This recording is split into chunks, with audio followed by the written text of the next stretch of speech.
great, the one who saves me. Cover your light, you're blinding me, bring me the night. Stop loving me, shining so bright. Reflecting sunlight that's burning my eyes.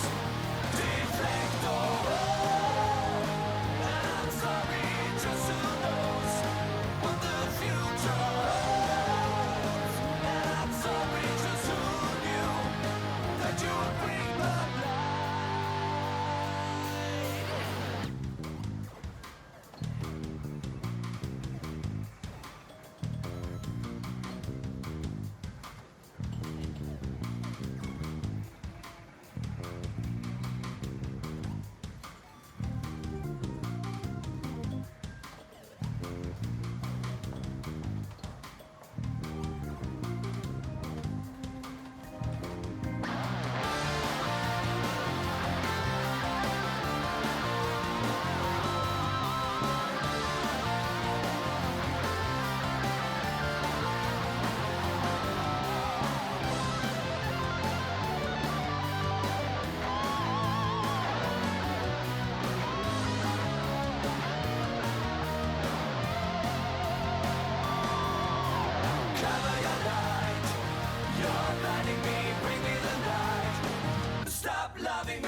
Hello, everybody. Good morning. Good morning. Welcome. Let's kick off the North American Final Fantasy TCG season right. We're headed to Collector's Cash for the Materia Cup. My name's Mike Byrne, and this is my partner, Gabe Cavalry. Welcome back. It's been a while. Our has. competitive season is back. I am so ready to go. We have a ton of really great events, and Collector's Cash is throwing up a big doozy. I'm just super excited for the competitive season to be. It's nice to see you. I was just talking to you saying this is it just feels like hanging out around old friends, and it's nice to see everybody in the chat going ahead. It does. Just like old times. It's like this happened last year. It's like it's like we're going back in the past, but we're in the future. Chat, welcome. We can see you. Yes, we'll be interacting with you the entire time here. Now, inside the store, there is still registration going on. They're still finishing up some things. We expect, but we will have exact numbers for you shortly. We expect over 90 participants-ish. And probably about 7 rounds with a break after 4. Now, that's just tentative right now, and all of a sudden you can see Discord. Oh, there you go. Oh, that's me. We're back. We're back, y'all. Of course, got Cam helping us out behind the scenes, so huge shout out to Cam and the rest of the team at Collector's Cash for putting on a great event. So I got to tell you that I feel like with Hidden Hope that just came out and the introduction of the new limit break mechanic, I'm really excited to see how the meta is going to really shape up. It really adds a brand new dynamic. And to see that this is the first time we're going to actually see this live on camera and the interactions that can do, it's kind of crazy. I mean, unless you managed to catch Materia Cup Italy live, because unfortunately there was no way to go back and watch that. There will be a VOD of this Materia Cup for you. It will, at minimum, be archived on Collector's Cash's Twitch channel. They will also look at putting it up on YouTube afterwards. I think they definitely did that last year. Yeah. Pretty sure that they're going to try to do that happen. But at minimum, it'll be archived here on Twitch. So you will have a VOD. Gabe and I will get to see our beautiful face for a very, very long time, if you desire, If you desire. You get to see his beautiful tie and my T-shirt. Here's what I want to know from you and from chat. Obviously, watching the results of the Materia Cup in Italy, fantastic event. When you look at the top 8, there were some usual suspects across the board. We had a lot of 4-color good stuff, a lot of Warriors of Light 4 colors.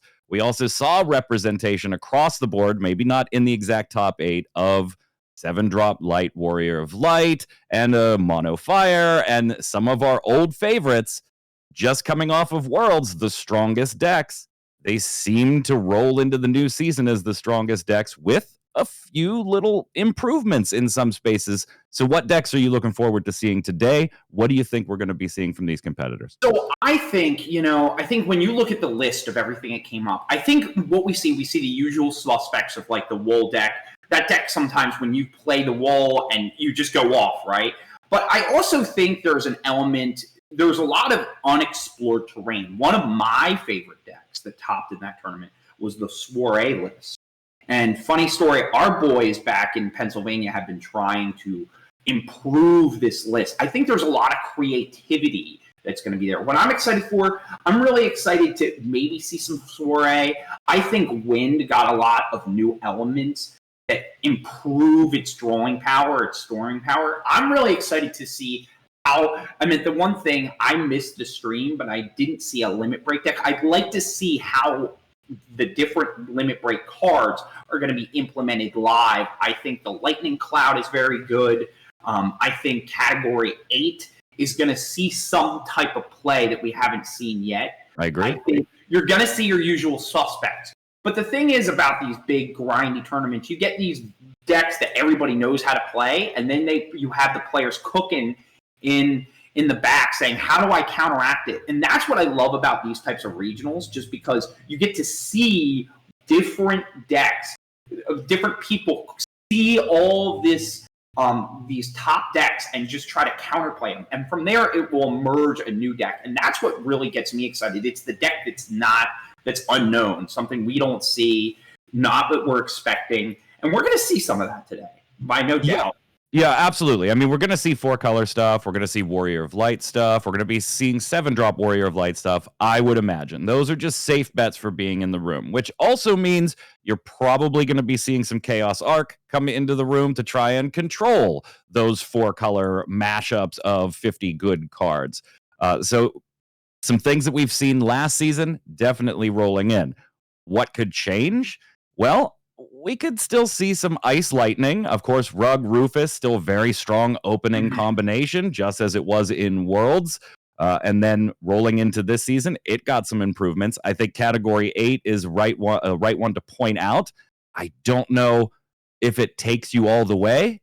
It certainly feels to me so far, in just my experience running since Hidden Hope launched, that it's a great deck in Swiss, but maybe not so much in those best of 3 top cuts, where you get to share the deck list, you get to know what's going on before things start, and you can decide on some moves and some plays to control the win con of your opponent's deck. Chat already talking about restrictions and bans. I'm sure those discussions will continue. We'll save those for another day. That's not really a tournament fun to discuss. But yeah, I mean, there are cards that I'm sure Square Enix and Hobby Japan, after Italy's Materia Cup and maybe after today, will probably take a closer look at. Will that be Refia? And will that be Don Corneo and maybe an errata on that third ability? Will that be the 7-drop light? Well, I don't know. Should they be restricted? Should they be banned? That's going to be up to your personal flavor. But Square and Hobby Japan certainly have to be taking a look at some of these cards as the competitive season gets started. I think that a lot of the cards that they see as being problematic, I think at first glance you could look at them, but they take a lot of these regionals and they take a lot of the postings and they kind of evaluate like what cards need to be kind of looked at. When we look back in the day, when we looked at the Stern Leonis meta, that took some time to see how much it created this overwhelming kind of feel. And I know with every single tournament, there's different cards that come in that counteract. I definitely feel as though there's some other decks that I feel like that can answer it. Like one of the big decks I'm really excited to see, I hope I see some, is like Monofire Mont Leonis. And I think that it has a really solid counter to the wall deck. Just being able to have Amaterasu. I also think I didn't see any I think there might have. I don't see any Waterlist in Italy, but they also have some cards that counteract the wool deck. I always kind of jump back when it comes to the whole, the way they balance everything. I think they take a lot of data from a lot of these big events like today, and they take events and the different people responding to different cards and different things, and they use that to make a decision based on that. But I still think it's early. I still think this meta is very, very kind of like the Wild Wild West right now. The Limit Break deck really adds to a bunch of different elements of the game. So I am kind of foreseeing what's to come up on the horizon. I definitely see Wool being a strong and powerful card, but I also think there's solid answer. And the Limit Break brings a lot of new variety. Another deck that I would love to see today, I think Mono Earth has really solid matchups against Wool because it has so many ways to clean the board. Neo X Death, you have a Shantoto in Mono Earth that just is, in Mono, is very, very solid, but it's always in your Limit Break deck. You have a clean answer to it at all times.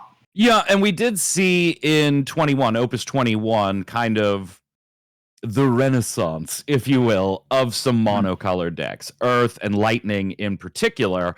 Fire had already kind of established itself as a viable mono deck in the previous set, and it got stronger in 21. But you did see a little bit more catering. Particularly, there was an entire backup line, right, that was based on, you playing mono and just slamming the backups out. I do like mono decks being viable. I hope to see something other than Mono Fire or Mono Water, which I totally expect to see today at some point. I hope to see a different mono deck. Will that be Earth? Will that be Lightning? Will somebody decide, hey, you know what? I'm going to jump in and do the mono storm, mono wind storm, or maybe an ice wind storm. We'll see. It's a meta that I feel like 22 didn't introduce a new deck out of nowhere. It kind of felt like this set distributed a lot of little goodies to certain piles that already existed. Yeah, like a little paprika in a certain deck, and a little paprika. Yeah, they just made the hell out of it, you know. Yeah, little Salt Bay thing there. But to your point, Limit Break does change things. Now, there's only 13 Limit Break cards, so we're not going to see a ton of variety right now in what is in a Limit Break deck. Maybe 2 Leos instead of 3, or hey, I'm not running any lightning, so I'm skipping the Cloud and I'm going with the Tidus instead. There's not going to be a ton of variety besides maybe some counts here and there. But so far, what has been your favorite Limit Break card with this entirely new mechanic coming with Hidden Hope? Okay, I feel like that's like a huge, like I'm tied between a couple. Question. So first off, I really like the Cloud because, first of all, the artwork's gorgeous. I also think it's just a very, very flexible card. It's one of those cards that just seems good in. You could see it in a couple different decks. You can see it in the the Final Fantasy VII decks. You can see it in the Pod decks. It's just a good removal card. Another card I'm a huge fan of is Tidus. I love that Tidus. I'm a mono water player at heart, and it just gives so much value. I'm a big fan. I think Tidus is one of the few Limit Breaks that if Limit Break wasn't a thing and these were just printed cards, Tidus is one of the few Limit Break cards that I think would see the inside of a deck.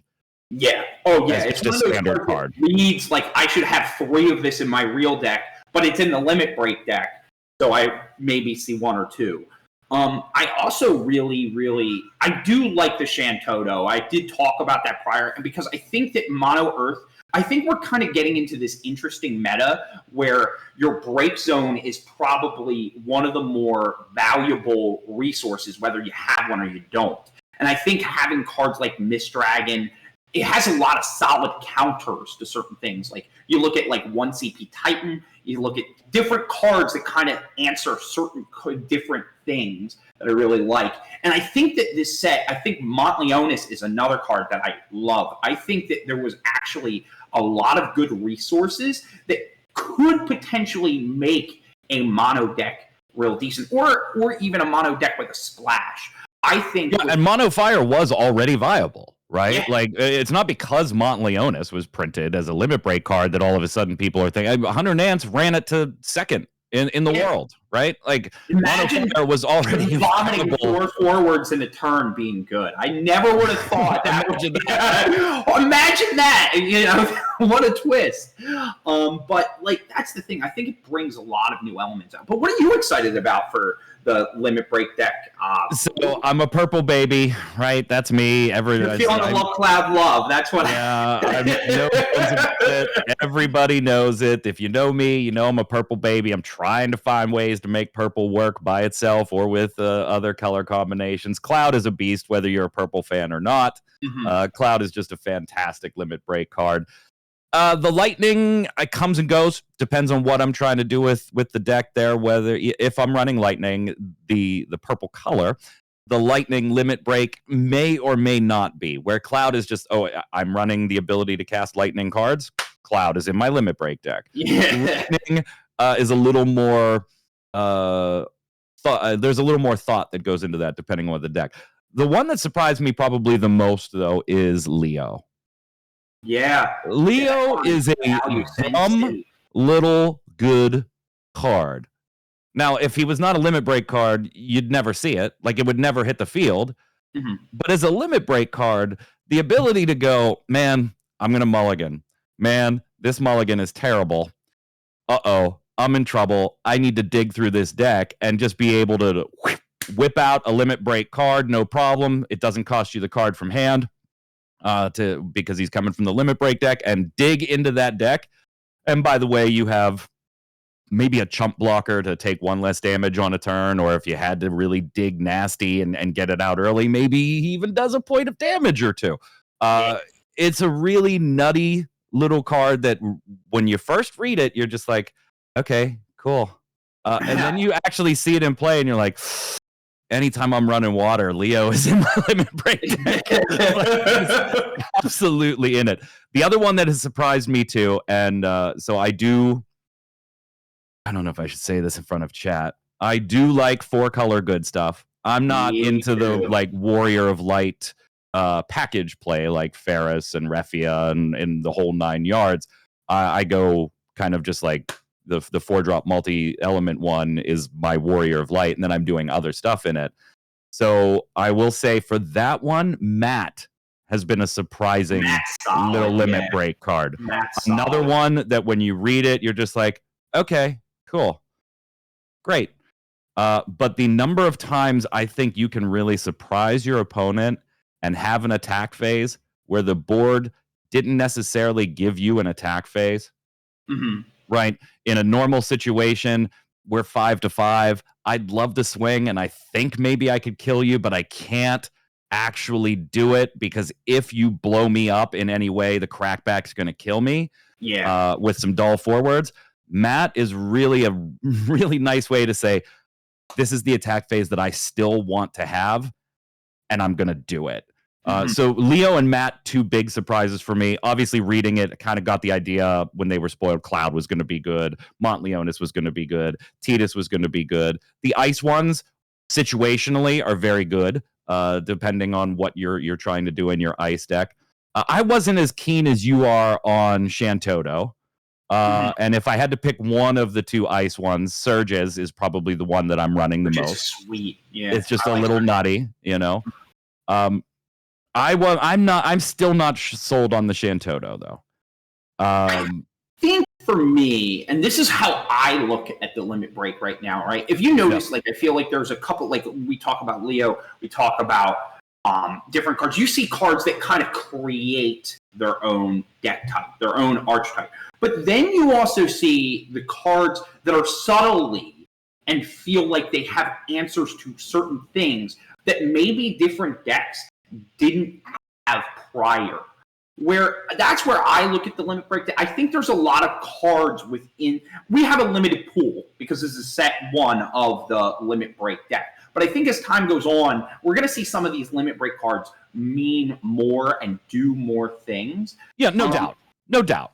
The Shantoto one, I think right now is just in a weird place, right? You already have the Shantoto backup that clears the board and RFG's thing, so you got a little bit of a name clash there. The spend on it is very, very heavy in the earth, so you have to have a deck that is heavy enough into earth that cost isn't going to be prohibitive. What I do think is interesting about it is when it never hits the field. Yeah. The most interesting thing about Shantoto to me is when it's never played. Because but I think in the same having one in the limit break deck is enough to make you, my opponent, think a little bit differently about stuff.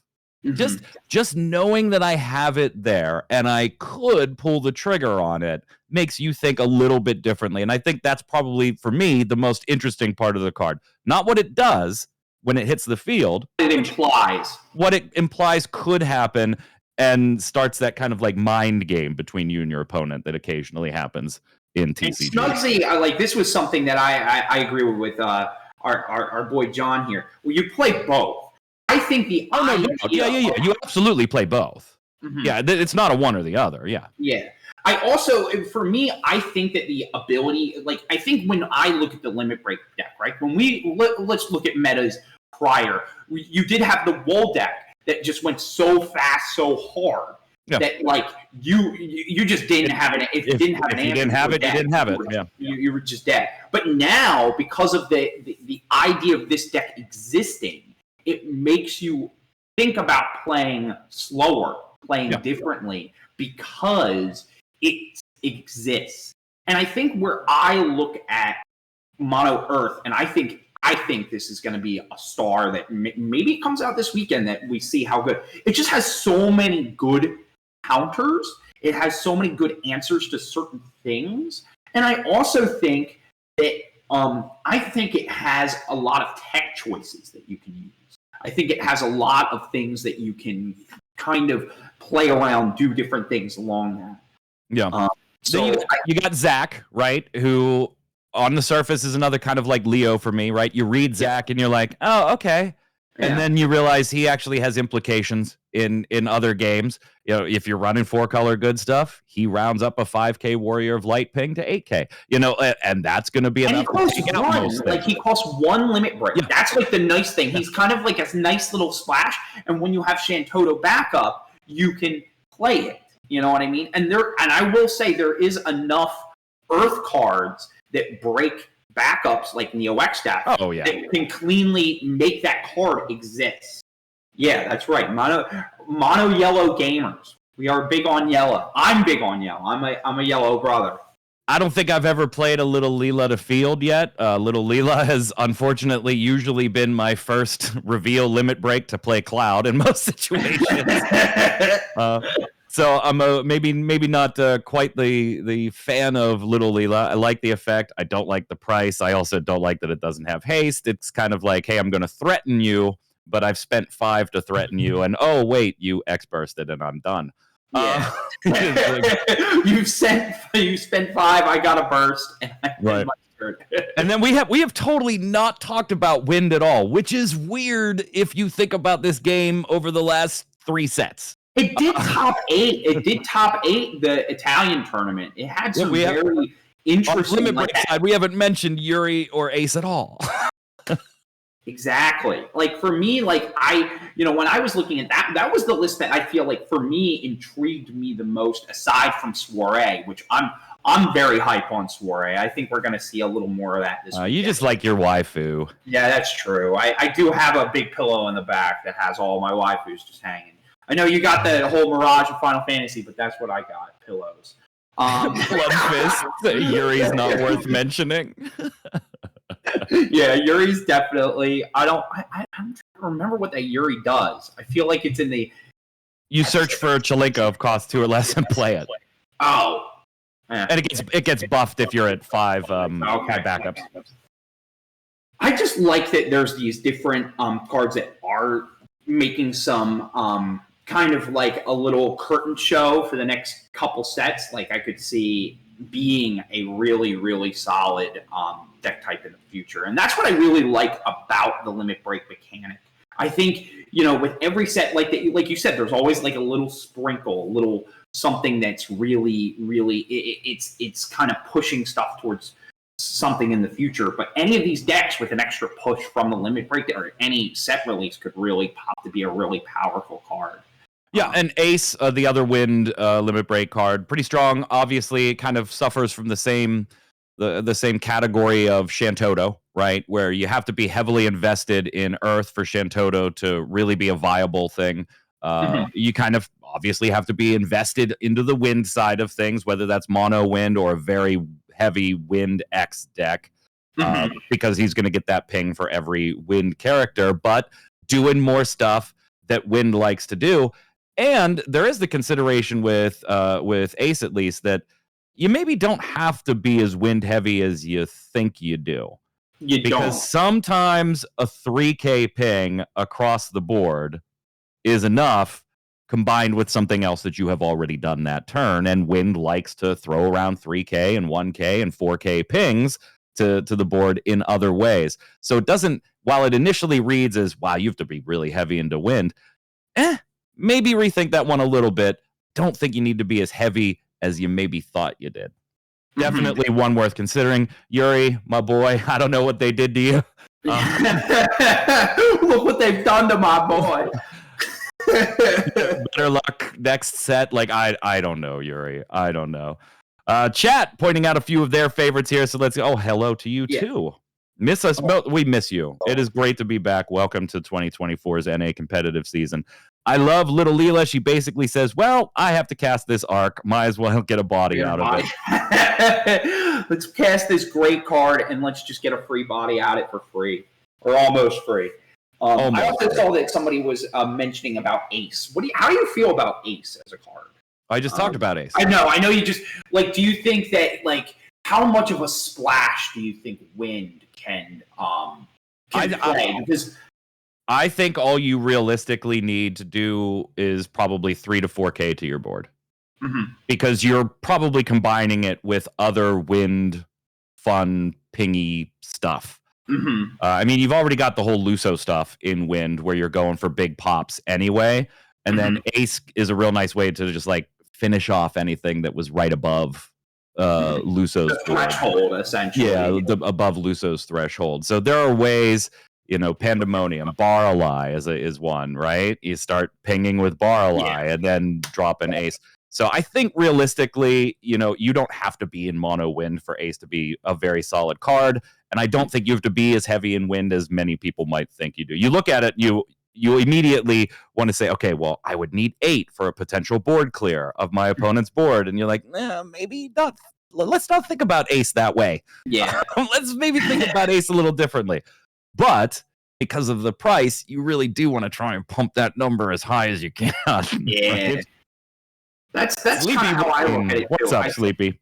Yeah. Oh my God, our friends. I'm so excited to see all these friendly faces here, and it just gets me really excited for a lot of events that are dropping up. Dragoon saying exactly what I just said. The cost is what makes you think, man, I really want to pump this up because Ace is a little cost prohibitive at Limit Break 3 and cost 8 CP. I'd love to see if there was a way to like if there were cards in the deck that might lower the cost of a Limit Break as a design standpoint. No, it would be scary. No. I mean, you already have it happen, right? Like Yuna can make Tidus cheaper on the cost, so you already have that in the game right now. Ways to, I think there are probably subtle ways to do that. I'm just wondering, like, I could see Zach. It's weird how I feel this way. I think I was really high on the Zach because of how low of a limit break cost he was. And I wonder if there was a card, like, I don't know if it would be good just because it would, how I picture it is being like a vanilla card that doesn't have an ETB, and it just generally just lowers the cost of a limit break by 1. Like, getting a free Zach seems pretty interesting. I don't know how I feel. I think it could be kind of interesting. I don't know. Now I talk about it. I mean, it already happens. Like I just said, Yuna makes, depending on your deck, Yuna can make the cast of a limit break Tidus cheaper. And so it's already there. Like it's not new ground. It isn't new ground. I don't know. Maybe you're right. Maybe maybe it would be a little bit too strong. I just wonder if there would be I'm wondering what the incantation in future sets to be like a limit break deck where the main strategy would be to push the cards in the limit break deck out faster. I'm wondering do you see a world where that kind of deck could exist, or do you think that's way too No, I think the limitation of the limit break deck only being 8 cards, and then for any real potential strength of a limit break card, the limit break cost itself starts becoming 2, 3, 4. I mean, with Shantoto, it's 7, right? And so that's one play of a Shantoto, and your limit break deck is gone. You build a deck around getting that Shantoto out, and I tell you what, you're going to lose a lot of games. If the limit break deck changes in the future, size-wise or cost-wise, then maybe. But I think right now it's doing exactly what it's supposed to be doing, which there is an argument that some people have had, and I'd wonder what your take is on this. Some people not happy with limit break, saying, hey, you know what? This is giving a deck answers when I may have played exactly the way I was supposed to and pushed my player into a situation where they can't possibly have or draw answers. And now the game has given them potential answers. You push somebody's hand size down to nothing, and they've got 2 or 3 backups, and 2 of them are frozen, and they've got 1 forward on the board, and you've dulled it. You have pushed the board into a situation where they have 1 backup, and they're going to top deck 2 cards. But it's not 2 cards that they have playable anymore. It's 2 cards plus a potential 8 over here that they could pull from. What do you think of that argument? It changes the strategy. It changes the dynamic of the game in a very, very meaningful way. Do you like it, or do you find that, hey, man, this is This takes away the whole I'm going to force you to have it, and if you don't have it, I'm going to win.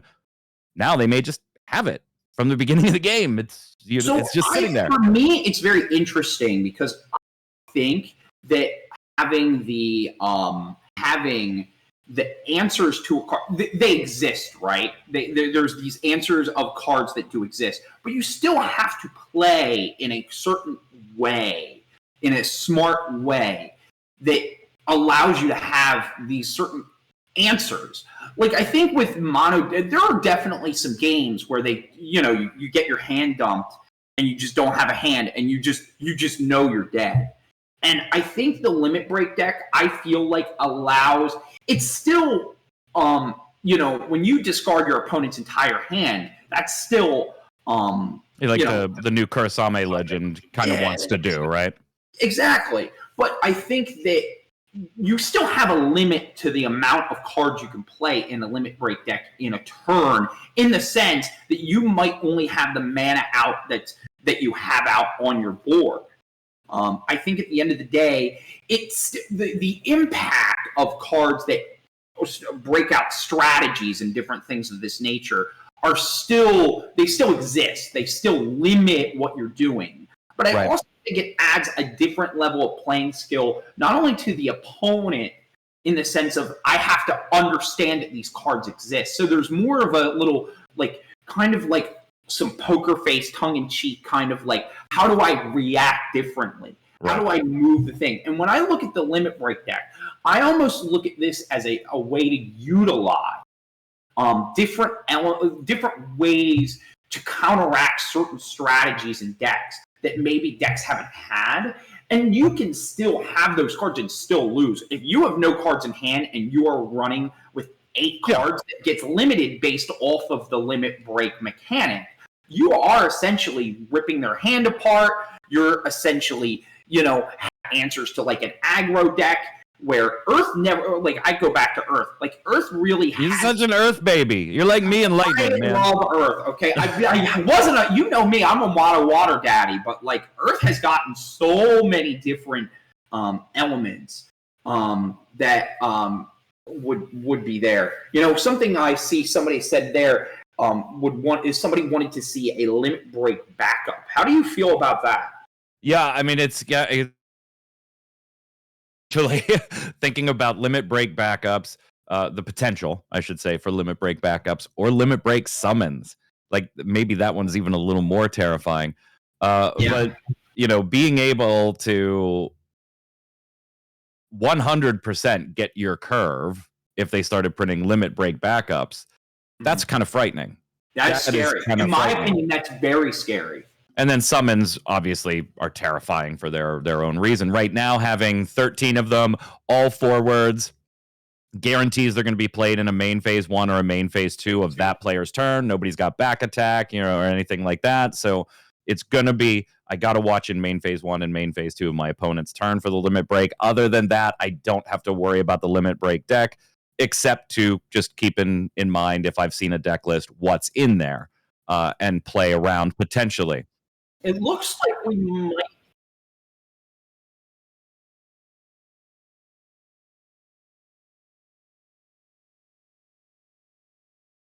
All right, so we are getting the final numbers for everybody. We've got 124 participants. 124 players. So crazy. The pairings are just going out now. They're going to have the players meeting and give out some announcements. We're going to get started in just a little bit here. So, Gabe, why don't we take 5 or so, let them do their announcements. We'll come on back, and we'll kick it off. Get your popcorn, get your food, get ready for some big battle, man. I'm excited, dude. Collector's Cash, Materia Cup. Let's do it. We'll see you in just a few minutes, chat.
Doo-doo.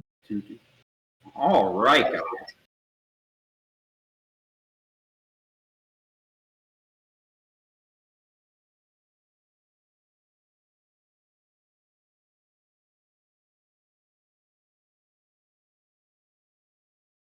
All right.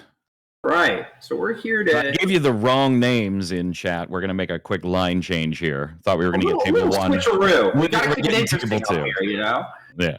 We're getting table 2. So we'll have names and we'll have deck lists here shortly to be able to inform you of some decisions that may be made along the way. For sure. Man, let's talk about these beautiful mats that they're giving out. Oh, man. The yellow with the purple flowers are just absolutely gorgeous. I'm super excited to see. God, it's just like so much beautiful merchandise all in my face. I feel like I should. It's a crime. Let's see here. So it looks like we have. We are getting deck lists. We are getting deck lists live here. It looks like we might have some. Everybody likes it when it's a little nice and icy. It looks like we got a Weiss themed ice discard deck. We were just kind of talking about that, and it looks like we might have a little bit of a 4-color like category 8 good stuff value with the Fusion Raijin Cipher. So we have Tim on the left, who's on a deck named Weiss Baby. Yeah. Weiss Baby. So we already see the Nero and the Restrictor play into searching the Weiss. Definitely setting up exactly what that deck wants to do to get everything started.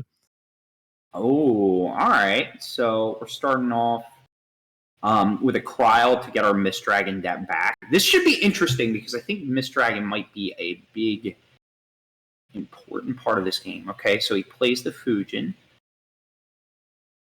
Oh, he mills a Kryl and a Kusif. The Kryl you don't want to see again because you have it in play. They were 2 bursts, but I think with how slow this deck runs, I think those were okay mills off the top. You don't want to see that.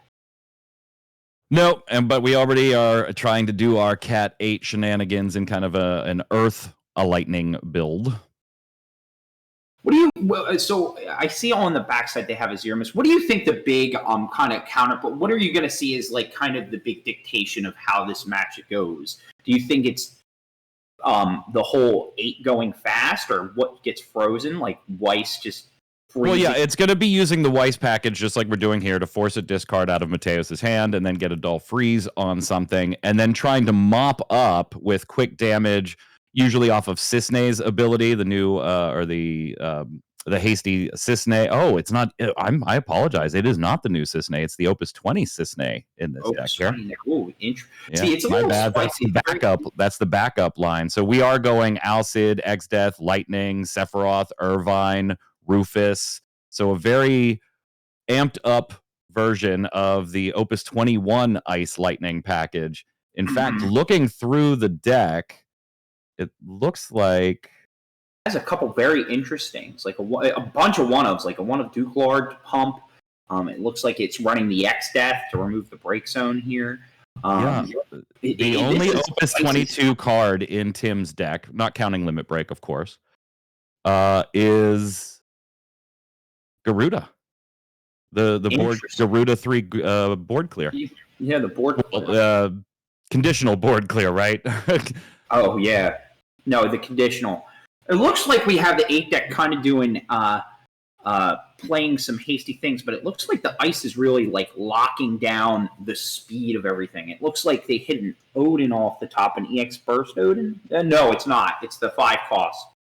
All right, so let's I also said, hey, Snugsy, I said not counting the Limit Break deck, of course.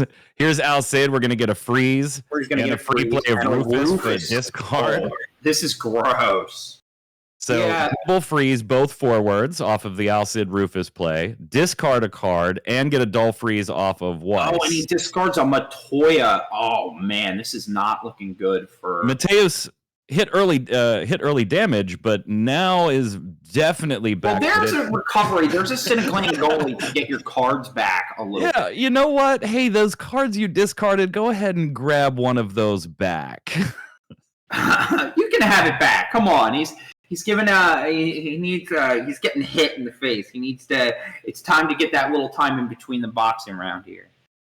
Oh man, Mateus 5 in hand, but literally has to play from hand or from limit break deck at this point. This is kind of what I was talking about the limit break, because now you can kind of see he might have an answer on his back end. Let's look at his. I'm trying to see what his limit break is. I'm wondering. So one of the things I was talking about, this is where the limit break deck could matter, because he could have like an efficient way to. Well, we've got the idea, so we're going to get a search of a Cat 8. We're going to take Cypher. That's pretty predictable there. Mm-hmm. But now this does turn on our milling ourselves abilities. Mm-hmm. Just gonna flip leaves upside down. The discard from Tim has actually helped feed Mateus's break zone size. Yeah, idea here. That's and for future Raijin Fujin plays too. Mm-hmm. And Cypher. A cleaner, kind of more efficient way to do that. But looks like we are popping Adia's ability. Milled 2. Targeting Rufus.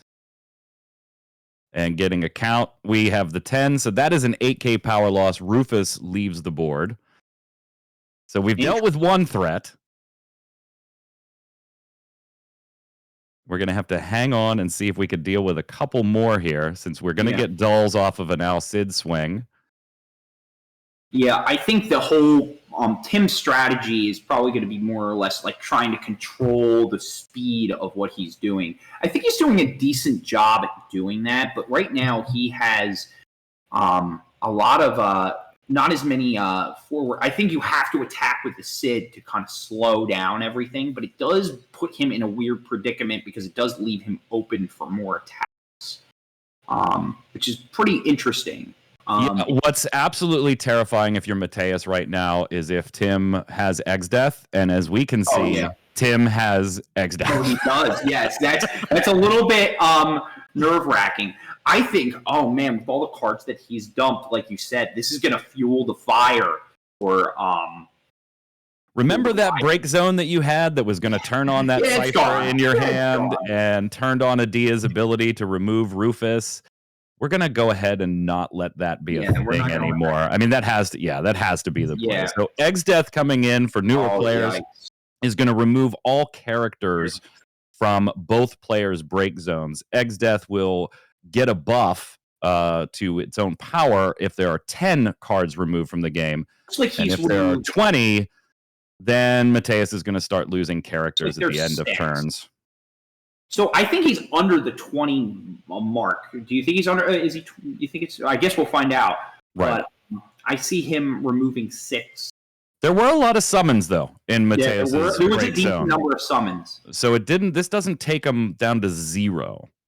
I'm wondering if the reason he did this was to essentially like counterplay a lot of things he could take from his discard pile, like some of the expert value of. Yeah.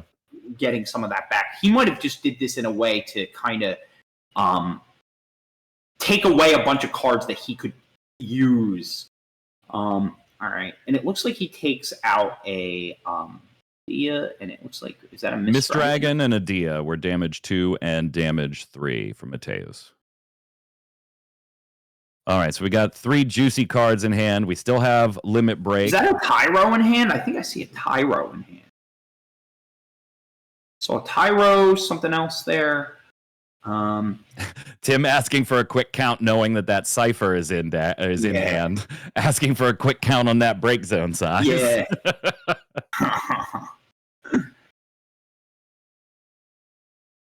Correct. Yeah, we're at 3 for Mateus, and Tim has taken 1. Mateus, I mean, this still is not a great spot. But, no, it's really not. Now, looking at his limit break deck here, just to see how he could potentially counteract what's going on here. does have a cloud that might be able to be. It deals damage equal to the number of. Looks like we're popping Adia's ability here. Getting a count here. 1, 2, 3.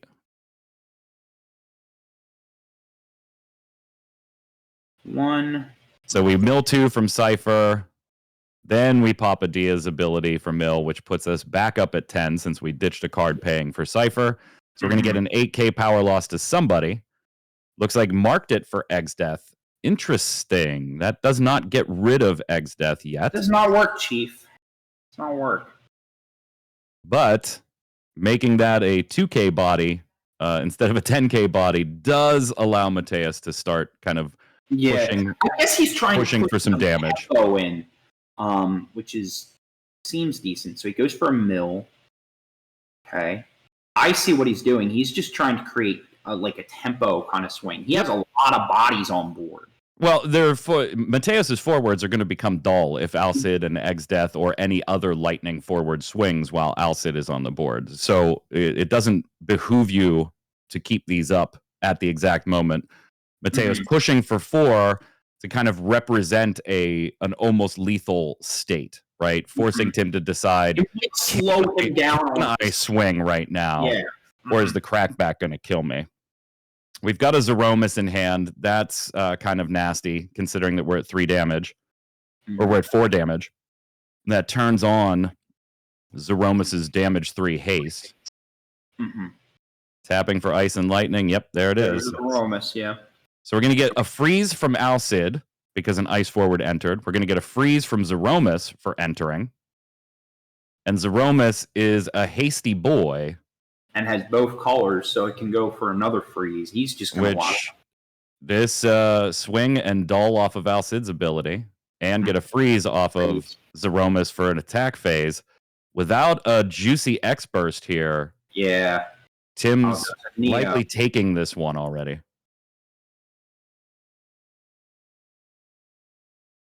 Weiss coming in, trying to put Mateus at 5. There's a Tyro.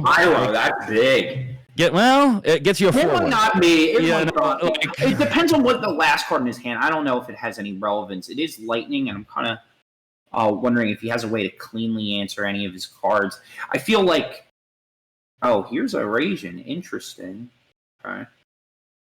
Yeah, I agree with Shady in chat. I don't know. I understand why, right? You tried to make X Death small with Adia's ability so that you could put Tim on 4 and represent a potential, hey, you really can't swing, or you can't swing as much as you'd want to. Alcid in that case, but Alcid's providing way too much control of the board. The Zeromus was just kind of backbreaking.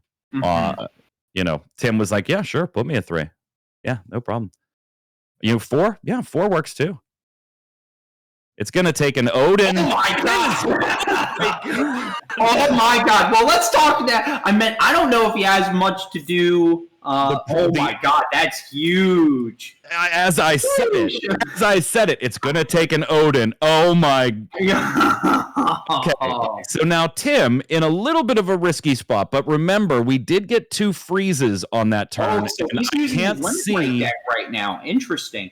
All right. He has to at this point, right? Yeah. You have to pin these forwards down. And presumably you have pinned 2 of them down. 3 of them down with Zeromus's entry, Zeromus's attack, and Alcid on Zeromus's entry. So our limit break deck will put a freeze on the 4th one. It's still not great for Mateus, but it buys you the turn. I think that I really like what Tim did there and the way he attacked with his... there should have been... I don't think Mateus should have any forwards up here. I don't think he has any forwards that are... Sergey's would have been like the 4th freeze of that turn. Hold on 1 second. Yeah, I would... I think so, yeah. Everything was dull. Zeromus got a freeze on entry. Zeromus got an Alcid freeze on entry. Zeromus got a freeze on swing. Sergey's would have provided a freeze on entry due to Alcid's ability. Have no active forwards. And Tim would not have targeted the backup because it was active. I don't think Mateo should have an active forward here. Yeah. We're just getting it figured out, guys. It's good that we can catch some of this stuff here. Drago, yes. The rounds here will be best of one. Best of one. Perfect. Cool. Chad, if you hear me recapping what just happened, it'll be me talking to a judge you probably can't hear. I don't think Mateus should have any active forwards. Yeah. All four were dull. Zeromus on entry got a freeze, and then a freeze off of Al Cid's ability for an ice forward entering. Zeromus attacked and got a freeze. Sergey's triggers Al Cid for yet another freeze. I don't, unless Tim for some reason targeted the active backup, which we could not.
All right, chat. Sorry about that. We were speaking to a judge to let them know there was about 47 freezes in that attack sequence and entry sequence on Tim's side. I mean, unless for some reason Tim did not target Fujin. Like, that's the only... Then Cryo would have been frozen in that same element. That's right, but Cryo wasn't dull, so it wouldn't matter. Okay. Yeah, there it is. Okay, Yeah, they figured it out. I mean, it would have been a colossal misplay that would have allowed that to happen. Like Tim forgetting, oh, I already targeted a Dia, and targeting a Dia twice or three times. And that did not look like what had happened. So, all right, we've got our board state restored here.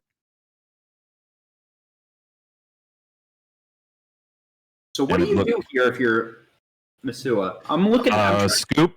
Like, go get lunch, cigarette break. Yeah, it would. There was no need for a rewind of any type. Yeah. We stopped that before Matt. We caught it right on the case. Had played anything.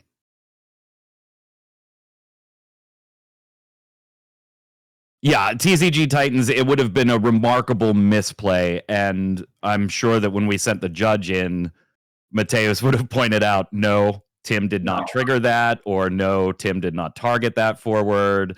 As soon as the judge went over, Mateus was like, oh, yeah, it's frozen.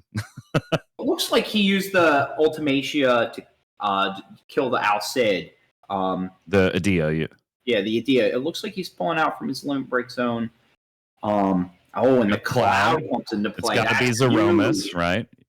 That Odin EX burst was insane. Oh, well, you know, I don't like to say that I called it, but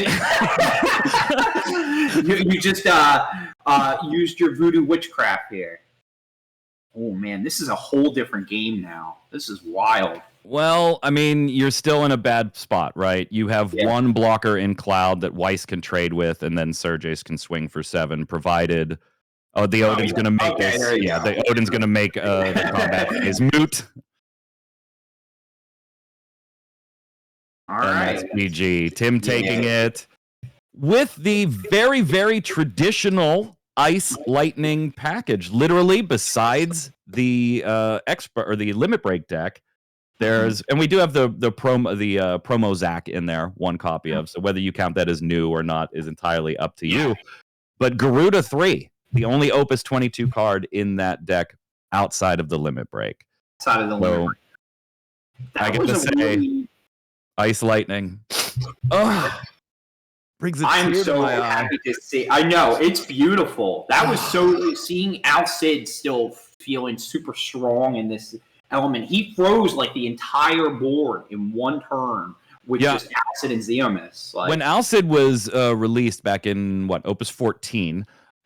one of my favorite cards, right? My Element, love it. Yeah, and everything. And Zeromus came along with him, so it was like, oh, okay, this is great. You're not a huge fan of that Element. I don't yeah. So Al Cid does say up to 1 forward. Yes. So what is your question there, Kronos? Does it rewind him to being able to choose? No. Not on anything like that. And that's why we trusted that, hey, we didn't see anything, but under typical normal play, Tim would have likely frozen that board. Can we get a check on that? And when they went over to talk to the players, Mateus was like, yeah, absolutely.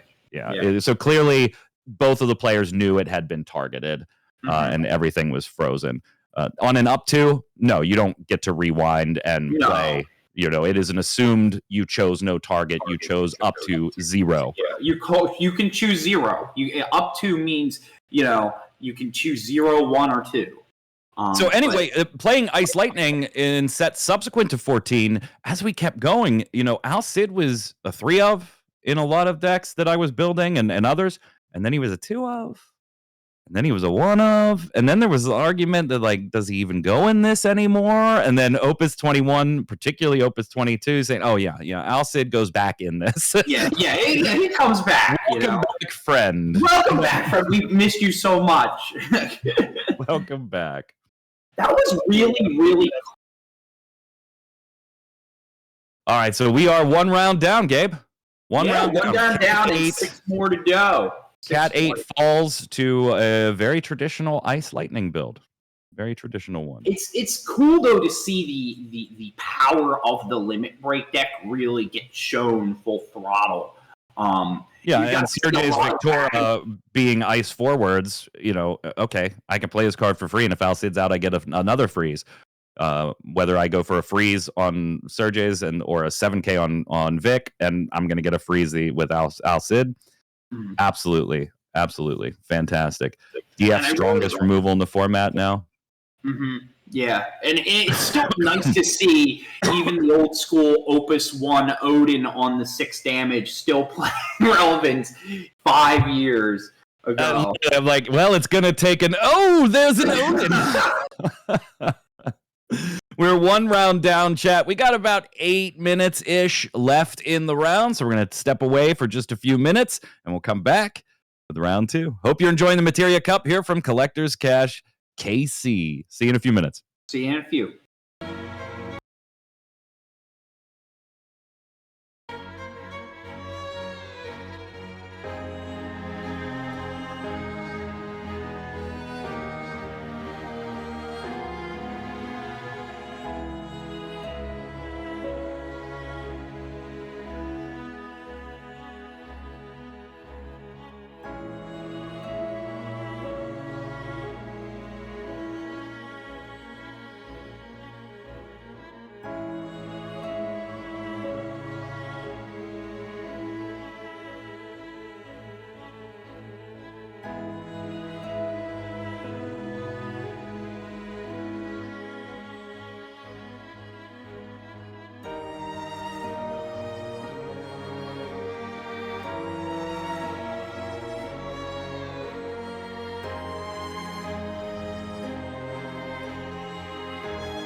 We're back. Welcome back. Yay. We still have a few minutes before round 2, but we saw chat talking. We were already talking in the background. So, yes. Obviously, on stream, we have a bit of a limitation in not being able to hear the players. So, if they're not actually pointing at things, we may not know the exact target of something. That's right.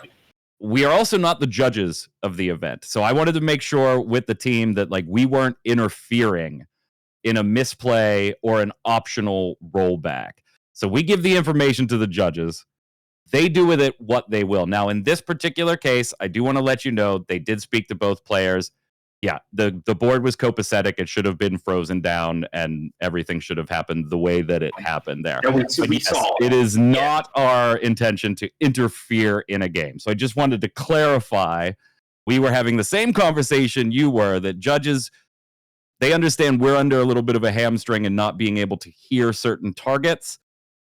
If you want to go clear up the board or talk to the players, great.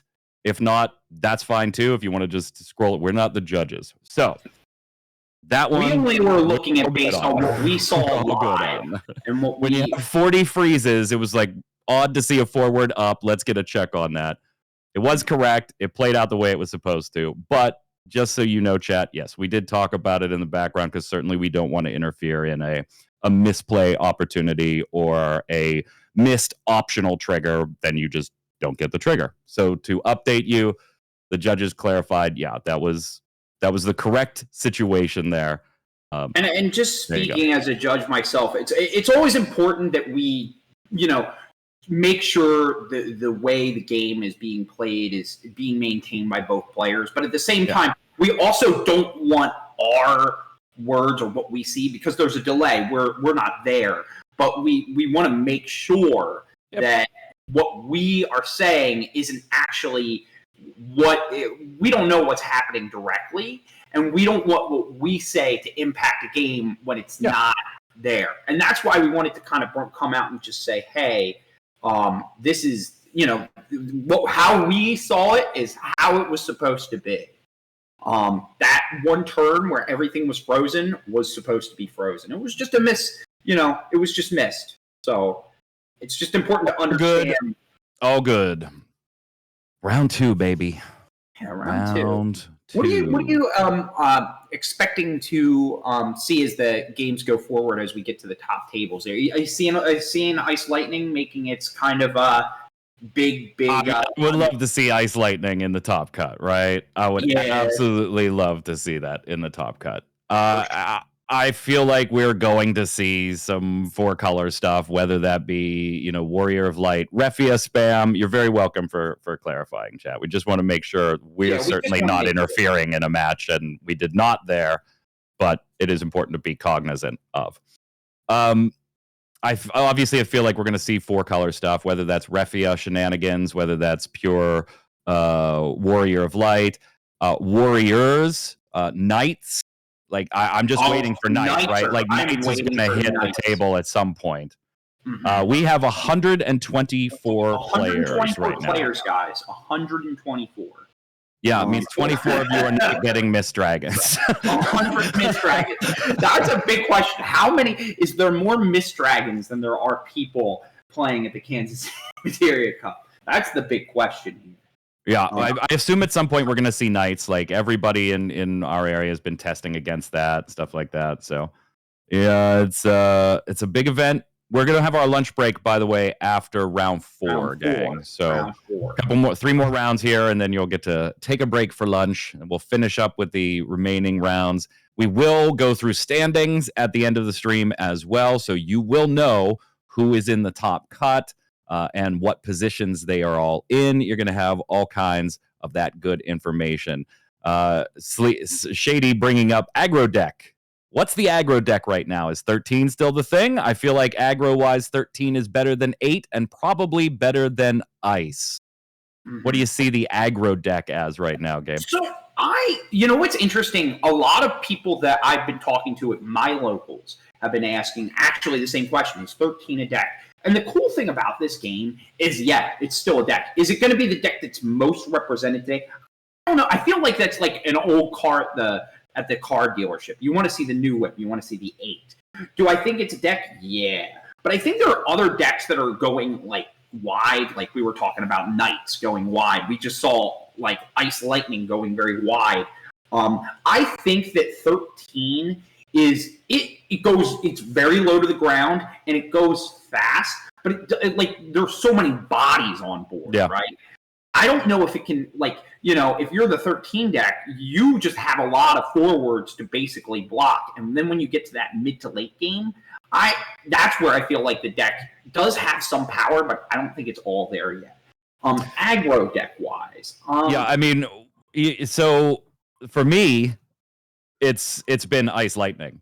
Even beating 13 there. When you go a turn 1 Don Corneo and Rug, and you tag for 2 damage, Don Corneo does his ability to mill 15 and you in combat, and you Raijin Fujin and mill some more, and you're all of a sudden after your first turn, your opponent's on 4 damage with staring down 4 forwards, and potentially you have a Cypher in hand to come down next turn and take out anything you decide to play. That's pretty damn aggressive. Yeah. That is pretty. Now, obviously, it does take a little bit. You got to get your cards right. It takes a little bit of growing up. But that's been my favorite kind of aggro at the moment. Soiree is. I was hyping up Soiree because I think a lot of the guys down here are really talking about that being a deck. But I think that's where I see, the more value-centric kind of aggressive kind of play. It doesn't go as wide, but it gets so much value, and it has ways to remove things. But it's not really aggro, right? You spend your first 2 turns-ish setting up, an Amber into a Shinju and to get everybody online, right? You're not going for that 1-turn kill on turn 2. Well, if you look at back in the day when 13 was still a deck, it would win games by turn 5 or 6, but it could also get into the later, 8 or 9 turns. So I think the thing about this game is that it's very, it's not like turn 2 you're dead. In most formats it's never felt that way. So I feel like the aggro in this is when you can answer or win a game by turn 5, 6. I could see when I look at Rug, right? I think Rug was pretty strong aggro deck. In that essence, but I feel like aggro in this game plays very differently than other games that I've played because it just has more backbone. I would agree, but you ain't making it. If you're talking about a turn 6 kill, you're not playing an aggro deck. Like, you just aren't. Come on. Yeah, but I think that like the way turns are in this game, what deck would you consider a deck that would kill you on turn 4 in Final Fantasy? I don't know many decks that. There may have been a couple, but I don't think there were many decks that really cleanly. Dude, to me, Knights, Ice Lightning, I can kill you realistically by sometimes my second turn. So what do you want to call that? Turn 3 of the game. My second turn. Very often by my third turn. Very often by my third turn. I think chat's saying a couple things about like Knights being able to clean up turn 4 with Mono Fire or Ramza. Yeah, I guess. Yeah, I think when I was looking at 6, like I was looking at both players, like 1, 2, 3, 4, 5, 6. That's where Okay, so you're talking about your third turn then when you say turn 6. Okay, that's okay. That makes a little more sense. Because I thought you were not like that's a long game. Like we're talking about over 5 days where that's like 6. You know what I mean? Like exactly. So I definitely do see that. I guess I could see Knights being that kind of. I think the couple of builds that we've been working on were more like mid-rangey value builds. Yep. But I could see it just. I mean, there's so many decks that are just forward bombing, right? We just saw mono like Ice Lightning just play a ton of forwards. You know, with Corellia, you're just playing a ton of Knights. Whoa. You're just vomiting out. Well, yeah, I mean, when you see Weiss Baby open Restrictor Nero, you're like, that's a pretty good opening. It's okay. It's pretty light ice. We're talking about an ice latte. An ice latte. That seems pretty okay. Talking about some 4-color good stuff vomit. We might be seeing some of that pretty soon. It looks like here round 2 I think is up. Yep, we're getting ready to round 2. We're getting our opponents and our deck list. Looks like we're going to have Jordan DeGidio. Gamers in chat. Anybody like Warrior of Light? It looks like we got Giulio on Warrior of Light, and it looks like we're looking at. Is this another? Nope. So yeah, this is going to be Ice Lightning, but now we are looking at, or is this straight ice? Hold on one second. Let me take a peek at a few cards here. Yeah, so it looks like we've got Joey Seabaugh on some Ice Turks. We've got the new Cisne, we've got Rufus, we've got Rude, we got Reno, we got Locke, and then Jordan DeGidio is going to be on some 4-color good stuff. Literal deck name, 4-color good stuff. He knows the stuff's there. He doesn't want to tell you what's in it, right? But he wants to tell you everything's good. You just eat it and enjoy it. This is an interesting matchup because I feel like, looking at the list just from the front, I think Ice can kind of take advantage a little bit of the 1-cost Shiva being able to freeze a character, could potentially play some type of manner in that. But sometimes you just slam a wall and it's just, do you have an answer? And I will say Ice doesn't really have a clean, like it's going to resolve. So what's interesting, like initially you kind of like look at this one and you're like, ooh, that kind of sucks. Like you want to get some dull freezing down and we're going to go against some good color, or 4-color good stuff. This is not a Refia build. This is the 4-element Warrior of Light, the 5-drop Cecil for the Cecil cycling, the 2 different Cecils, Porum, Zidane, Ferris, Vossler, Garnet, Rosa. And then you've got the Tyro Claris, King Tycoon, Edgar, Kolka, King of Concordia, Lena back on a burst, guys. Yep. On a burst. So this is not the Refia build, which would have had a far better match against Mono Ice here, right? Like the dull freezing just means nothing. Yeah. But this is not the Refia build. This is more the Cat 5 build. Sure. And just looking at this Ice build, it's like it's super Shiva centric. It's running all the Rufus Rudes, running 3 of Y'shtola, 2 of the Shantoto for value, a lot. It's running 1 of the Cisne, which I think is interesting. I actually like that card as well. Yeah, Shady bringing up a good point. Obviously, Cecil is going to be very good in this matchup too, right? Just Yeah. How awesome is it to dull freeze something and then to have to pay 2 extra every time you want to do it? You your hand and you're like, you have to pay 2 for this card to be good, and you don't have the hand for it. Oh, you wanted to target things. Cool. Oh, nope. It's too expensive in that economy. That's for sure. 2 is too much. So glad you decided to come and target things today. Joey Seabach on the other side with the mono ice running Cisne from Opus 22. Remember, that's the one that has to have other Turks attack before it can get up, but then each time it does, it is able to attack. So you can be very aggressive with this. If you open like the absolute nuts, this is possible to get a turn to kill for you as well if you open up very, very well. We've got Reno Sephiroth, the Opus 22 Legend Sephiroth, so the new one, not the Ice Lightning one that you normally see in some of these builds. Makes sense since it's a mono ice deck. Rude, Yishtola, Shantoto. We've got the Opus 13 Physalis. And the Opus 21 Terra, and then an entire Shiva package. The Shiva summons. cabinet is ready to open up. I was very, very excited when I just saw all the Shivas. 15, 21, 4, 22, 19, and then we have a 1 of Zalera, which I think is very, very solid. We have the backup line looks pretty. It's running your MNO, which is really good here. Edward, which I think is a very solid little tech choice to answer, specific. A little bit of break zone hate. Yeah. I do like that. It looks like it's running a little bit of a limit break package with Fora and Surges, but this is just like we're all in on the 2 ice limit breaks. So we're 3 and 3 of Victoria and Surges, and then just 2 Little Leela. I would be stunned if Little Leela hit the field in this ice. Little Leela is our favorite limit break mana used. Exactly. I would be absolutely flabbergasted if Little Leela hit the mono ice table here. So we're gonna get things shuffled up and ready to go. Should be an interesting match. It should be interesting. I'm very excited to see. So I feel like the 4-color good stuff just has a lot of answers to a lot of different things. And I think that the mono ice is doing multiple things just very, very efficiently.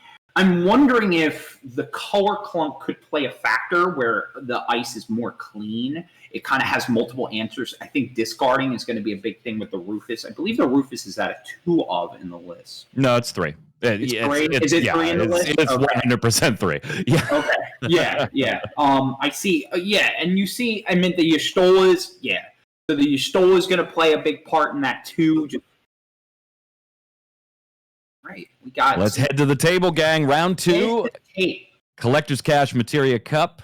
Firing off. Joey on the left, Jordan on the right. So immediately we see a Shiva hit the break zone so that we can say, hey, this is my first backup. Would you please discard a card? Getting things started just very low. That's interesting. A Wind Cecil. What is in Jordan's hand? Holy hell. Wind Cecil. And then we're just going to Rufus on top of that. Double mill here. Jordan, go ahead and get rid of a second card. And by the way, if you don't address this now, every time oh my God. I'm not sure how to feel about that. That is double wind 5-drop Cecils. I'm looking at his hand right now. It looks very clunk. All right, well, he has a Clavis. He's going to search for a Prince. So this is interesting. This is kind of what I was talking about before.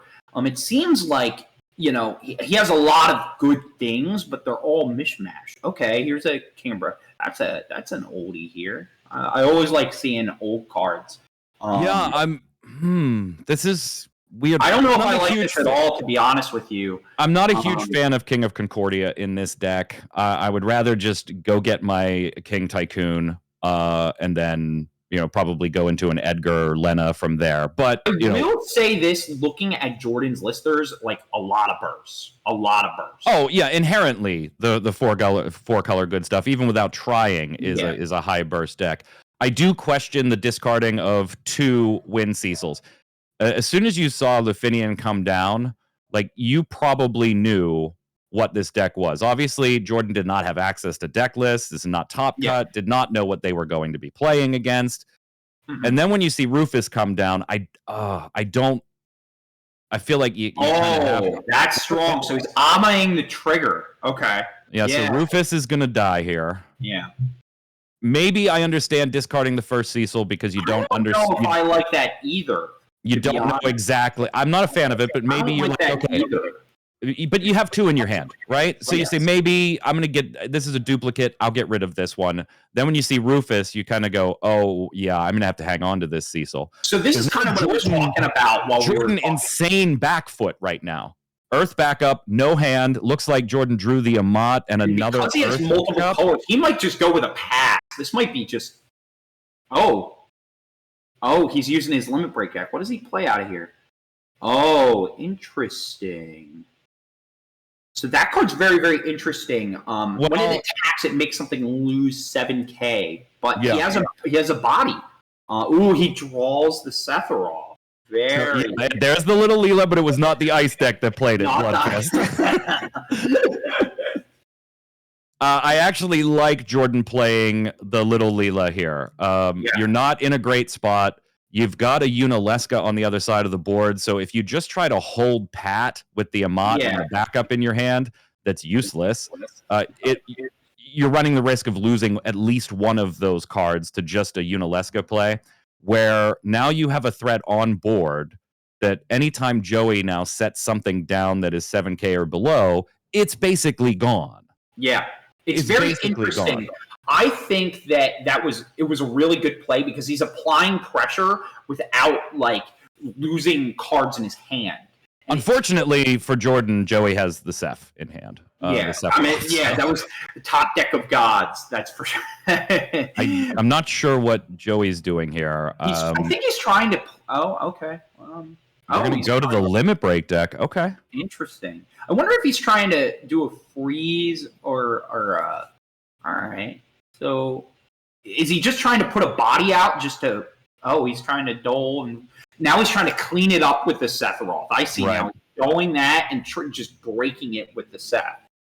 Man, that puts Jordan in a horrible position because now he's just going off but the dome. And I believe, and looking at his list, Jordan's list, let me take a quick... Here comes the Shiva. And a little break zone check there. Break zone check. Always solid. Got to check yourself. Got to count those Shivas. All right. So it looks like now, so he draws a Purim and an Amma. So now he's very limited to his limit break deck for cards because he can't play anything in his hand. Yeah, see, this is why I didn't like the Amma on the Rufus, just because now he's, even though he has this limit break deck still available, nothing feels good to play. It almost limits what he's doing. And now he's just going to get discard value. So if he, I got to see, was he playing Weiss in his list, Joey? Do you know? Let me look. No, he was not playing. Okay, so there's not like a dull for. Like, no, this is going in on the Turks. Okay, so it hits a Warrior of Light. That's pretty unfortunate. It's not a burst. It doesn't matter. Like, you wanted that to be a burst. And unfortunately, like, you don't want to see Warrior of Light in damage, but Jordan is just in no way ready for a Warrior of Light play and is unlikely to get there. There we go. Okay. So we're going to the limit break deck again. It's interesting. I think that he's just trying to apply pressure. This is interesting because that is a mandatory trigger. Yeah. When Victoria enters the field, choose one forward. If your opponent has 2 or less cards in their hand, deal it 7k damage. By playing that, Joey has nuked his own forwards. Oh boy. Jordan has absolutely caught it. Jordan is like, wait a minute.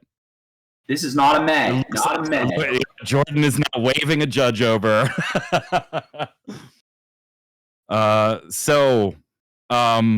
Rip. Yeah, that's a big old ripperoni. Ripperoni for sure. That's very unfortunate. This is going to make a very, very, very silly game. That was incredibly costly. That yeah, mistake. that is very bad. Yeah. That's not how we wrote it up, folks. It's not how we wrote it up. And Jordan, doing it right. Call the judge over. Yeah. That is a mandatory trigger. Which forward do you want to give up? I mean, you could give up the one you just played, right? They're both 7K, but I think he gets more value out of playing another one of them. But does he even have enough limit break to play another one of that card? Is the question. What did he remove? He removed 6 so far. No, 2 and then 1. So he could technically play that card again and get some extra value. Even though it was a misplay, he's targeting the card that could. But yeah, that's really costly. All right, so it looks like... Yeah, I guess Chad's saying it does allow for another Surges. Yeah, I mean... It that's does.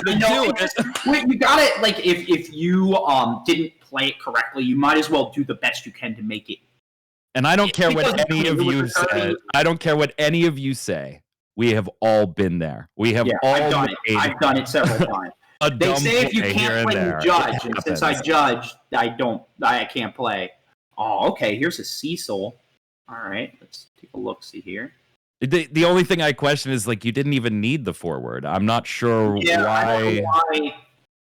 Literally, just do your damage, and if you don't like your hand, just pass. You're in clear control. He's actually in a weird situation now. We've now paid 5. We paid the full price for Cecil to hold one card in hand that is likely just going to get ripped with the Unalaska.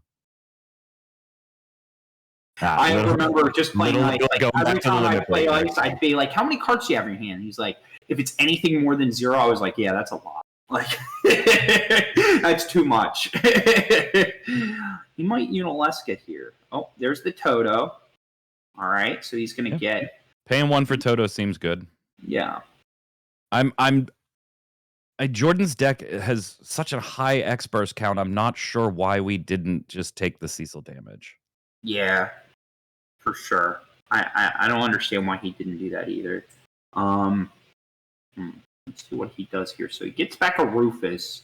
Is he going to play the Rufus just to dump the card out of his hand? Or what does he do here? Let's see. Oh, he's dulling and freezing that. Okay. Oh, man. So I was going to see, let's see what burst he hit. Okay. I am very, very confused right now. Oh, my. Rufus is dull, freezing a forward. And then, right, I mean, Cecil doesn't get to block, which, okay, but Cecil's action ability does not require dulling, so we're just going to go and get the wind, Cecil, after everything has happened, and now it looks like Jordan's going to escape this turn with a card in hand. I don't believe Joey has any hand left for Unalaska to rip that last card. I don't think so either. Ooh. And our free play is going to be Porum. So we get our backups up. We're going to block. I honestly don't know what to say.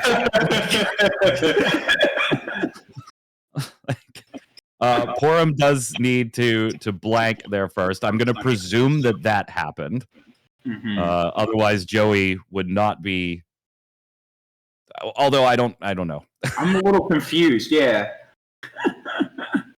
All right. Okay. So he draws the Y'shtola here, which is going to melt. Well, so now Jordan has an interesting choice, right? 2 cards in hand. Y'shtola does have the haste and can come in and do 7K damage, provided Jordan does not change their hand size. He does have the target, but he doesn't have. He doesn't have the CP. Yeah. And Joey doesn't have the CP for the blank something. Well, or blank something.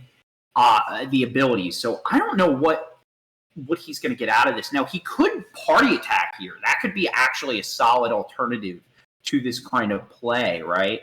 Just threaten lethal off of one of them. But I don't think he's incentivized to do that. No, you just in this one, Jordan going into combat, you blank Rufus. Yeah, for sure. You just blank Rufus and call it a day. Yeah. You could party Toto and Toto coming in. Jordan just going to take that. No X-Burst. No, 0 for 2. That's a bummer. 0 for 2. I think he's considering. Joey thinking. I think he's Yep, okay. just So he's just passing. gonna pass here. Okay. All right. So it looks like he has a Mist Dragon in hand. He has a looks like a Vossler, Tyro. Now it's looking like he can play cards, which is super solid. And he kind of has this little control board here with Porum and Cecil.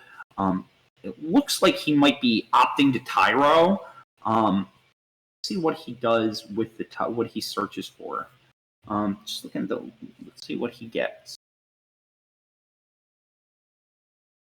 This is a very interesting situation because I think in a few turns Jordan can definitely take control of okay, the Garnet's solid.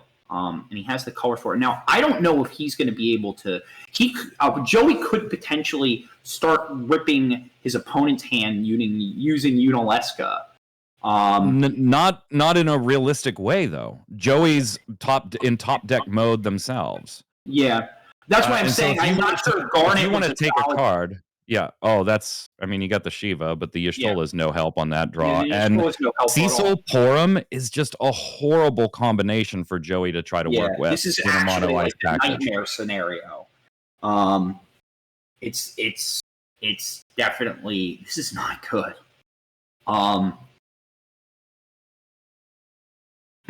What would you do here? I think I would start looking towards my limit break deck, seeing if there's something that could get me some type of ETB value and hold the cards in hand. But I don't think he has anything that costs. Well, I mean, Y'shtola does give you 2 CP to pay on the Cecil tax for something. Looks like we're gonna. Okay, I thought we were Unalesking there, but no, we're going. No, we're going back to the limit break deck because you have to deal with. That's what I was thinking. He was using some type of limit and just playing the bodies game. I think that this Cecil combo is really going to. Whoa! What? Wait, what's happening right now? Does Joey not have a Victoria in the limit break deck still? Did Joey ditch all of them? We just dulled Cecil on a Surge's entry. Yeah. And I thought we were going to kill Porum with a Vic entry instead. And then we ditched the Y'shtola to get the dull of Cecil to walk into an X-Burst. Yeah, this is... I see... This is kind of the way Jordan's been kind of made his deck to get value off of, Let's just go ahead and take a Ferris off the Tyro X Burst. Yeah, that board's looking pretty dead. Credit to Jordan, just kind of plucking along, sticking in here. Oh, gross! Oh, gross! Okay, so we're gonna bounce something, and maybe you don't actually. We say sheesh for this. Oh Lord. Okay, we're gonna bounce the Y'shtola, presumably take back. Yeah, there it is, Garnet. And now all of a sudden, Jordan, 2 backups, essentially color fix with the Tyro. How the turntables? Cecil and a Porum on board that Joey's going to have a hard time dealing with. Oh, and by the way, we got a whole grip +1 of cards. Yeah, this is not looking good, folks. This is man, this game really What's changed. funny is turn 3, I would have said Jordan's got such an uphill battle. Yeah, exactly. He had no hand and was playing cards from his limit break zone just to essentially put some type of pressure. And now he has a full grip, and Joey doesn't really have a hand. And he has a bunch of forwards that don't have abilities due to Porum, and he has to pay for it, which he can't even pay for the most part. Let's see. Good chat. Yeah, just X-Burst what you need. Works every time. I mean, it's strong. It's powerful. Hard play the Garnet. Just go ahead and grab a summon back. Take the Amat.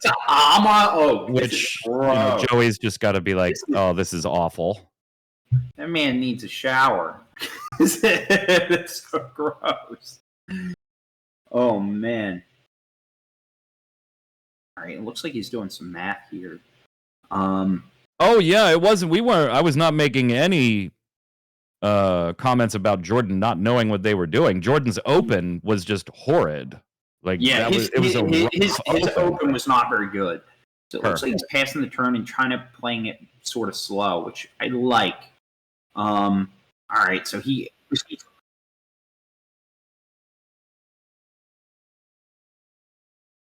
Okay.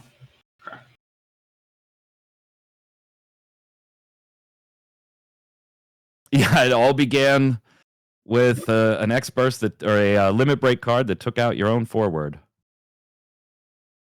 That's where it just That's where it all started. downhill from there. It all went down from there. And What do good we on do Jordan. with Joey? Good on Jordan for seeing it, picking it up, double checking, and then calling a judge. And that's what you got to do. Yeah, that one limit break card that ain't set going to him help. back so far behind. It's interesting now. Well, yeah, I mean, you paid for the limit break card, so you lost what you paid, and then you lost a forward too. Exactly. All right, we're going to get rid of a Unalesca and dull a Unalesca to go ahead and get a Reno. All right, so we can do some things here, right? Unfortunately, Porum is still a problem. Paying 2 for targeting is still going to be a problem on the Cecil tax. But Reno does have the 1 open ICP to potentially swing with haste and play a rude to field. Again, though, Joey only having 1 card in hand to pay 1 Cecil tax makes things rough. So looks like we did give Reno haste. So if Reno swings, we're going to get to search and play. But a dull freeze, you're going to have to pay that card in hand for.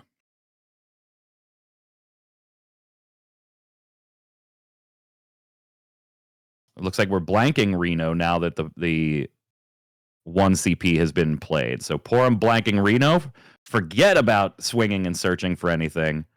So now what do we do with Shantoto, Rufus, and Surges? Interesting. Rufus's ability is technically online because Porum blanked Reno, but you're going to need a dull freeze off of Rufus to even think about swinging, which means you're going to have to give up the card in hand. And you still will end up having to party attack if you really, really wanted to swing anyway. I just don't think it's good for him. It's sitting there at 8. Do that. He just no, it's not. So much value, and I mean, Jordan. She has a real big control value here. She has an Amat ready. Has a full grip. And Joey can't really target anything.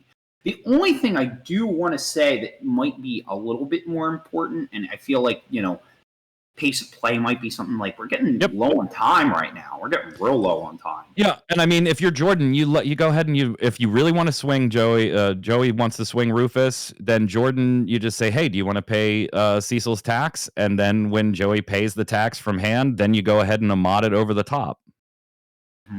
Just, hey, thanks for paying the tax. I'm going to go ahead and Amat the audit. And that is exactly what just happened.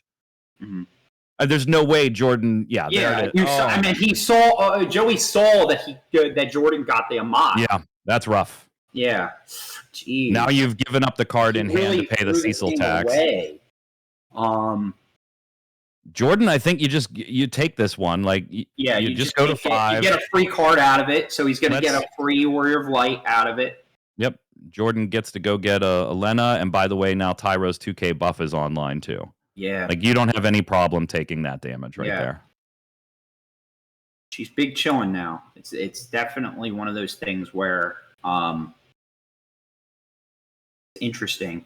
I will say that she does have to push. I think this is like one of those things where you have to kind of push your elected, because time is getting real low. We're at the under the 9-minute mark. I think she's absolutely fine.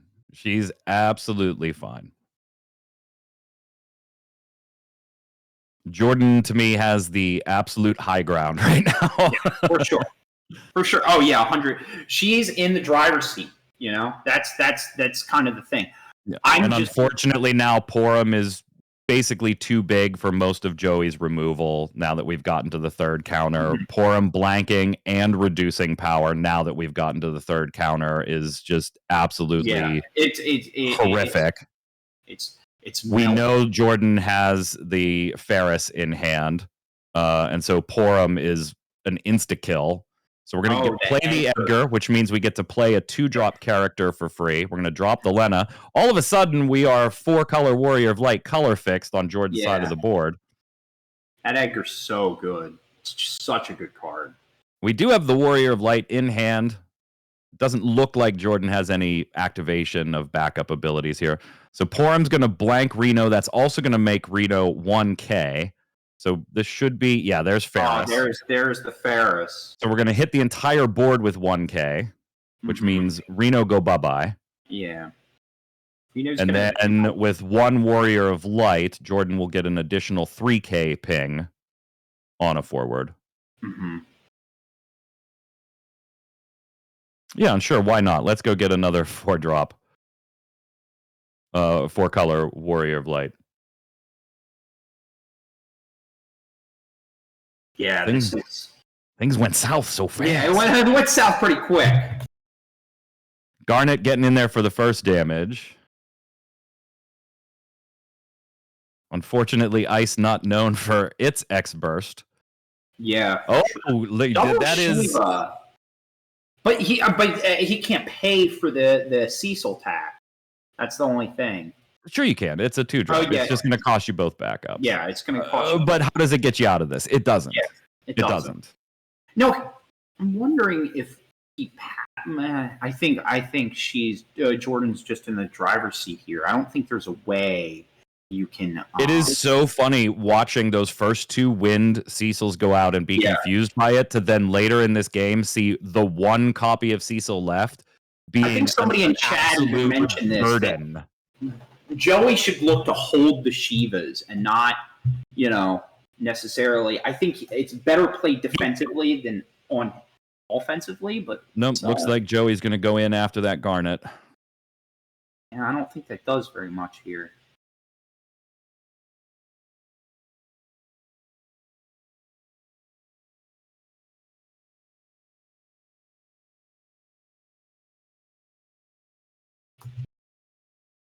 I mean,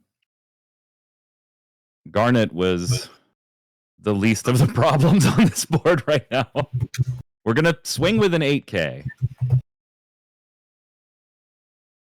We're going to put Ferris in front of it and then blank the Shantoto with Porum, which will also make Shantoto's power 1K. And since Ferris took a little damage, let's just chip Surges with 3K as well.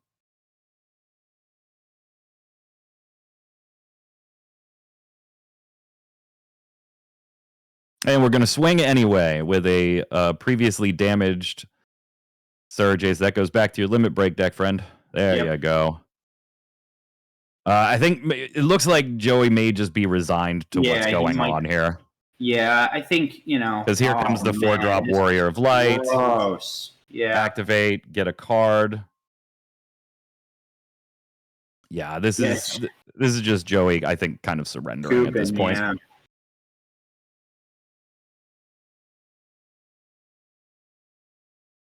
Jordan just double checking the board here, making sure nothing can hurt me at this point, right? We're okay. There's no cards in hand. We've all been there, though, where you're like, I'm pretty sure I have this, but let me just double check the board again. We're going to bring in Matt and give everybody Brave. I was just talking about this before stream. I mean, Jordan may be playing it safe here, knowing, hey, I can't get lethal. I certainly don't want them to do 2 surprise damage, so let's just keep everybody brave. Mm-hmm.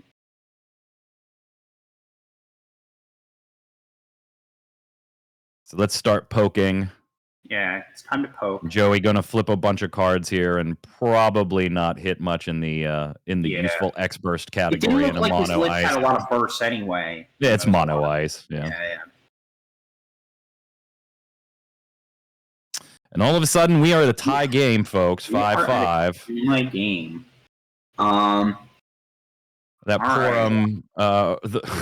Porum straws bricks. Yeah. Yeah, you just scoop. Yeah, you just scoop it up here. The Physalis can't be played at all. Your limit break is down to 1 card, and sure, let's play the Rufus. Mm-hmm. And what? Make you discard? Why not? Yeah, why not? Yeah.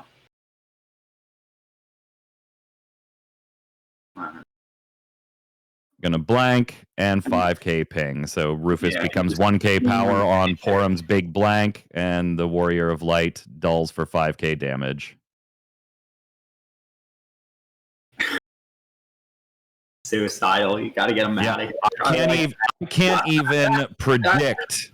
I can't even call out an X-Burst that will help Joey here. There's like, I can't even call it out and manifest it Can't for even you. call it out. Is Jordan, after a rough start, it looked like, you know what, Jordan might get jumped on here. The way Jordan opened and then immediately had 2 cards ripped from hand before Jordan even got to play, and then still opened in a very awkward way. It was like, okay, wait a minute.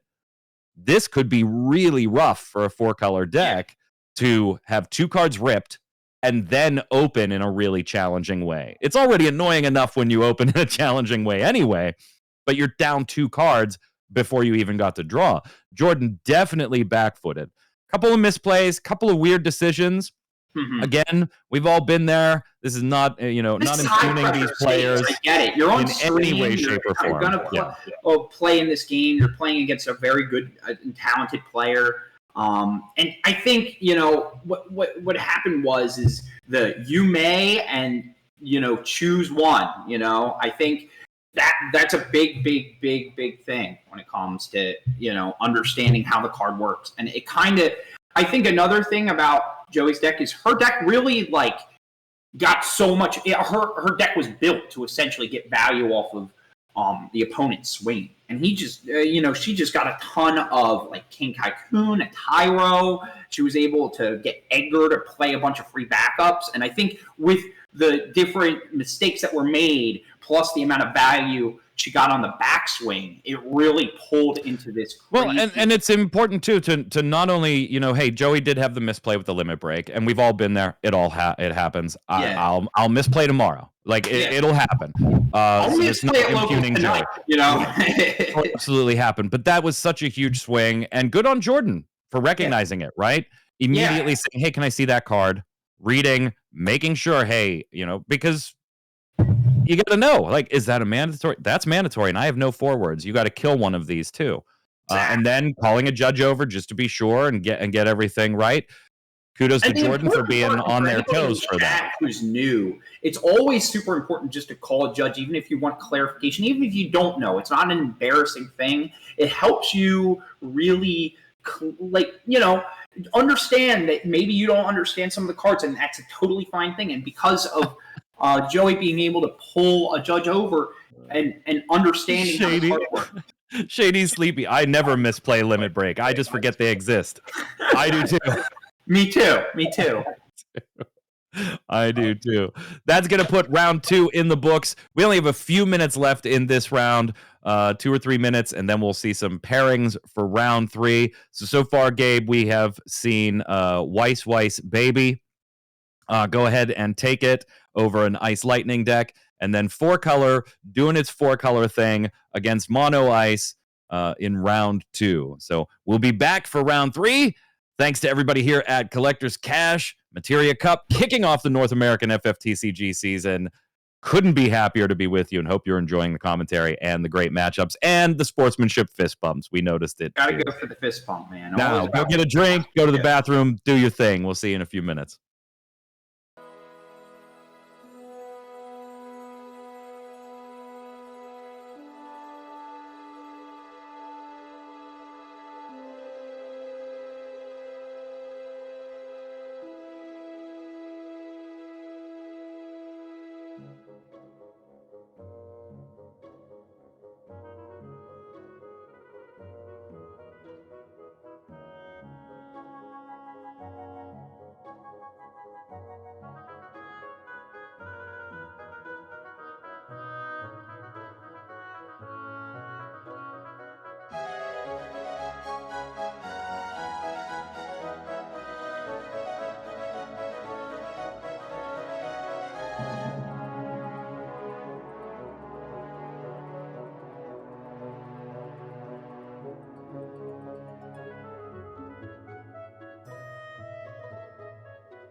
Welcome What's up? back. We're back. We're back. Getting ready for round 3. Everybody's heading up to the desks to get their pairings. Thank you so much for joining us here on Collector Cash's Twitch channel. Hanging out at the first North American FFTCG competitive season event here, Materia Cup 2024, kicking off the season here in North America. It already kicked off overseas, and here we come, Gabe. And now we're all together. Now we're in the same alignment of competitive season. And I'm Mike Byrne here. Very happy to be here doing some commentary, hanging out with friends new and old. If you're new to the Final Fantasy TCG, welcome. Hope you are enjoying the event. Hope you are enjoying Hidden Hope, the new set. If you're looking for some older stuff to pick up or you need some reprints, check out that Anniversary Collection 2024 set. Pretty damn good set to pick up. Not bad. It's pretty good. A bunch of reprints. A bunch of really good reprints too. It just has a lot of solid staple cards that are used universally. And you're seeing a lot of these cards used in the games today. It's really kind of cool to see Square Enix producing such a great value set for a lot of new and older players that need to get some cards that are harder to find. So it's so nice to see how many of these old cards are still good. It looks like round 3 is up, and it looks like we might have another Twitch friend on stream today. We have Ghoul02 or Daniel Gulas. It looks like he's running a. We're doing some Chocobo stuff. We're doing some wind, some Luso, some Zidanes. Well, obviously we've got Evray and Atomos headed up against Philip George, who is on a Giga Wool 7 deck. Giga Wool. All right, so on paper, right, you would think that the Wind matchup or the Wind X matchup for our boy Ghoul might not be exactly favored in something as aggressive as a Wool 7, but it does depend on what that Wool 7 pops when you hit the field, you know? You don't want to let that Wind deck set up, though. That's for sure. That's you definitely don't want to let it set up. It's going to be interesting because I think that the Wind deck is a little like Wool does Wool things. It just goes crazy. It goes all out. Wind has a lot of value and consistency. It does have a decent number of bursts on the swing. Being Wind doesn't really have a lot of like clear answers to stop the autos necessarily, at least to start. Yeah. But looking to be fair, yes, chat. It's obviously Ghoul. Ghoul is not running straight mono Wind. We are doing a Wind Earth, Gladiolus, Luso stuff. So we're doing both. Doing a couple different things, but I also think it plays to two different kind of aspects. First of all, he's a very good player, and he knows when he's slamming Wool, he has to play in a certain way. It's definitely keen sake to see. It looks like he's running a decent, like he's running 2 Shantotos in the list. He's running a. It looks like according to the deck list, it might be running a. It doesn't show us the numbers, but he is running a 1 of Shantoto in the limit break. Yeah, in the limit break, we've got Leo, Shantoto, Matt, Cloud, Little Leela, and Ace. So Ghoul taking advantage of a potential Shantoto backup or Tyro backup play to color fix into those lightning or water limit break cards. On the other side of the field, yeah, we've got Arya, we've got Tyro, Lena, Princess Goblin, Red Mage, Warrior of Light, lots of Warrior of Light. Lots of Warrior of Light. There's a theme here. I hear the 7-drop Warrior of Light special is pretty good. I hear it's pretty good. It's not bad. It's mid. It's sort of mid. But I will say, like, if you look at Philip's list, and as I'm looking at it here, there's a lot of 3 ofs, a lot of 2 ofs, a lot of consistency, a lot of this is what I want to do because it's the turbo. Looking at Daniel's list, there's some 2s, there's some 1s, he has a more flexible kind of deck to react to many of those. So this is, I feel like, the game of, I feel like will consistency play a factor here, or do you think just the variety might? Now, I will say Wind sees a lot of its cards because a lot of times you can just keep playing. If you're going to make me guess, I'm going to say that this match will very much swing on the first 7-drop Warrior of Light play and what it reveals. Exactly. I And what think it reveals. it's just a If it straight allows, right? if it allows Philip to get aggressive, you pop a Zeromus and an Axstar and then free play from your hand something. Or maybe you are immediately, almost a 6 and you have a light Warrior of Light in your hand to make it 7 so that the 3-drop Gilgamesh is 7 color online. If Warrior of Light here pops 2 backups, granted, they'll be beneficial. They'll go search something or something like that in the Wool 7. They'll go get you something. Yeah. But I think you want to hope for a little more aggression when you see Wind Earth on the other side of the board. So let's go to the table and get started here. Philip on the left, Ghoul on the right, and let's see what happens here in round 3. Sleeves by Ghoul. They're very pretty. They are pretty. They are pretty. They're gandering to the eye a little bit. A little gander. Yeah, I think what you were saying before, I think when you see this kind of like slower kind of build, Philip's incentivized to just go fast. It gives us a little peeky of the hand there. Catering to the streamers. Much love, my friend. Ooh. Much love. Much love, my friend, for sure. All right, so we've got a Chocobo of Onion Knights. And we draw the Axstar. We got the Amaterasu. So we're just going to drop the Lena, ditch an Onion Knight. Okay, fine. Yeah, this is. I mean, he's doing what he wants to do. He's going to get not the Lena. I'm sorry, the Searcher, Arya Searcher. Yeah, the Searcher. Yeah, no worries. And he's going to jam. He's saying, "Do you have an answer?" So this is. It's really going to debate, and it looked like from what Dan was showing. It looks like he has a lot of reactionatory, like, retainers, not this kind of reactionary answers. Now, looking at Philip's hand, it doesn't look like he has another wall, so, like, he might be able to just one-sided fight and clean it after the resolution. But let's see. So he starts off with a Norstalin to go search for a backup. I think he understands that he now has to play the longer game, and I think he needs to keep his Noctis in his hand. He's going for the Talinka, which is going to help him later in the value game. And now this is the big reveal. This is the big, windmill. I think the big reveal was the Opus 1 Sylph being discarded for Philip. What a Chad. What a good lad we have here. What a beast, Ghoul. Thank you. Opus 1 Sylph. Clap. Very, very, very respectable. X-Burst activates a forward, and all forwards you control gain 1,000 power to the end of turn. Philip, just taking a look at the hand, trying to see he's going for the windmill slam. We're going for it. Yeah, we got to do it, and he's discarding the Amma, which is interesting. But all right. Ooh, all right. Okay, so we got a Ferris target. We've got the Axstar target. Does he have a target in hand to play? Yeah, you just pick the 2 forwards. Well, he's ditched both. He's ditched both of the 2 Onion Knights. Yeah. That were in Philip's opening hand. So that was a good play. So now we're going to talk about resolutions here. Mm-hmm. Yeah, because there is a trigger from Ferris and a trigger from Axstar, and he's asking, how are you layering the stack? How are you putting cards together? So I think he's saying that he wants to play a forward with Axstar, but that's unfortunate. So you're seeing here that he discarded his 2 Onion Knights, and the only 3 cost he has from his hand is a Ferris. So he really can't get the value from the Axstar. So if he would have kept the 2 Onion Knights in his hand, he would have been able to play 4 forwards. Now let's see.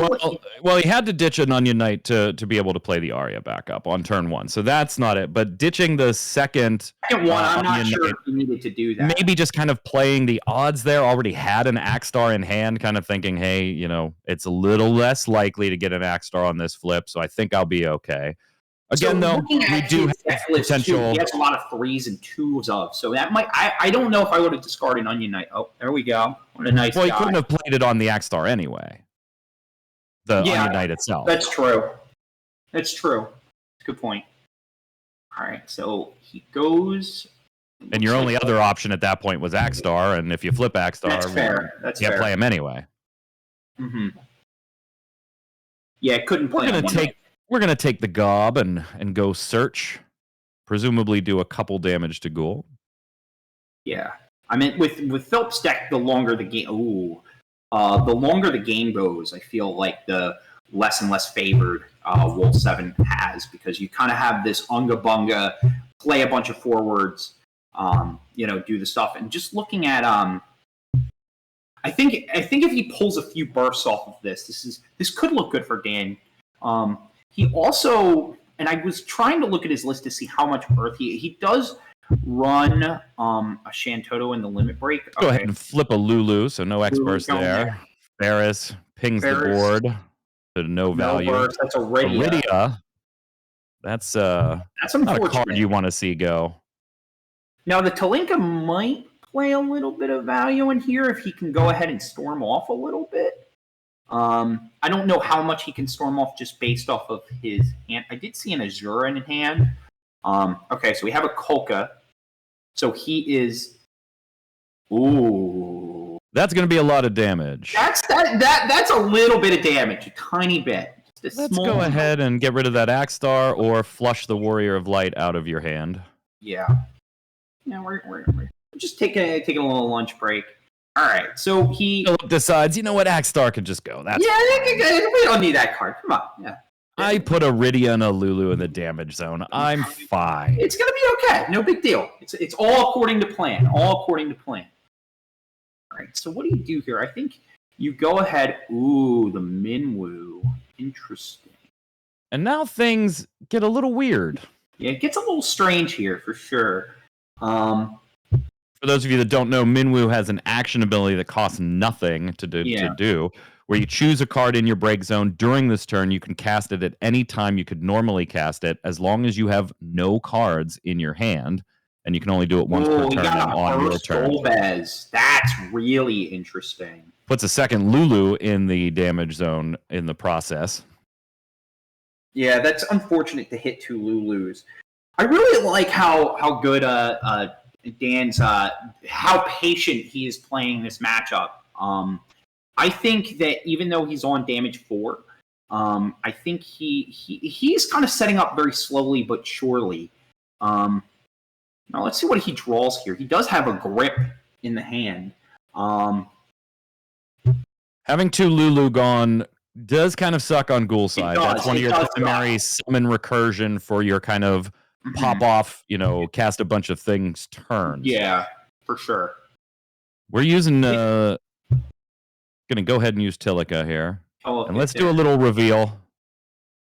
We're gonna keep that one and bottom deck that one. Easy decision on Ghoul's side there. Looked like he saw the Rosa and was like, he snap bottomed. That's the one we want. Yeah, that is the one we want. This might be a good storm turn here, actually. He has a full grip. Everything's minus.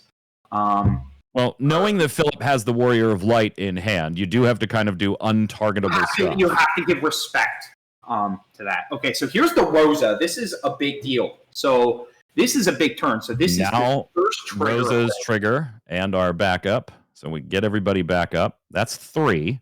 That's 3. We're on storm count 3, boys. We're ready for the grape shot. If you know, you know.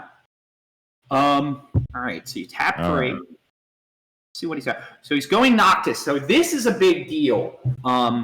This is where Dan's going to be able to kind of turn the game around a little bit. It's kind of interesting to see that. So now he has to trigger Slaying his stack of activating. He's now. I feel like he's going to pop the Warrior of Light here to try and stop these Noctis targets. He has to kind of protect it because he sees that there's going to be some one-sided fights happening here. He has to play respect to that. A little unsure of why, but I'm going to go get El Promptorino. Yeah. So that is card number 5, I believe. All right. Oh, that's a whiff on the free play. Yeah, unfortunately, Rosa not cheating anybody in for Ghoul there. You have to pay for your lunch this time. You got to pay for your lunch. That's all right. We're gonna get a super duper cheap Gladiolus. And he's gonna be super cheap too. Yep. It's gonna cost. What is it? It's a -3 reduction if you have Prompto in that, and with the one Talinka, it costs 1. Yeah, reduced by 3. Oh, there's the Azura. Okay. Yeah, we saw that earlier in the game. He held that. He's bringing... Oh. And we've got the Luso. Brutal. That would be 7.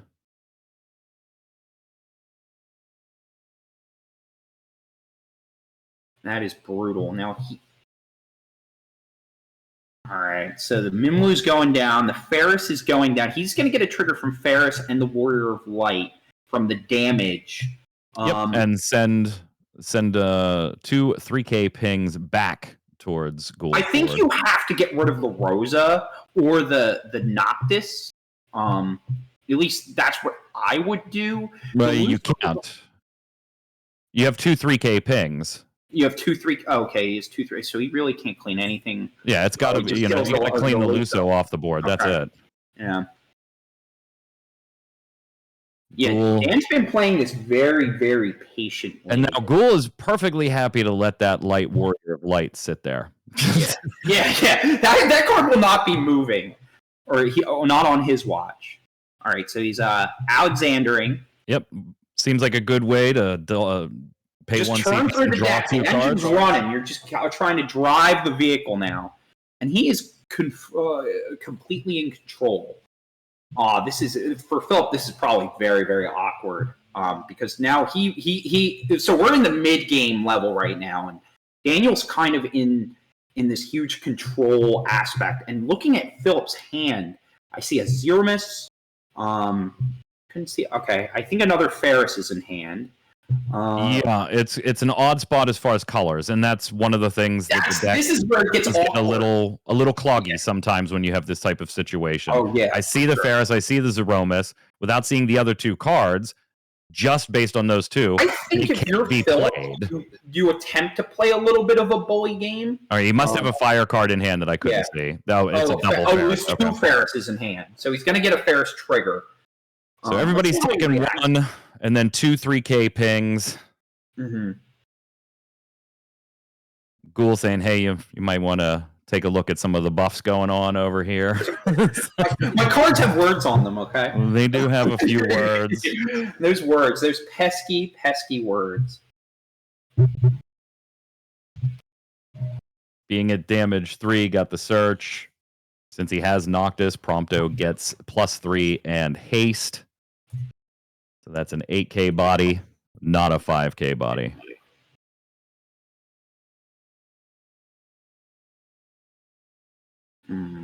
Haven't seen either player dip into that limit break deck yet.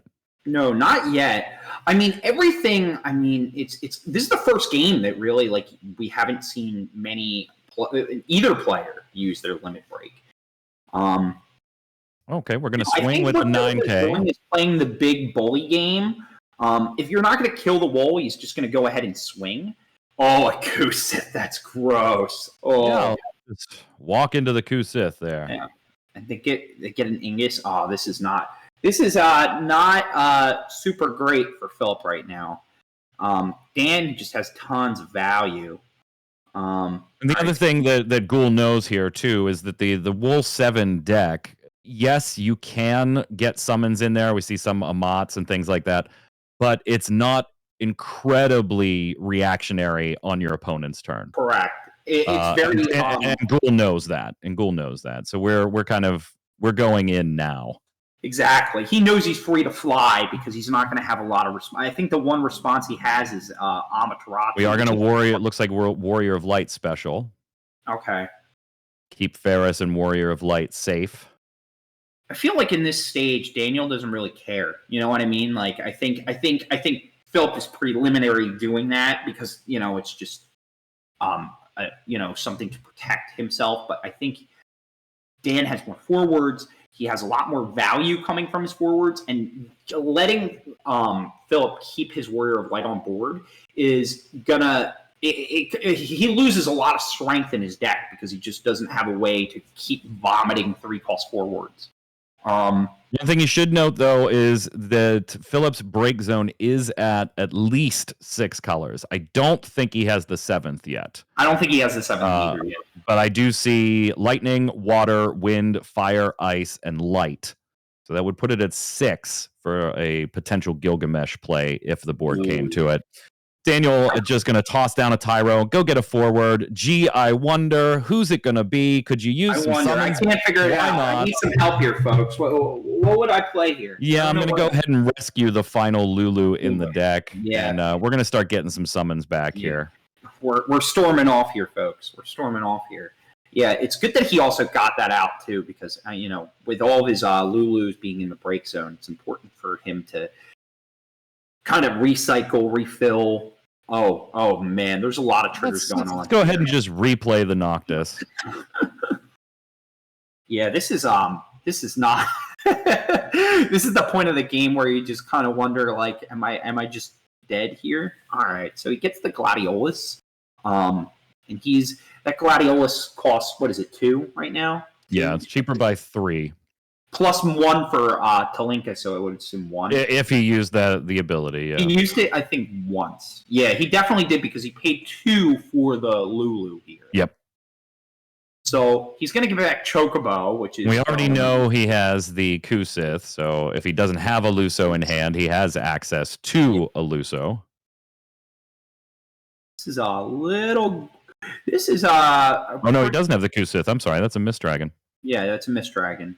It's all right. Let's just put out some big beefy boys. Yeah. And by the way, Rosa's gonna just some dudes, just some homies. Rosa's gonna reveal useless card. That's our favorite reveal target for Rosa. Just getting North Stalin every single day. Is this your card? No. It's like a magic trick right there. Oh, gross. Gross. He's like, hey, take a look at all these buffs. All right, so he's taking his first point. Cooch Lane, interesting. He does get to draw a card, but what is he blank here? I don't. Philip kind of looking over the board. Where did I go wrong? It's like, where? I mean, I really want to draw the card, so whose abilities do I take away at this point? Rose has already done her activation. She's already done her reveal for a free play. Yeah, sure. We're gonna. It looked like Philip picked Lulu there, so taking the ability away for a power reduction should Ghoul cast a summon. Yeah. Yeah, if he goes to main 2 and starts like store, I think that's probably the best choice on that. Ooh. Yeah, Gladiolus was only 1. We weren't. Yeah. I wasn't sure if Tilica had been used. It had. Yeah. Rosa coming in. Shantoto, somebody says.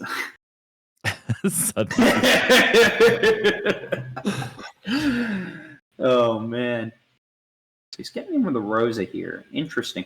I like that, but Ooh, another burst. Wow, very powerful from Philip, being able to get some value here. It would be a miraculous Shantoto that would immediately trigger a judge's deck check, because there is not one in the list for Philip, obviously, nor is there one in the Limit Break deck. Only at damage 2, so unfortunate X-Burst there. And let's go ahead and just replay this Luso. But we're not going to do any extra damage. You can have that Warrior of Light. Yeah, you can enjoy that. That's fine. Man, this is nasty. All Ferris right. Ping taking out the Luso again. Oh man, not surprising. 4-color Warrior of Light. I mean, the Warrior of Light is interesting only because now he's unlocked some of the colors from his hand. I don't think he has a real clean answer here. No, I mean the 4-color Warrior of Light in this deck is just used for Warrior of Light special and to turn on Gilgamesh. It's CP and to turn on Gilgamesh in the break zone. Mm-hmm. He's still missing that, but I feel like at this point, when you just are staring down 5 forwards, you're not swinging here. I mean, Gilgamesh kind of has because of the dull freeze, but you don't have all the colors unlocked. Okay, so he plays Formelda. Well, ditching the Warrior of Light, the 4-color Warrior of Light would put Gilgamesh online. But even in that spot, you're like, Gilgamesh sneaks so many wins in this deck. It's not even funny. But looking at the board, you're like, man, even Gilgamesh doesn't do it for me here. It's not enough. It's not enough. Oh, and by the way, we're going to Dryad this Warrior of Light now. Let me just go ahead and count all of these, these win characters. Let's look at my 18 cards on the board.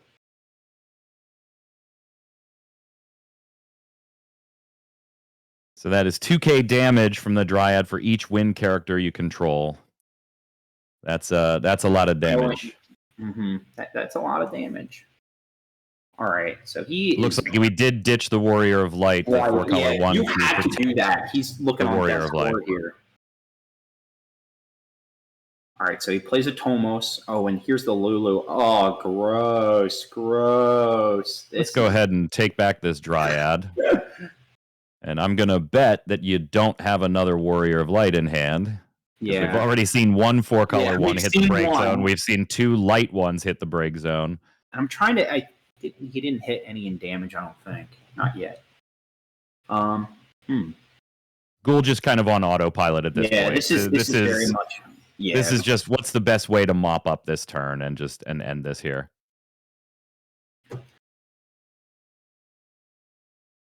Rose is going to get everybody up on the 3rd trigger. Counting the wind characters again to see exactly how much damage Dryad does. Turns out it is more than 9k. It's a little bit. It's a small amount. Not almost gets there. Just barely got there. Character, I believe you got that, friend. And now we just start swinging into we start jamming. And we draw cards. This is Amat for damage 3. Gladiolus with Brave comes in. Zeromas for damage 4. Rosa thinks it over and says, let's swing with Noctis instead. Hey, Lena, would you like to draw a card? Sure, why not? Yeah, look at that Tyro. That seems great. There we go. Let's go ahead straight to 7. There we go. Ghoul taking it in round 3. Wind, Earth, Retainers-esque kind of build over Wool 7. And honestly, it came down to the reveal on Wool 7, right? You got the Ferris, but the board was empty on Ghoul's side at that point. So not a lot going on there. You got the Axstar. You unfortunately didn't have anything to play on the other side. Yeah. There was no Dull Freeze because besides your own 7-drop Warrior of Light, because Ghoul had no board established. The reveal, although 2 good cards, situationally, really didn't do much of anything. You didn't get the free play. You didn't take out a forward. You didn't get Dull Freezes besides your own Warrior of Light. And it left you in a position where Ghoul was, you know what? Okay, I'll take a couple of damage here. I now have time. That Warrior of Light is going to sit on the board while I build up a couple of backups. And maybe I'll go to 2. Maybe I'll even go to 4 if I decide to take a second turn off and build up my backups. But able to pop off immediately with the Tilica on the second turn, start making things cheaper, built the backup line, started fighting back with the Noctis, Earth and Wind character entry abilities, and all of a sudden, Axstar and Ferris aren't on the board anymore. The only thing that Ferris is able to take out in those fight sequences, because of the damage, was Luso, which fine. Like, you want that gone. You don't want that card to be on the board anyway, because you want to play it again. I want to play the damn thing again. So one thing I want to kind of mention, and this was something I kind of thought about, I know that turn on Philip's second turn, he just jammed the Warrior of Light. I think there is some strategy essentially to waiting a little bit, right? Because depending on the build, I think you can play the reaction. I disagree. As soon as you saw the Norshtal, was it Norshtalin on turn 1? Excuse me. I believe that was turn 2 or turn 3. I know that playing the wall just seemed very good there. I think he just got a bunch of reactionatory cards that didn't give him any value. It was just like essentially 3, because of the way his hand was layered, he had like 3 vanilla forwards, which was cleanly answered the following turn just because of the storm. So I always like when I've played the Wool list, it's interesting because I feel like at some points, like Philip's deck was more of the Unga Bunga Turbo, but I also wonder if his hand didn't give a lot of backups. It didn't have a lot of backups. So I feel like it was just, like you said earlier, that like really the reveal of the wall really determined the pace of the entire game. Where I almost wonder, jamming the wall always seems correct, but because it was such a vanilla, here's 2 forwards that don't really give me value, I wonder if there was some means to maybe wait. I was wondering if that could have been a potential kind of thing. No, see, I look at that as soon as you see Ghoul's turn one play, search and go. I think it was turn one. Search and go get Tilica, right? You're like, okay, Yeah, I can't let this game just roll. I will lose that value game if I let Ghoul get there, or I let them build these backups up and start playing Lulu and recurring summons into Luso, into Rosa, and I'm going to lose that game. It was absolutely the right play. It was just an unfortunate reveal. You know, Axstar, good card. Ferris, good card. Turns out both are pretty useless when you don't have a 3-drop playable forward off of Axstar in your hand, and your opponent has no forwards established at that point.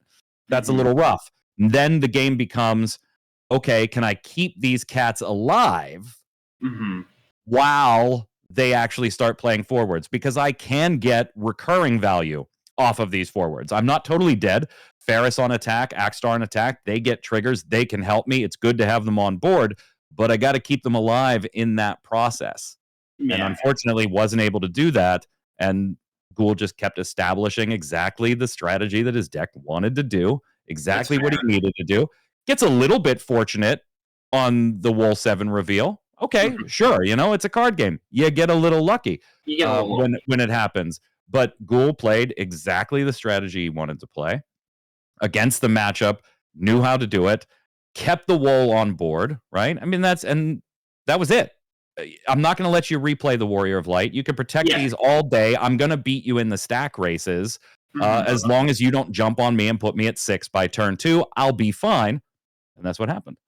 Yeah, I guess that's a fair point. I think by playing a much slower, Dan playing such a slower game and being able to build up really allowed him to get a ton of value off these these big storm turns. Talinka paid weight in that game. Talinka did work for almost like 2 and under, and then being able to just replay. Just being able to just keep vomiting value, like almost gaining CP for every card he played. So I think now thinking about it, you're right. I think that you had to jam the wall because that's you're turboing it up. But as soon as you saw a wind and a search and a Tilica, you're like, okay, here we go. And it's what the deck wants to do in most cases anyway. Philip's particular build of it, by the way, not all that keen on the whole backup thing anyway. The only ones we had in the list were the Red Mage, Princess Goblin, Lena, and Arya. So those are our 4. Oh, we were running Tyro, but you were running for the burst. And the really unfortunate turn 1 where you have to Tyro to go get your Warrior of Light. So 3, 6, 9, 12, 13, 14 backups. 14 backups. All of them are really designed to just go get you the Warrior of Light, with the exception of Red Mage and Lena doing a little bit of draw with the Lena. Would have been nice to have seen the Lena out, I think, in this game. Obviously, because you see Ghoul's deck and you see it and you're like, okay, there's going to be quite a few X bursts in here. Might be nice to draw over those. Unfortunately, we just never got to see it hit the board on Philip's side.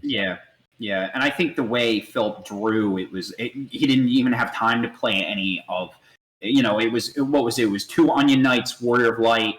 There was one backup that he had. I can't remember what it was, but like the way his hand was layered, it was basically hand dump, pass. You know what I mean? We didn't see Limit Break. Neither player touched Limit Break. We've seen today with no Limit Break really being used. I did see an ace in Dan's deck. But I think but I don't think it was. I mean, it wasn't needed because it was such a fast, kind of determined game. Once you, like you said before, once you kind of play the wall and you just keep the wall there. I mean, literally everything in Dan's deck got all the cards he needed. He didn't need to use his limit break at all. And you saw Ghoul kind of like get the ideal situation right. I was able to clear everything. The wool was still on board, and in the process, I've seen you discard 2 other light wolves to protect things, to try and keep things here. So now, not only do I can just leave this on the board, but even if for some reason it left the board, I know the other 2 are in the break zone. Like, you aren't gonna get that full splash that you tried to get on turn 1. Just unfortunate.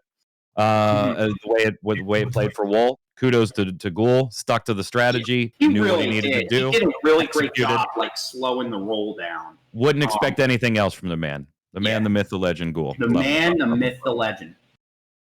That's going to do it for round 3, Collector's Cash Materia Cup NKC. Hope you are enjoying the coverage. Hope you're enjoying the commentary. Hope you're enjoying the matches. It's good to be back. 2024 shaping up to be a really awesome season for Final Fantasy TCG. Now, we're going to bring you round 4 shortly here.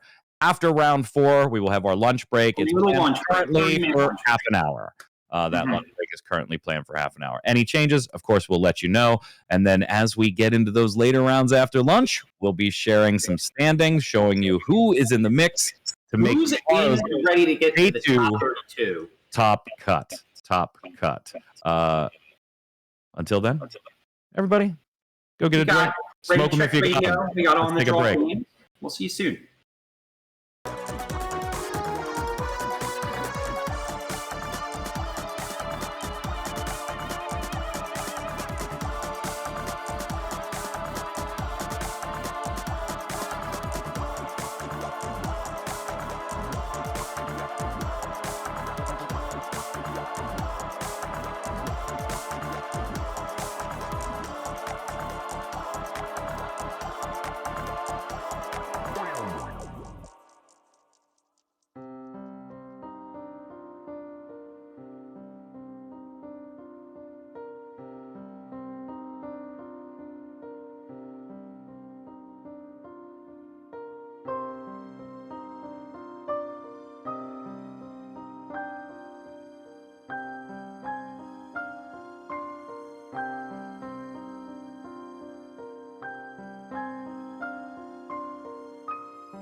Sector 1.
What's up, gang? We're Hey, back. everybody. Getting ready for round 4. Pairings are up. We're getting the deck list in. Looks like first up we're gonna have Sydney on a deck called Butts. BTTS. That's somebody, a good friend from the Maryland crew, which is always super nice to see. From the local PA, it's like right down the street almost. Yep. Obviously, here we can expect to see some Bart's action, and then round it out with the other Warriors of Light and Ferris and Lunith and Refia and Arc. So the gang's all here. The gang is all here for this one. Looks like we're going to be doing some searching, some playing, and trying to do some busted Refia things. On the limit break side of things, we're running 1 Zach, 3 Leo, 1 Shantoto, 1 Matt, 1 Cloud, and 1 Titus. So kind of spacing it all out, except for my boy Leo. You know what? Turns out drawing a card without giving up a card in hand is pretty good. On the other side of the table, we'll have Ray Grings. All the Warriors are in town today. So we're going to have a little match here with Refia Ferris, Bart's, and friends. And of course, Zidane. Why not? You know, when you got the fire and the wind. Interesting choices. Dorgan's in here in Ray Grings' deck, which is, I think, a very good tournament play card. Just because it's such a modular kind of card effect. Yeah, and we're also running the Opus 15 Hero Hecatoncher. We're running some Leviathan, some Amat, some Kusith. So all the usual suspects for a multicolor Warrior of Light deck are here. Looking at the limit break side for Ray, we've got 1 Zach, only 2 Leo, a Cloud, a Matt, a Shantoto, a Titus, and we're teching in the Ice Surges there instead of the 3rd Leo. So very, very similar limit break decks coming up here in round 4, with the exception of instead of 3 Leo, 2 Leo, and a Surges over on Ray's side. So here's the match that we've all been waiting for, right? We're all excited. We're hyped up. See, yeah, your tie perked up a little bit. My shirt got a little more upped up, excited. Yeah, it's the mirror match with the Refia and friends, and both Ferris is out, and let's just do 4K damage across the board that multiplies into 12K, into 16K, into 12K in both directions. So we'll see. No, we're not going to be talking about top players yet. We'll talk about that in the back half of our rounds after the lunch break, which will be after this round. We'll have a 30-minute lunch break, maybe a little more, depends on round timing and getting an even comeback time. So we'll let you know exactly how long the lunch break is, but we're planning for it to be about 30 minutes. Chat saying, call these decks unviable after ban wave. I saw that. That was so funny. I definitely, I will say, even though, we're watching the mirror matches, I will say Sydney's deck is very, it seems like there's a couple major differences, at least from what I see. It looks like the summons seem somewhat the same. The backup lines seem somewhat the same. And I feel like Sydney has a couple of one-ofs. Like the one of, it looks like they have, game's starting. But it looks like a one of Ingus, one of Arc. Looks like there's a one of Wool. I'm seeing here it also seems to have a couple difference in number counts. It looks like Ray's deck seems to have, it looks like it's running one of the Opus 3 Legend Bards. That's really interesting. It's also running a one of the Opus 18 Bards. How do you feel about the Opus 3 Bards in this? Don't care. Yeah, that's kind of how I feel too. I just always like to, and it's special fodder, so you can use it either way you need to use it. If the Warrior of Light count on board matters, great. If it doesn't, and you already have the other Barts out, you want a special, great. There are multiple ways to play that one. Yeah. For sure. It's definitely something. Definitely something that it's just cool to see weird cards being used. But I'm kind of looking here. So in this mirror match, I feel like, what do you think is the pristine? Like, how do you maneuver this? I know a lot of it feels like whoever gets the better value off of the Warrior of Light play.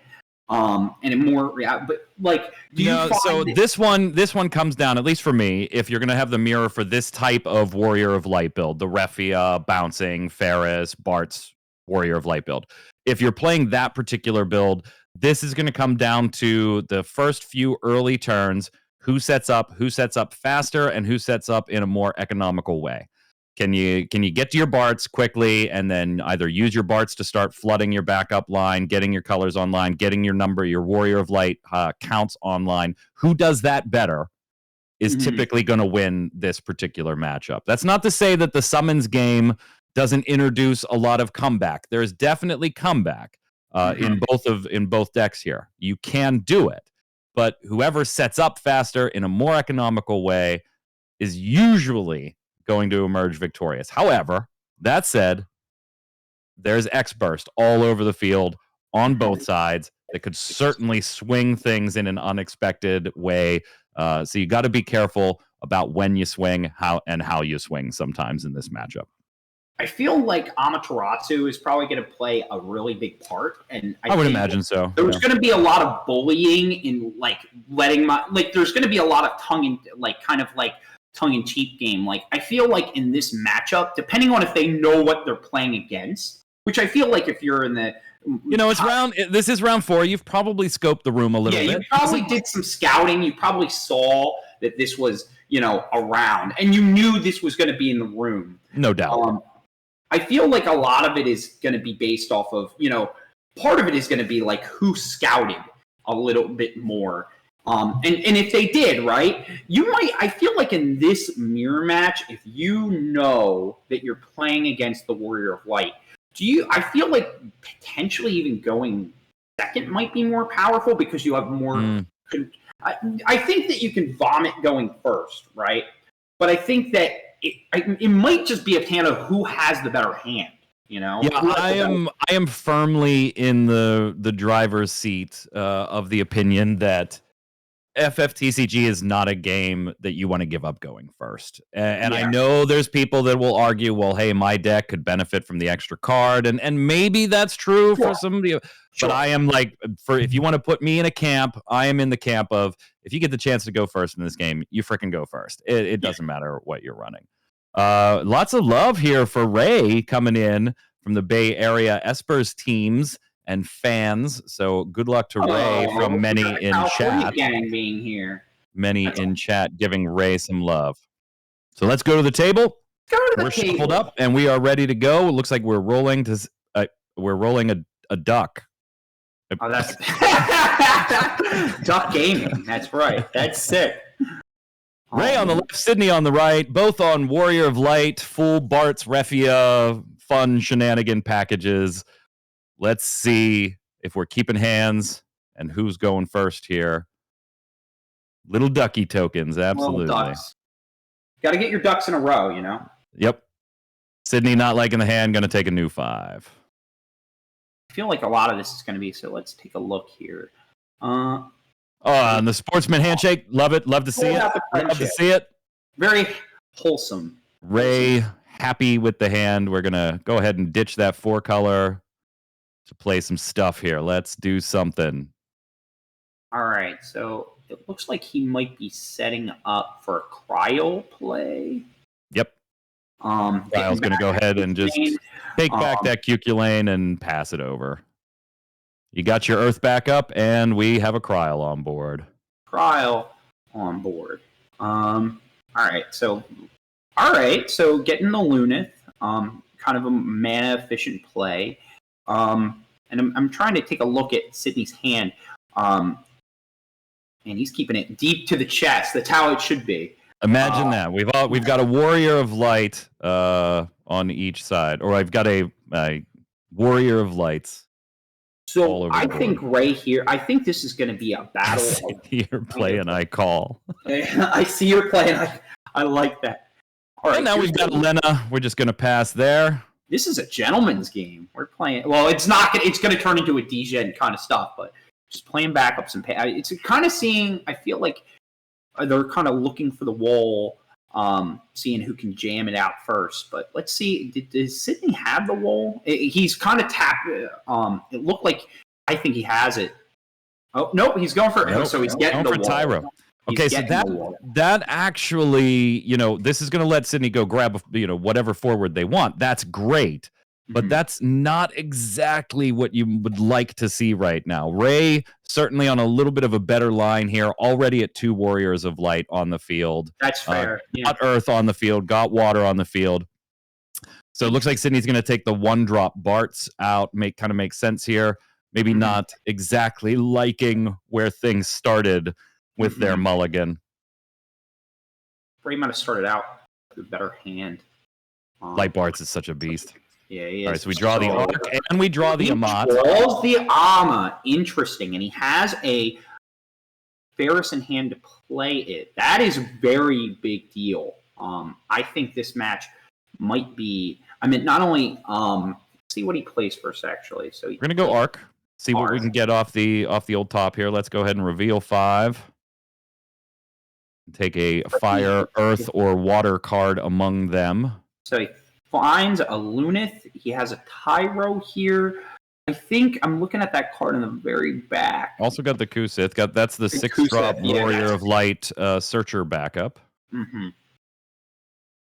Definitely good value stuff here. This is a hard choice. Yeah, I think it has to be the Lunith. The Kusith doesn't really serve a purpose right now. The 6-drop, while nice and grabbing you 2, costs you 6, and you already have a Water backup, so you don't really want to double on the Water too much. Kind of makes sense to grab the Lunith. Didn't want to give up the Ferris or the Amat to play it though, so just held pat at playing the Arc and drawing the Lunith. Mm-hmm. Yeah, I think taking the Lunith and not playing it either also allows Ray to discard a not as vital card to Amat something. I'm wondering if he might. So Sydney has the search on stack to go grab 2 from deck, and gets Water and gets a second Warrior of Light. Looks like Ray is going to pull the trigger here. Yeah, I think that's Amat the backup. Play. I like that play, to be honest with you. No, Ray lets it resolve. Okay, interesting. I'm not against it. I think it does semi-time walk him if he amats it, but I think he's now just deciding on what his search is. It's interesting. I feel like he's probably saving it just for the wall and trying to stick the wall on the board so he can cleanly amat the wall, which I think is a smart play. But let's see what else he chooses. I feel like him taking cards from his left side to his right side might indicate that he has a Mott in hand. If he read his hand gestures, that might be more telling than he knows. All right, so he plays the 2-cost Bard. Yeah. I mean, you don't want to Amat a backup. That just always feels awful in most cases. And you have better targets that are coming, whether that be Refia, who's going to be a big one for Amats, right? Or you have Lunith, who's going to be an Amat target in certain situations. So you have, Ray is absolutely running Bart's, the Bart's version. So, and what's interesting is Sydney doesn't know that Ray has the Amat, but Sydney now thinks Ray has the Amat. So even if Ray didn't have the Amat, by merely just putting 2 cards aside, do I want to do something here? Sydney now goes, that says a lot. Is he bluffing or does he have the Amat? Well, now we've got in the camp of you make them have it. You make them have it. If they have, I would just play my cards, and you know what I mean. If they don't have it, you are in a better place. This is a rough spot. We drew the Barts, but we don't have wind. Ooh, interesting. Huh. We have the Refia. I mean, if you want to slam that down, it does put you at 4 Warriors of Light, but it leaves it incredibly susceptible doing it right now. Is he considering discarding the Amat here? That's interesting. I feel like I'm in the camp of you keep that no matter what, especially in this mirror. Now he's looking at the break zone. That's important. So he's going to discarding the Amat. That is saying ooh, I'm not sure. Okay, so here's one. If you were willing to do that now, Mhm. I think you should have done it last turn. You should have done it last turn, for sure. You've already made reference to it, and now you're saying... Now, he could be trying to bluff that he has 2, but I would say it's safe to fly, especially with the amount of colors in this deck. All right, so he plays the Refia. We get the Refia. We got 5 wolves on Ray's side of the board. Mm-hmm. Attempt to go to combat, so there's the activation. Mm-hmm. Sydney allowing that to resolve. Arc going to get a little pokey. Little poke. Oh, a It's a Refia. That is... Sheesh. And if you are Ray, you're like, hey, that's a pretty good hit. That's not bad. That's not bad. That is the best way to get rid of those. That's going to go ahead and be the best way to get rid of those. Oh, for sure. For sure. You know what? That's even better than RFG, baby. I'll take it. Oh, man. Sydney, looking at 5 Warriors of Light, would have loved to have drawn into that, Refia. Yeah.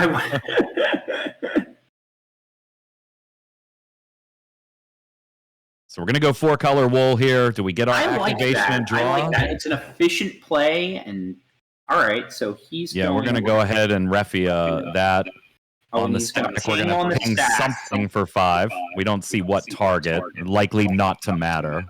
Mm-hmm. Oh, no! Not bad. You know what? That's fine. We'll eat that Refia and we'll just play another one. Gross. And he has a 5k ping, so he could clean the Refia, which is really strong. Yep. Yeah. Oh man, this is nasty. Let's take a look here. Oh yeah, so he seems good. Yeah, seems like a good way to do things. To me. Seems pretty mid to me. That's sarcasm. Strict Wall 2024. No, this is fine. It's fine. We're fine. We're totally fine. Nothing to see here. Let's just go ahead and take this. Let's take this Bart's. Why not? Yeah. It's just this medium Bart's. You know. Let's take a look. So what does he do next here? All right. So he's gonna play. All right. So he is using the Bart's again. Yep. I mean, this is just gonna spiral for a little bit. This is kind of a nice. Now I feel like he almost wishes he saved the Amat a little bit. I don't know if the Amat would have done enough, actually, now looking at it. And now he has his own Refia. That's yep. So here's something interesting. He could use... Oh, I'm not sure. There goes the 5k to get rid of the Refia, and then go to combat and activate the Warriors of Light. Okay, I like that. I'm actually kind of... Swinging in with a little haste and brave. That looked like a Ferris just went into Ray's damage. Yeah, it is a Ferris. There. It looks like it is a Ferris. It's both players losing some important cards. Yeah.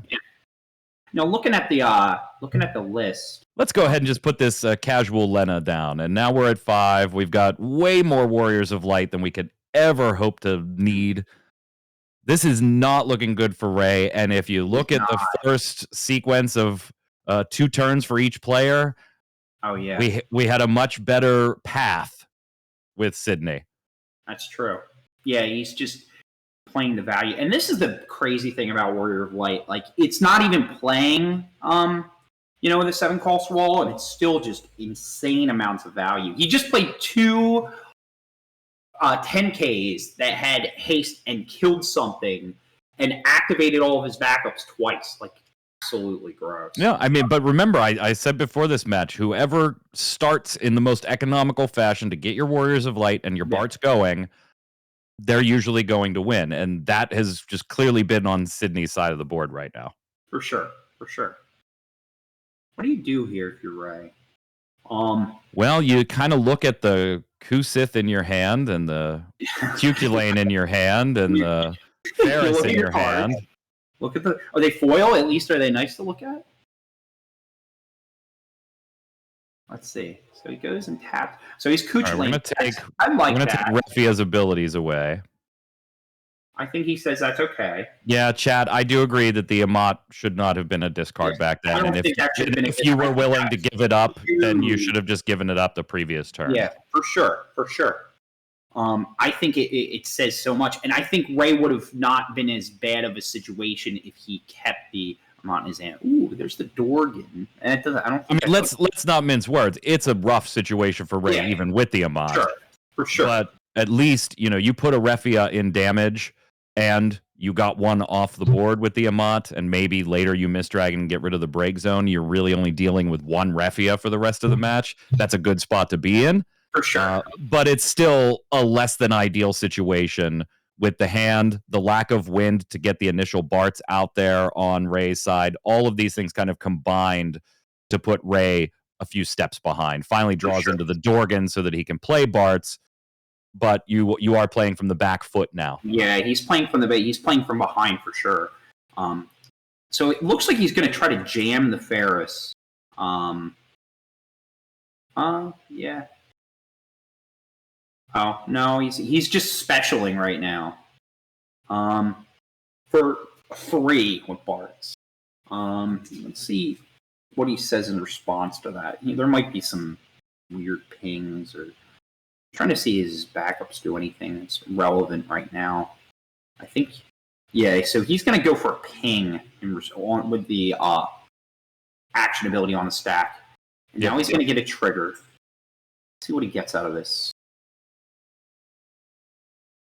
Just didn't want to give Ray a chance to do anything additional on the stack with a Bart's on the field, and it changes the Warrior of Light counts, knowing that Ray's probably going to bring in a Refia.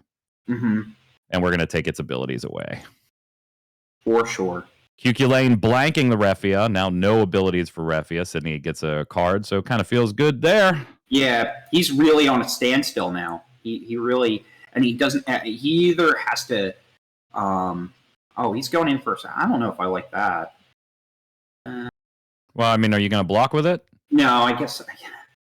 I feel like I'm trying to think if Arc is.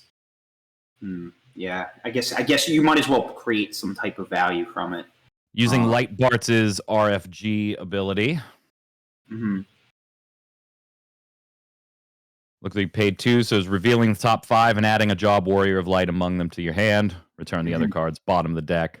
Only if Bart's was in the break zone, which, turns out Bart's was in the break zone. Bart was indeed in the break zone there. So Sydney is very much in the driver's seat here, and he has this big, chunky Warrior of Light. It just has all the keywords. Let's see here. It's funny. You see, like, Sydney take that first damage, and you see a Refia, and you're like, oh, that could... Okay, yeah. And then, like, half a turn later, you're like, yeah, it doesn't matter. It doesn't even matter. Coming in, giving everybody the opportunity that I talked about before the stream before the round 1 started. Yeah. Now this is a free combat phase. Everybody gets to stay up and swing. Well, they have Brave. No. We're putting Refia abilities on the stack. No doubt. Refia abilities on the stack. I see. Okay. And then go to combat and turn everybody back up. Give them that 1K in Brave.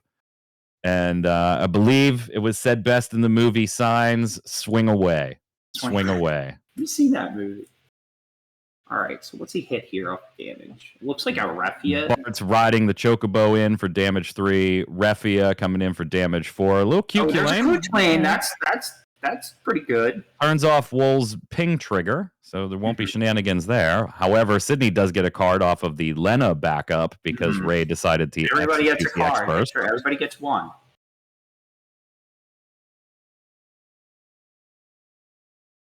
Tell him, Peter. Everybody gets one. Everybody gets one. Discarding to hand size. What a flex. Yeah, what a flex.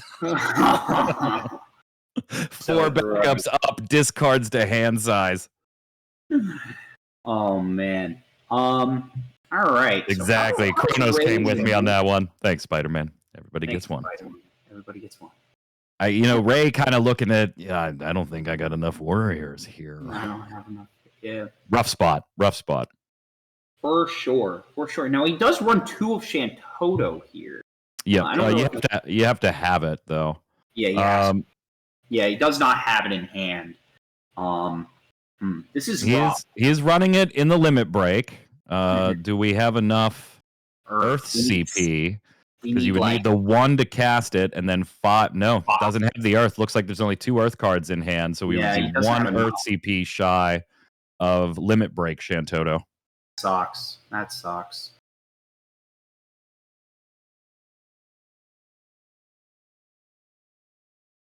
Get a little discussion happening. Chatter, it looks like just talking, probably going through the motions a little bit.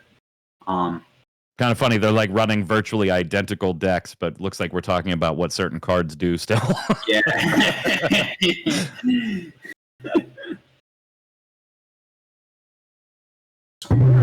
How he navigates this kind of play. It feels like this game is very over in a lot of different ways. I think the mat really. Yeah, I mean, you look at the Kusith in Ray's hand, and you're like, okay, what's in his break zone? But then you're like, well, Sydney has the Mist Dragon anyway. Yeah, he's even sadly, he's looking at his Shantoto being like, if I had one more Earth, just one more Earth. Yeah, I don't know if Sydney's holding an Amat, but like that would feel terrible too. Like, you bring that Shantoto in, and it just gets Amatted. Yeah, you're like, cool, I don't think he discarded any, and they're both running 3 in their list, so it's very possible. It would feel very bad, but Ferris doesn't help too much here. I mean, you'd really be able to effectively get 1 forward off the board. We're going to play the Ferris, see what happens. Yeah. This may not end well, though. That 5k ping from the Warrior of Light is going to be nasty if Sydney can stack something else on it or an activation. Plus, he can use Refia here on the stack, right? Or is that only on your turn? Ray should get the search, right? Mm-hmm. Ferris being at damage 4. Yeah. He should get the search. Is it a May? Good old Arc saving everybody. Sure. Turns out Arc backup can be kind of good. All right, Ray taking his search. Yeah, now he's taking his search. Are we trying the Refia? Yeah, we're going to try the Refia.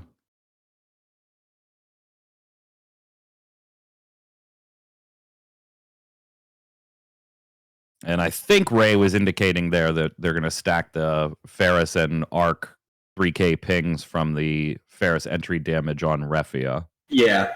Or at least was trying to target Refia with something there, but the Arc protection, not exactly sure what they're discussing right now. But yeah, I think there's a little bit of table chatter. Yeah, Arc has that protected. Oh, he's using Lena special. Or no, he's just discarding. Okay. Their Refi's out.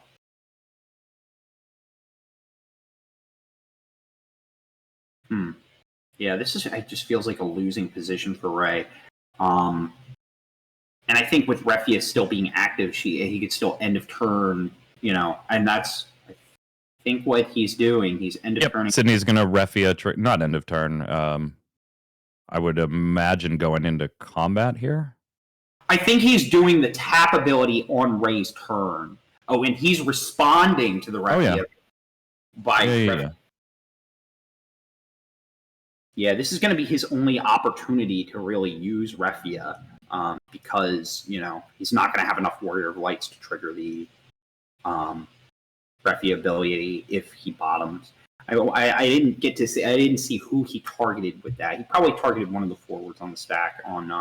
What do you target here? I guess you target the Refia on the stack. I guess. Yeah, I think he targeted the Refia, putting that on top, which I think is smart because once you hit it into damage, it's gone forever. No doubt. You did it to me. I'm going to turn around and do it to you.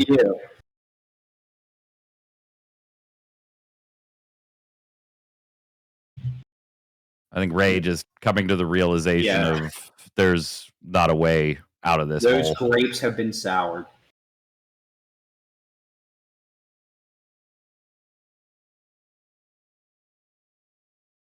Thanks for everybody who's tuning in. We have 133 people here. That is wild.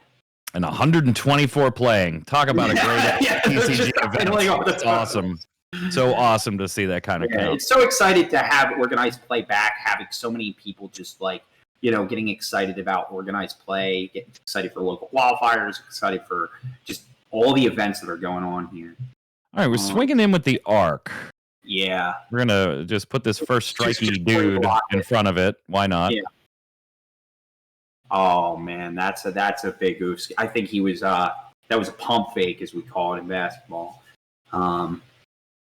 Yeah, I don't know what you were representing there, though. I don't know. Maybe he wanted to play another arc. I think you're You only right. have one in hand with one backup up. Yeah. I don't know. You just, I know there's a guy at my locals that'll swing and he'll just make a look at you and he'll see you. Refia just ends the game here, right? Yeah, you just get rid of Ferris and then swing away. You swing away, yeah. All right. Yep. We go to the. Oh man. Oh, good point, Snugsy. He might have forgot about the first strike on the Warrior of Light and thought he could get an extra 3K ping. Yeah. Makes sense. Oh. And there's the handshake. Just in time. There's the handshake. 7 minutes left in the round. Sydney taking it over Ray. Sorry for you Bay Area fans in chat that were cheering for Ray. Hopefully he'll pick it up on the next round.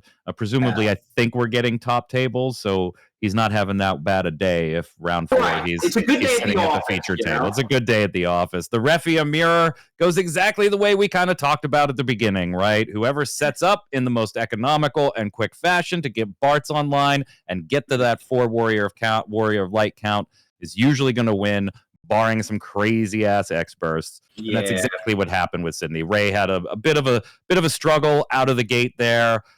Did see the searcher to go get 2 Warrior of Lights in the arc reveal, but by then you already have the Lena out, so you have the water backup. This is going to cost you 6. You've already dulled 2, so maybe not the best grab. Instead, goes for the Lunith fire backup. Good grab, but then kind of decides, hey, I don't want to give up Ferris or Amat for it quite yet. We all kind of agreed that, you probably want to hang on to that Amat. If you were going to play it, maybe ditch the Ferris, because you have a million ways to go get another Ferris. I think you Bluff's casting the Amat to kind of stop Sydney from putting Bart's online, and then decided not to even do that, which I probably would have agreed with too. Then the following turn ditches the Amat to play the Lunith, and now you're already behind on the curve game. You've given up one Amat that you had in hand that was castable with a fire card for Sydney's first potential Refia. But by the time Refia hit the board, you didn't have it anymore. You'd given it up, and the curve was just off in Sydney's direction in a big way. And sometimes that's the way it rolls, right? That's the way the cookie crumbles. I think sometimes he was just a little more economical with his hits. I think that one of the big kind of standalone turns was when he kind of because he kind of motioned that he might have had an Amat and then throwing it away. I feel like even though he was in a losing position, he could have stemmed the beat. I don't think it matters at that point, though. We might have made a few different decisions here and there, but on Sydney's side of the board, it was just played exactly the way you want to play it. Sydney stuck to the line, started the line, got what they needed, and just ran straight through the line. Apparently, we want to show you some Discord stuff. Sydney played it perfectly. Right. He just did what the deck wanted to do. Sydney piloted it to perfection and just got it with the easy win. Butts got there. Yeah, Butts got there. Butts got there. So we've got about 5 minutes left in this round, and then obviously if there's anybody going to a couple of extra turns there to decide things. After this, we will have our lunch break. They have decided, based on timing, to bump that to 45 minutes, because it's probably going to be an oddball time if they tried to make it 30 minutes. So we'll be 45-minute lunch after this round. Then we will have the finishing rounds of day 1, Kansas City Materia Cup at Collector's Cash. Thanks to Cam and the entire team at Collector's Cash behind the scenes, not only helping us with the stream. Hope you are enjoying watching the matches and our commentary. It's always a pleasure to be here with friends old and new. But to the entire team, tournament organizers, judges, the store staff, if you're looking for a few things, maybe hit up their website and make a purchase or two to support the old team there for putting on the initial event of the North American 2024 FFTCG season. And then it's off to local qualifiers and a slew of other Materia Cups. The season has begun, friends. Very excited. I'm very excited. What's for lunch for you, Gabe? What are you having for lunch? Anything good? Protein bars. I got, oh man, I'm feeling like a Wawa salad. How about you? What do you got? What's on the menu? I'm gonna have a chicken salad. Yeah, get the old chicken salad in there and enjoy a few minutes outside. Just a nice little break, a nice little refreshing little pick me up to get you through. Yeah, my neighbor's done cutting down trees, so there's not any noise. Oh yeah, that's always a good thing. It's always a good thing, you know, making sure that the trees are down and not taking your house over the stream over as you're doing it. That would have been right. I was a little worried this morning. They were very loud out there with the chippers, and I'm like, oh my god. Can you guys hear this? No, you can't hear it. Okay, good. Now they're all gone.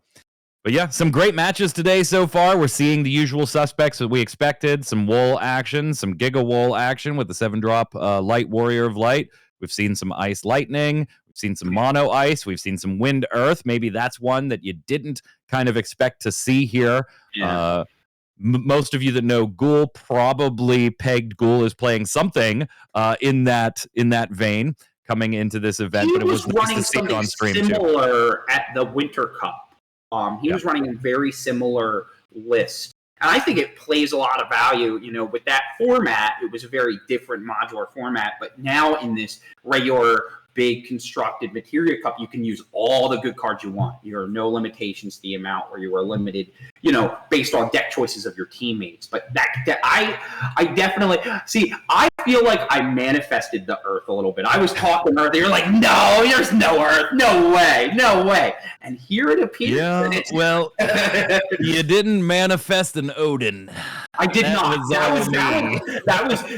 I don't have enough witchcraft in my body to manifest that type. I'm still working on it. You know. In the back half of this, by the way, just like we did last year, we're going to work with Cam and the team to try. No promises, but we're going to try to get bubble matches and things like that as we get to the later rounds, so that we can see people that are in a win and in type bubbles. Scenario where possible. Bubbles, We'll try. No promises, but we will try, just like we did last year. Who doesn't like a good bubble? Who doesn't like a good bubble match? Winning in, it's always a good feeling, unless you're on the losing side of it. Which I am the bubble boy. I've been on stream, so it's great. We're actually the bubble sorcerers, actually. Me and Michael, we just are the bubbles, and we feel the back end. Our bubble gets popped. What's the old saying? Those that can't do, commentate. Chat, that's going to do it for us on the front side of the lunch break. Enjoy a meal, take some time off, and we will see you guys. This has been so much fun, and there's still more coming after a good little lunch break. Absolutely. We'll see you in a 45-ish. Pay attention. They'll have the timers on the screen. See you soon. See you soon.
What's up, Chad? Hey, y'all. How was your lunch, Gabe?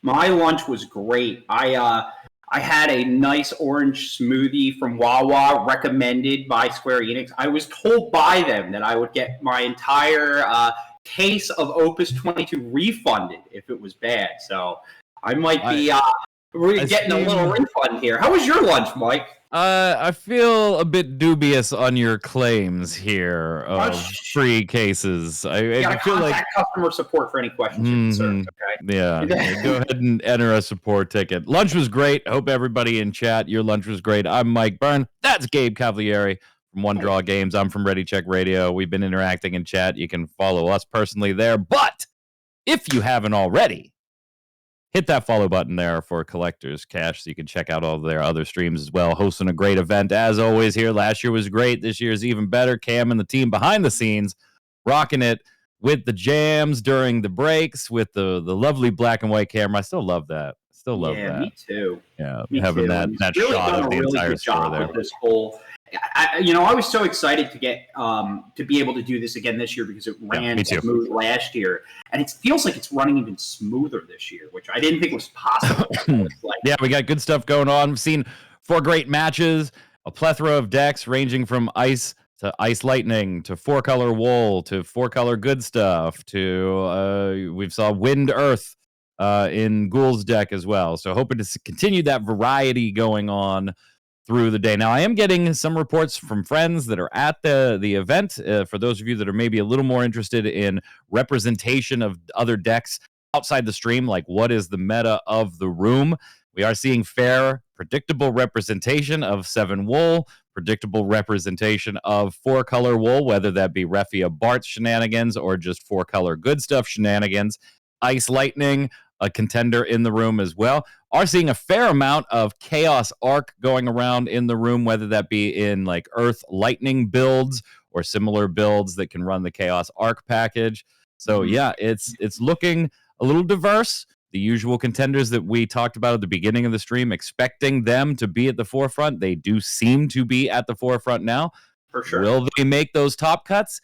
We'll show you as the back half of the tournament progresses and we start seeing some of the standings a little later after the next round or so. For sure. It's kind of what I expected a little bit. I have seen a little bit of spice. It's nice to see that little bit of refreshing, like little taste of something different in between some of these Wool matchups, some of these little battles here. But getting ready to kind of talk about the battles in our next match. Yeah, chat, obviously Knights in the room. Yeah, we haven't cut one on stream, but there are definitely Knights in the room. Oh yeah, there's some Knights at the round table at Collector's Cash right now. But it's kind of funny because our next match is up. It is a battle of North Carolina here. We have it looks like we have here World's competitor Mike Powell against Hunter Nance, who was second place in Worlds, that's going to be a really, really, really exciting. I got to flex for my boy. Really exciting gameplay. You're going to see 2 very, very, very talented players that are playing, and a lot of good friendos that are just dear and near to my heart for sure. I'm seeing here, it looks like they are both, I believe, so I had to chuckle at Mike Powell's deck name a little bit, but it looks like he's running the predictable contenders. Yeah, I put my face up here, and everybody was like, what the heck is he doing? The name of his deck is World War Aviation, y'all. With misspelled like it is WOLRD. WOLRD. Legendary. Shout out to Facebook, yeah. And then Hunter Nance on the Knights package. So we are going to see Agrius and Carilla and friends in there. Looking at the limit break side of things, on Hunter Nance's side, we have 1 Matt, 2 Zach, 1 Victoria, 2 Leo, 1 Serges, and 1 Little Leela. And over on Mike Powell's side of things, 2 Clouds, 3 Leos, a Shantoto, a Titus, and a Zach. So we are going to finally see Knights on stream. We did not see it in the first 4 rounds. Boom, we talk about it as we come back from the break, and here we go. Seeing the Knights package. It's going to be interesting to see that because they're both very go wide kind of decks. I think. How do you feel about this? I feel like in a lot of ways, Knights have they get a little more mid-game value. Just like I think they both get value. They both vomit forwards. It might be one of those games where essentially who gets the most value out of their reveal wins the game. Looking at Hunter's Wisp, though, I do see like different cards like Sid Reigns, which could be really, really big against the matchup for Wall. I see Delita, very interesting kind of stuff. What do you think in this matchup? This should be really interesting. Well, I mean, the Knights have the ability to get a little aggressive, right? We were talking about that in some of the earlier matchups and in between rounds when we were talking about the meta. So they're using Corilla and some of the other Knights packages. Things could get a little aggressive here, which maybe Hunter opts to take that tact. I don't know if he knows what his opponent is on or not. We'll assume that he does not, but it's not going to take Hunter very long to figure out. I'm going to give you a little bit of light deck. So, funny story, Hunter and Mike, they go to the same local. They go to the same area to play. So they might have went together, right? So they might exactly know what's going on here. And that's even if they didn't. Yeah, he's going to know within the first turn exactly what he's up against. What he's up against. I will say these kind of matchups are super duper interesting too, because when you have two players that really know each other's decks and know what each other's are playing, and there's a lot of hidden knowledge, like bluffing, just because you've played in probably the same hotel, same Airbnb, been practicing the matchups, practicing the different things. Like these types of games are just such high skill level, just because they know each other. They've probably been practicing for months for this one. Chad asking about the backup situation in the Knights deck, which package we are running here. We've got Ovelia, 3 Larsa, Meryl Webb, a Class 4th Moogle, and 3 Class 2nd Moogles, and a Meath for a total of 1, 4, 5, 6, 7, 8, 9, 10 backups. 10 backups. This is we're playing forwards, boys. This is the game of forwards. Definitely going to be a very, very interesting matchup. And I think it's going to be even cooler seeing just two players that know each other very much. Right. Let's go to the table and get started here. Hunter on the left, Michael on the right. Looks like we've already decided who's going first and resolved mulligans. We got the Larsa. That's going to allow Hunter to just go get that forward, and we know it's all going to be Corilla, as long as it's cost 4 or more. So this is the biggie. 5-drop 9K. If a Knight forward other than Corilla you control is dealt damage less than its power, that damage becomes 0. And when Corilla enters the field, pop those top 5 cards off your deck, and you get to play two Job Knights with a total cost of 4 or less onto the field, and everything else goes to the bottom of the deck. That's the splash that Hunter is going to want here. Obviously, whether he knows it's a Warrior of Light deck in advance or not, he now knows. Yeah. He sees the Warrior of Light in the Krill and is like, he's wondering what deck he's playing. Just a little chin scratcher right here. All right. Love the Sriracha shirt by Hunter, by the way. What's going on in this deck here? Let's take a look here. So he drew a Class 4 mutant, but I wonder if he just slams the Corellia here. I'm not. It doesn't feel great, right? It doesn't feel great. I agree. I mean, he does get it on curve. Mm-hmm. But he also might recognize the matchup and say, you know what, this is one where I get a little more aggressive and probably just truck it out there. There it is, yeah. The Corilla comes out. Things need to be a little more aggressive. All right, we put the Charlotte and the Steiner. Not great. I mean, Charlotte's nice. But I felt like that was just okay. Steiner's going to get a little bit of value here, which is kind of nice. Well, the Charlotte's going to provide a little bit of protection for this board, right? And that's the danger. If you're going to go wide, how susceptible is your board to then being taken over? So Charlotte's going to provide a little bit of protection on that front, at least. That'll be nice. Now let's take a look at what Mike is about to play here. Oh man, I see. Unfortunately, Steiner is kind of like, you really would have It's a rather Dudley. seen It's not what else. you want to see. It's just a 7K body at this point. Oh right? man. Oh, okay. There's the Tyro. Okay, I like that. You just searching to. I guess you searching the Wool here. Is he just taking a turn off and letting him swing, or can he afford that? I guess is the question. He probably can.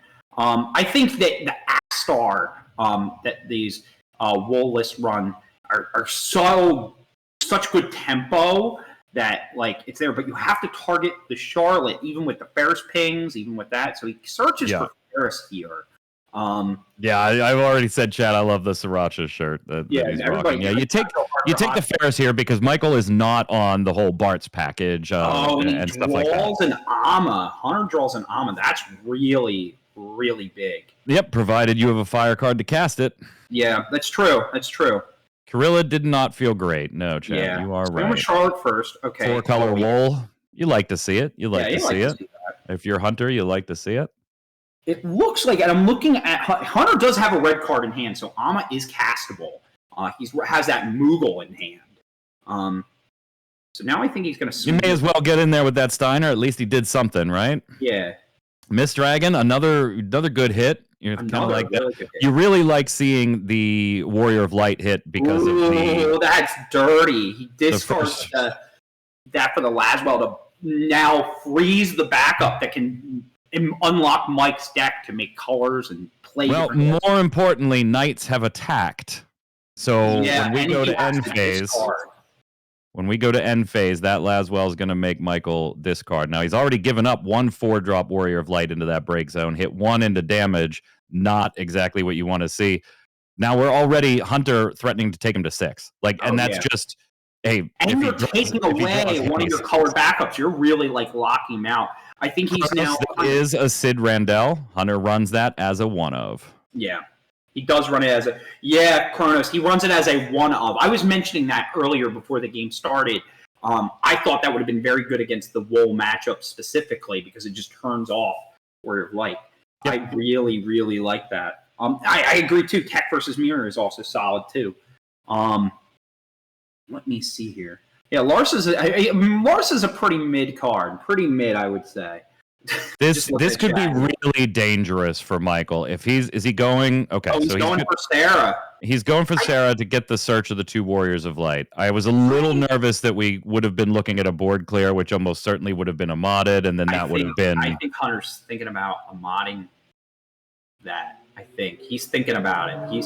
He's thinking about it, and he says that resolves. Okay. Yep, he's going to let him do it. So he has 2 cards in hand, so he could potentially play the Wool if he searches Wool and any card really. I think that was right to not Ammon it only because now if he jams the Wool, Ammon really just like ends the game on the spot. I think if he tries to jam the Wool after this play. Yeah, and the danger here, by the way, Michael has no idea he has the Ammon, right? It wasn't off of a search or anything like that. At all. We have the knowledge just from being on the tape, but it's not looking good for our boys here. Michael trying to get those Refia abilities online here, grabbing the Onion Knight, grabbing the Refia. The board only consists of 2 Warriors of Light at the moment, though. So Pyro, again, being like the second backup you play on this, really doesn't help with that Warrior of Light count curve, which you're really going for. Yeah. We saw that in round 4 before we went to lunch break, that having to drop that Tyro as the second backup doesn't usually feel all that good. Yes, you usually get the Refia off of it, and you're fine, but it does throw off that curve. Interesting. Double Ammon in Hunter's hand now. He has some. Let's just start swinging with the one you're going to have to target. All right, draw a card. Draw a card, and let's get Laswell to get some damage. Okay, let's. Golf clap. That's a beautiful. How is Mike so good at this game, man? How is he so good at this? Of worlds, huh? Hunter just looks at his opponent, just X-bursting to hell and back, right? Yeah. It always feels good when you're getting damaged and you're drawing 2 cards because of Kirilla going to get in there. Are we going to see 3? We do. Yeah. Why not? Go ahead and get a summon. I mean, yes, it's Wool. We know the deck is X-Burst heavy, even on accident, but that is 3 in a row. Mm-hmm. For sure. Now it's like, do you want to swing with Steiner? You got to. Oh, he's like, got. just Man. do it at this point. Oh, thank God it wasn't an Nay. X-Burst. It was an Unai. It was an Unai. So, yeah, going ahead. Are you seeing a 7-cost Toto into a Amat? Right. So that's Mike ends up picking up 3 cards in that attack phase. Granted, at 6, don't have the Warrior of Light threshold on board yet. As far as the counts to really getting Refia on, you have a ton of cards in hand, so presumably you can absolutely get to 4 Warriors of Light. But what Michael doesn't know is that he is walking into at least double Amats. I don't know if Hunter drew the second fire card to cast the second Amat, but he certainly can cast he had the Ferris and he also had the Moogle backup, so he should have energy for 2 or CP for both Amats. Yeah, his grips. Yeah. Unai was a nice hit, but this late in the match and the board that it's in, I don't think Unai was going to be too much of a help at that point. Knights go Burr, exactly. Knights do go Burr, indeed. Because you still have the unfortunate Charlotte, right? Like Unai would have had to have taken Charlotte first, and then the Larsa, and that really doesn't change too many things. And right now, Michael, I'm sure is just thinking, look, how can I get to 4 or 5 Warriors of Light? Or just how do I answer this like insane board? Une, you pronounce it however you want to, friend. Une. Tomato, here comes Cloud. Oh man. I think what he's doing is a hip check here. He's trying to see if he'll bait Hunter on the Amat thing. Absolutely not. I mean, Cloud's going to have to target Charlotte, and you probably just let that go. Yeah. True. Michael has the Refia in hand. Yeah. And so you're perfect. Charlotte did exactly what you wanted Charlotte to do. Yeah, for sure. Une, just to trigger people. There you go. Just to trigger. Une.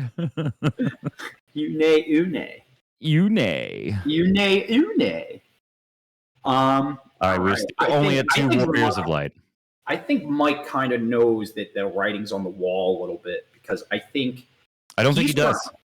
You don't think he does? I mean, he definitely knows he's back-footed, but he doesn't know exactly how back-footed he's about to be when this Refia tries to do stuff and is not able to do it.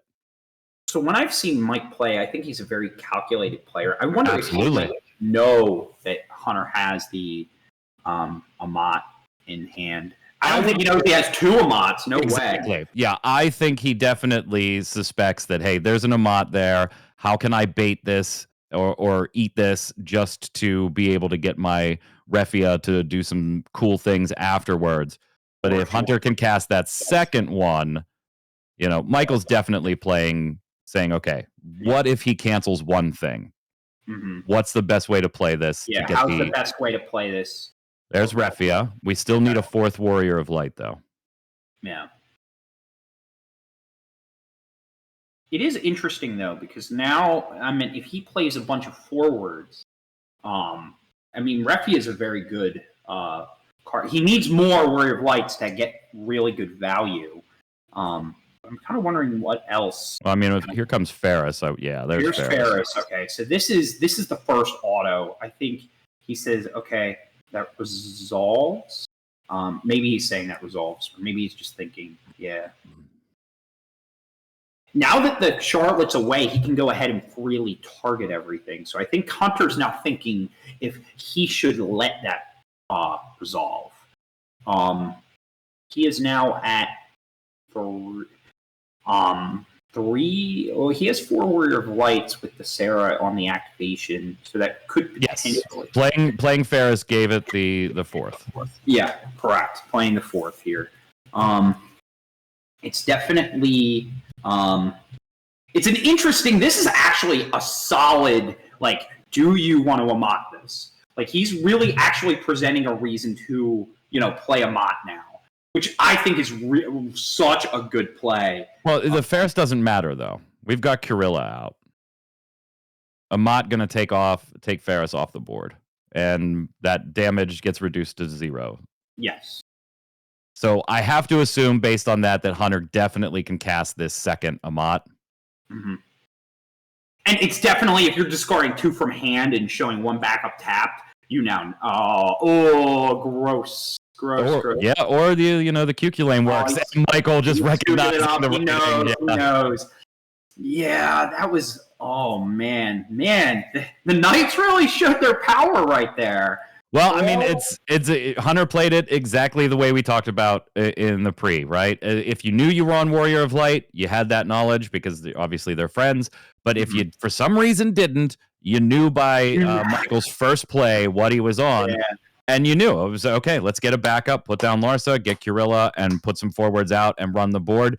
It did seem to be initially a bit of an unfortunate flip on Kirilla, getting a Steiner to no effect. So you have a 7K body, but that was it.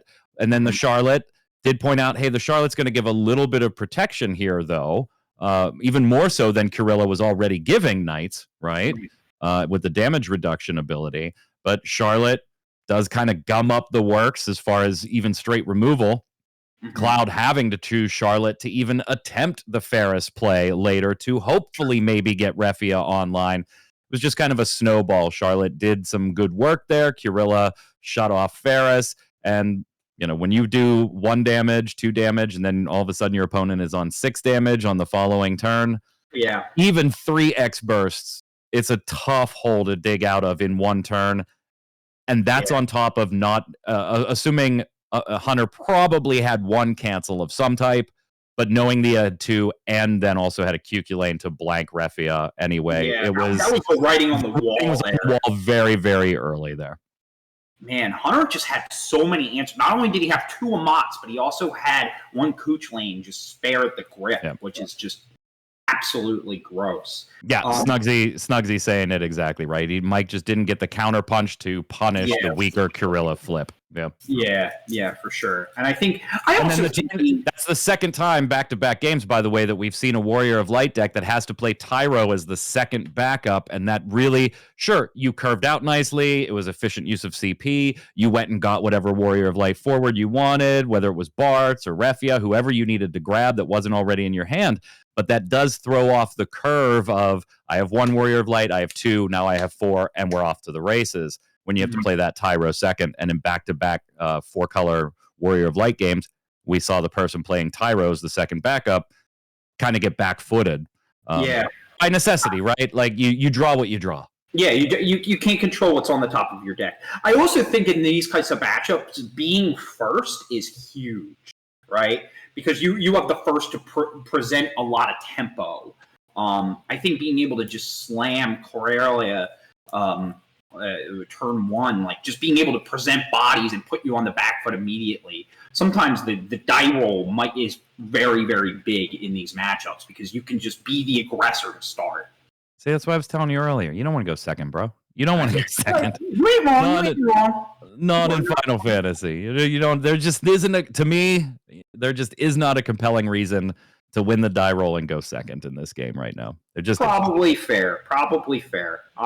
I mean, sometimes I'm always looking devil's advocate, but I always wonder in Ice Earth if that's a thing. But I think in this matchup, 100%, if you're going first, you're doing the best, not the worst. So I definitely that was when you see Larsa in hand as the easiest keep like ever. You're just like, okay, yeah, we're good. I just have the engine. Like literally, he just slammed that into. Larsa, get Kirilla, play it on curve. Here we go, boys. Let's do our thing. I will also say too. I think with Knights being so water centric, you just have a lot more efficient answers, right? Like you have Cooch Lane, which is really solid. You have the ability to run other colors too. Like I think Cooch Lane is probably one of the best cards in water because it's so efficient. It replaces itself, and you know what I mean. You just get so much value. So and it X-bursts.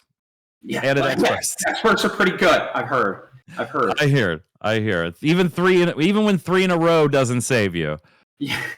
still pretty It's good. so crazy that we're in a They're world. still There are pretty some good. games you can just die by a burst, and then there are games where the last couple games you get like 3 bursts and you're still dead. It's so 90% of the time when that 6-drop Leviathan hits X burst, you're just kind of like, game 2. I game 2. Can we just go to game 2? Yeah, game 2. That is round 5 in the bag here. We're going to start getting some standings together. We're going to start seeing if we can modify who we're seeing on stream, get some people that are close to making that top cut, maybe could miss, could be in if they get the wins or not. So we'll coordinate back behind the scenes a little bit, and we'll see you for round 6.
back, What's yo. up?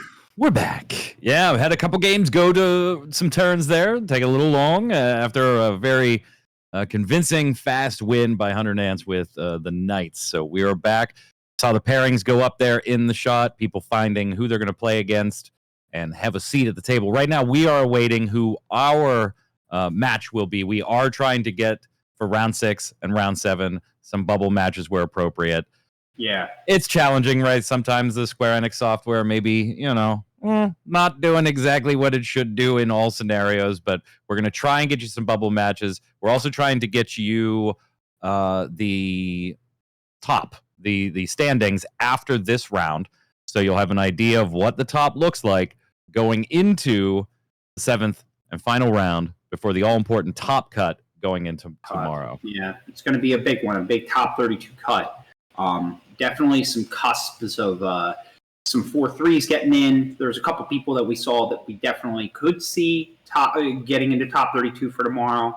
How have you been feeling about all the game? Like, is it a lot of usual suspects to you? I think there has been a lot of usual suspects. Yeah. Oh, yeah. It's so nice to see Knights. Like, I kind of suspected that deck would go in to top 32. Yeah, it was no mystery that Knights was going to be there and was going to do well. No mystery about 4 colors.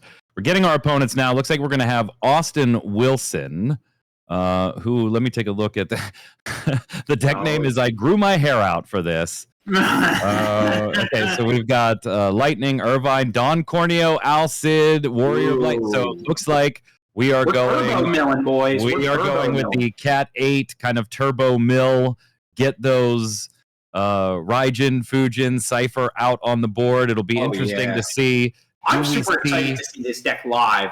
Do we see Don Corneo and Rug on turn 1? That's the ideal mulligan situation, depending on your opponent. Against Chris Lopez. Shout out to Mr. Cool, the deck name. Absolutely. Mr. Cool, Alex Hancock's 2-time world champion. We would be remiss if we did not congratulate our friend there.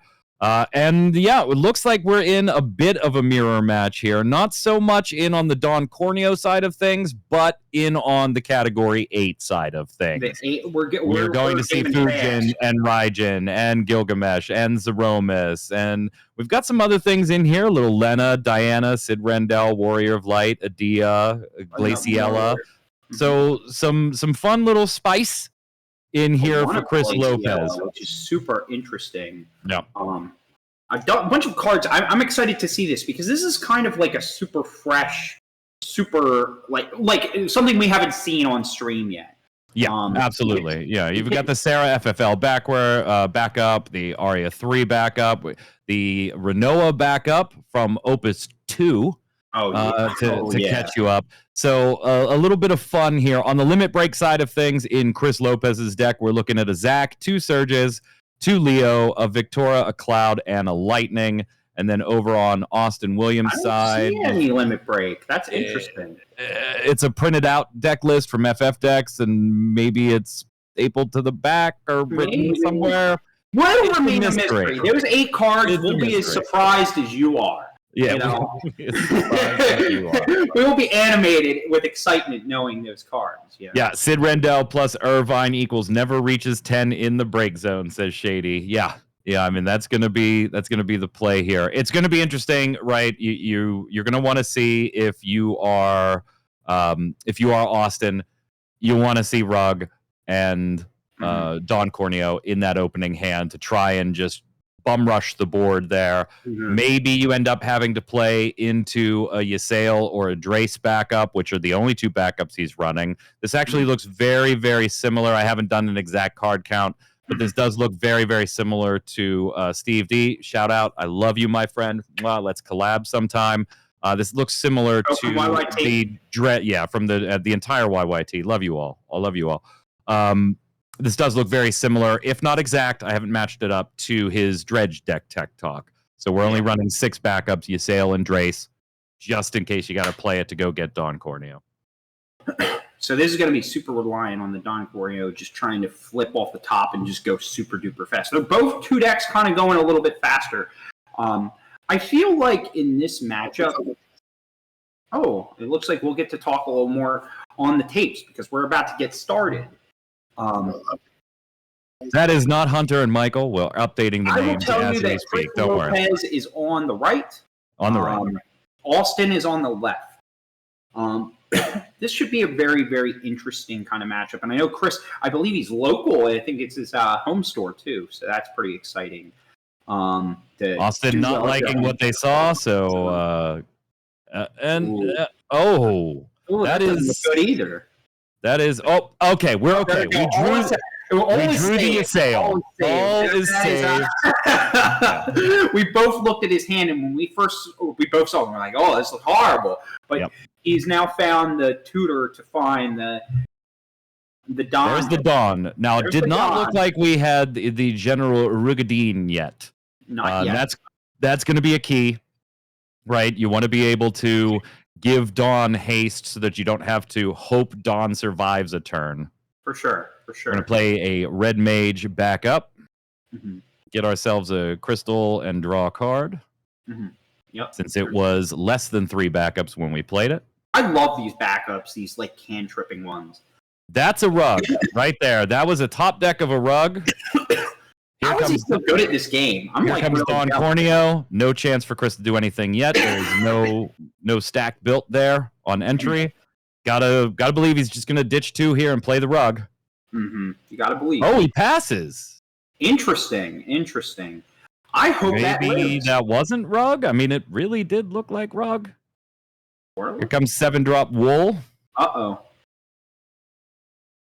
It's time. I mean, I would have bet that was rug. I couldn't see his hand. That was like kind of the rough thing there. All right, so he's playing the wool. Chris Lopez, it should be noted, at 6, by the way. Oh, he's giving it haste on the stack, and then... There it is. Oh, that's why. He had the Ramu. He's giving the Don Corneo haste. And he's going to attempt to take control of the Warrior of Light. Oh, man. That's... that is wild. Oh, now they're asking about a ruling on the...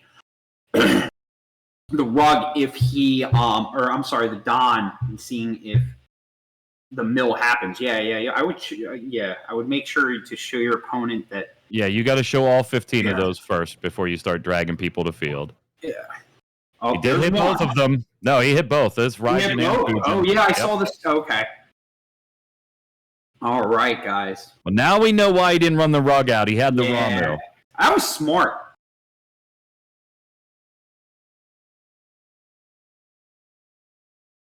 Now we're going to get the Raijin and the Fujin out. There we go. That's some good value. We've got to mill a few more, 2 for each, Raijin and Fujin. Now, Raijin and Fujin are plus 4K, have haste and first strike. That's for sure. And he got them played on his turn, so they're going to be able to swing in on the following. Now, let's see if he pops anything. He has the Cypher. Definite target there. What's that first card? I'm trying to see the first card revealed. Mute and Axis. You take the Axis and the Cypher here. Like, that's a pretty... Couldn't see it for sure. Since you're playing the Raijin Fujin yourself, Axis, and definitely a nice little addition if it fits into your deck where you can just self-sacrifice and do some milling shenanigans. Oh, yeah. So now he's going to trigger Cypher. Does not get the pop that he wanted there. Would have been nice to see a Raijin or a Fujin, but now we'll mill 2 for Cypher, and we still don't see the Raijin or the Fujin. That kind of, that's a lot of mill, but didn't hit it. That is a lot of mill. Didn't hit it. It's going to sack the Axis.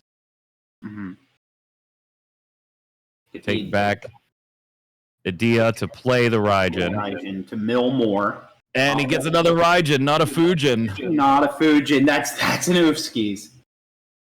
Yeah, the break zone is now for Chris at 7. Because he ditched a Warrior of Light. He was at 6 after his first turn, because he ditched a Lightning, an Ice, and a 4-color Wool. Oh, yeah. After his first 2 turns. Apologies. Cypher with the haste, kind of sneaking in.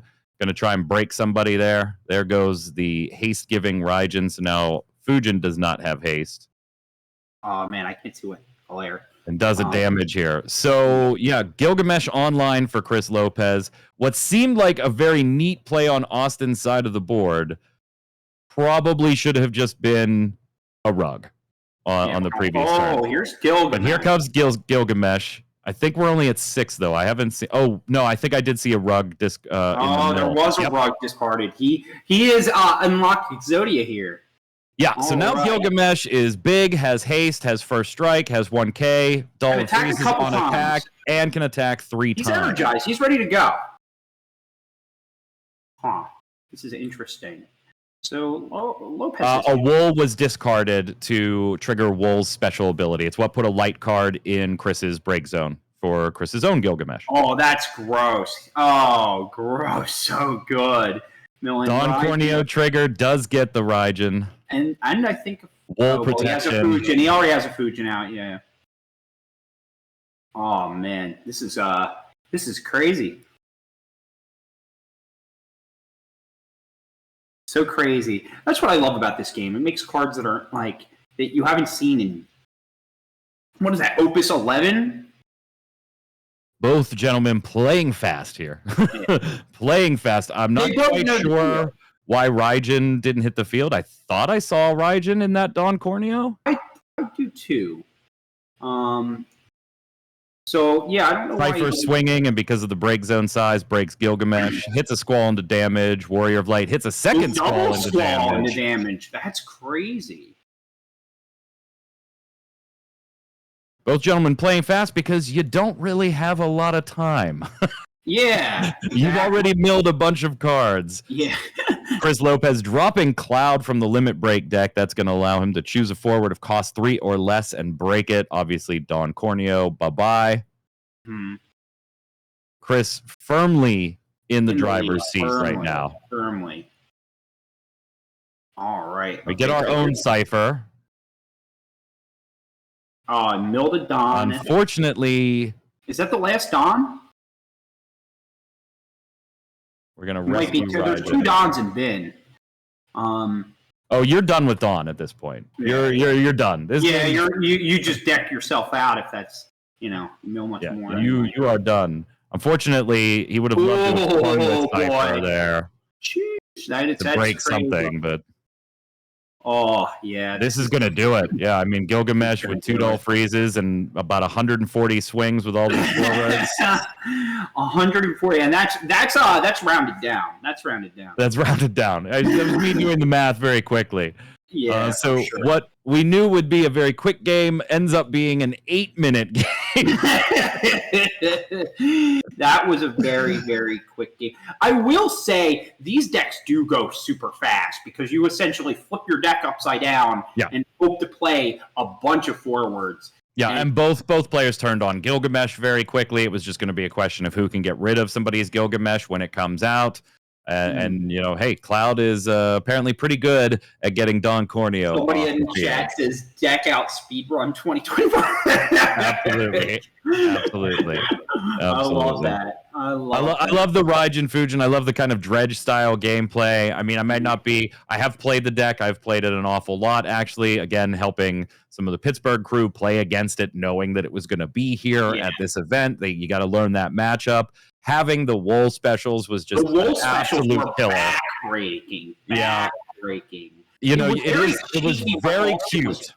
Yeah, it was very cute. Very cheeky on his opponent's turn. Yeah, why didn't he play the rug? And you're like, okay, all right, And now looking back, hindsight, of course, rug is probably the better play there. But the cheeky move, if it had worked, would have been very, very cheeky and very cool. Very cheeky. To see that Warrior of Light stolen before those 3 drops get to be played. He would have had, if he was able to steal the forward and then get all that, he would have had like 4 attackers on turn. What was it? It was turn 2, right? And I mean, it's a neat play line, right? You have to hold back the rug because you're going to have ideally you're going to take over a light forward.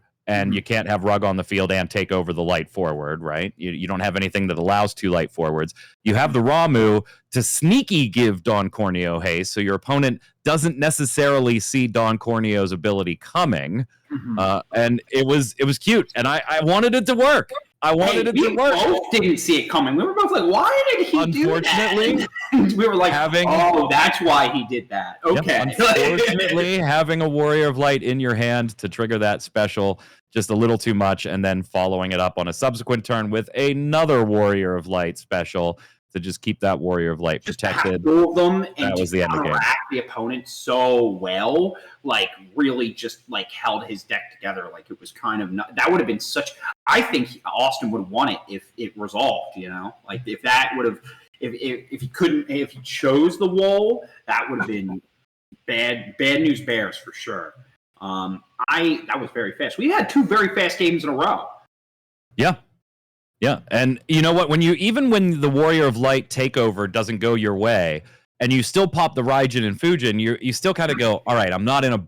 This didn't go as I planned, but I'm still in a kind of a good spot. Yeah. And then when your opponent starts flipping and starts dragging things to field, you're like, okay, maybe I'm not in so great a spot. Maybe it's not the greatest spot, you know. It's just it's like not the greatest spot. You know, the meme where the room is on fire. Everything's fine. Everything's fine. This is fine. Everything's fine. For sure. I would have loved to have seen it work. Great counterplay with Warrior of Light's protective ability. We're going to get some standings for you as soon as this round completes. Obviously, we have about 18 minutes left in this round. We got a little time. Take a bathroom break, you know. It's going to be a little bit. And then we will come back for round 7. We'll come back a little early if we can, talk about some standings, at least the top couple as we go into that. Probably won't have time to review them all. But then after round 7, we'll hang tight. We'll give you the entire standings for Top Cut. And then we'll wrap things up here with day 1 of Collector's Cash's Materia Cup KC. Thanks to Cam and the entire team at Collector's Cash for putting on a great event. Hope you're enjoying hanging out with Gabe and I as much as we're enjoying hanging out with you. Stay tuned. If you like the streaming stuff, go support Collector's Cash. Buy something nice on their store or something. They're doing a great job, and the whole team's doing absolutely amazing. So. See you in a few minutes. See you soon.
What's up, everybody? Round 6 in the going bag. on?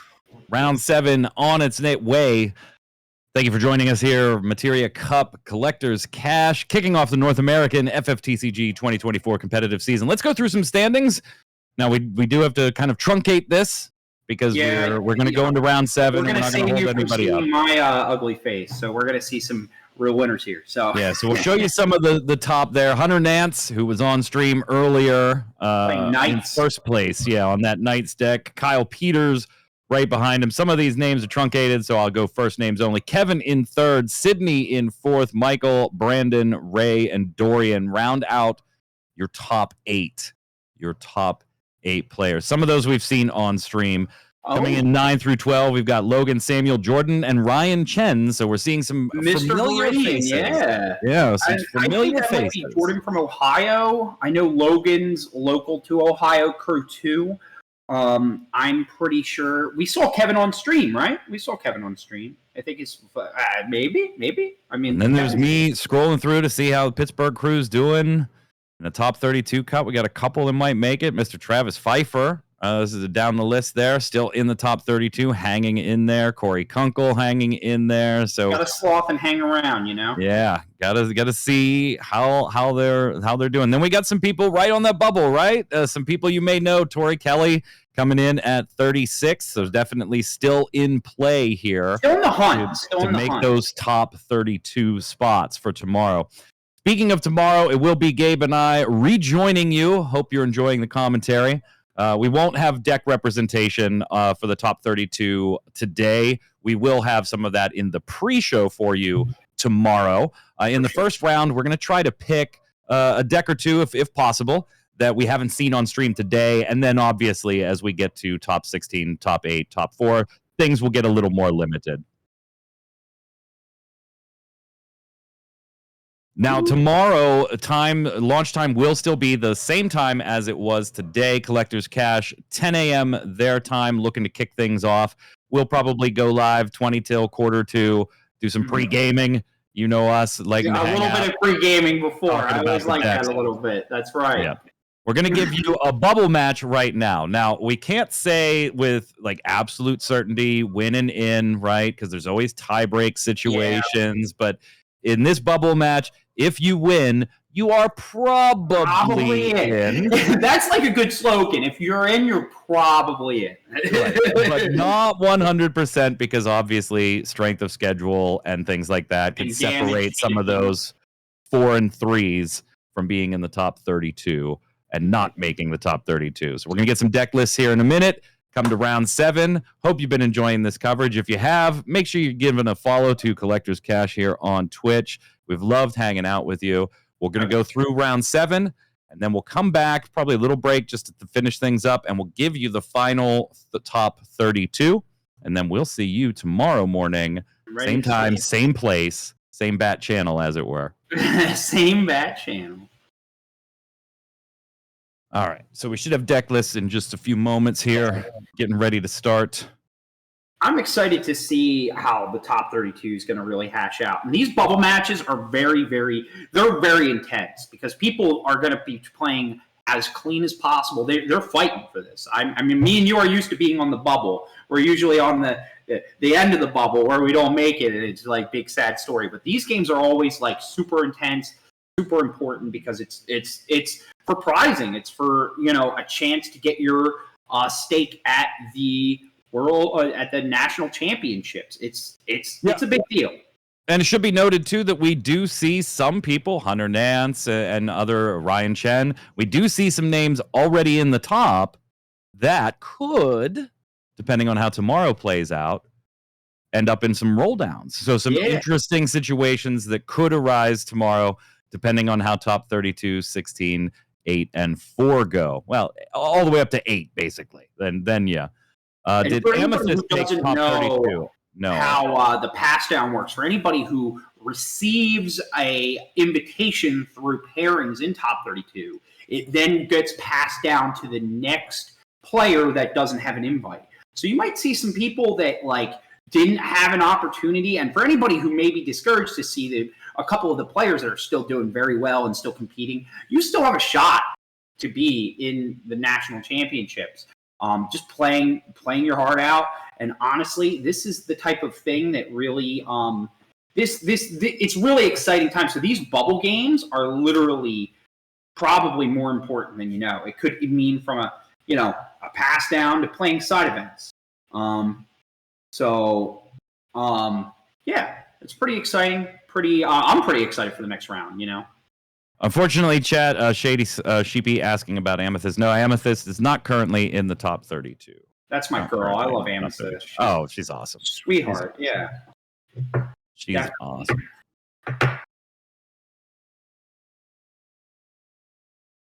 Okay. What is everybody else excited about in the chat? Like, what decks do you expect to see in top 32? I'd love to hear that. For me, seeing Wool as the normal subjects, just seeing some Knights, which was something we thought we would see. Any decks that you thought maybe you wouldn't, or that you're seeing do well, that maybe you didn't expect? Is that... What time on stream is the 20th Opus 23 spoiler being shown tomorrow? I don't believe there is an Opus 23 spoiler. I don't believe there is one. Correct me if I'm wrong, Cam, but I don't think there is. Was hoping for some mono water or wind water decks. Definitely in the room. 100% they are in the room. But yeah, not on stream. Again, that first round, Gabe and I are gonna take a look at the deck list and try and get you an interesting deck or two, or at least something that wasn't on stream, if possible, for round 1 tomorrow. Yeah, I definitely do agree. I'm really excited to see certain decks. Okay, yeah, we're just gonna take a quick break. We will be right back. We're still waiting on pairings, so we'll go ahead and get that going to you soon. But stay tuned for the bubble match. We'll be back in a short minute.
All right, here we go, everybody. Round 7 about to start. Now, we're going to bring you Tim, who was actually on Tim Shrim, who was actually in round 1 on Weiss Baby. So look for the Ice Lightning Weiss Al Cid plays that we saw in round 1 against Nick Potter, who is on a Warrior of Darkness deck. Now, if we're, again, I can only see first names on the list. I'm excited to see this. Bubble match, it's looking like one of these players is in 29th and the other one is in 34th. Again, that's just looking at the first list. So it doesn't get more bubble than this match.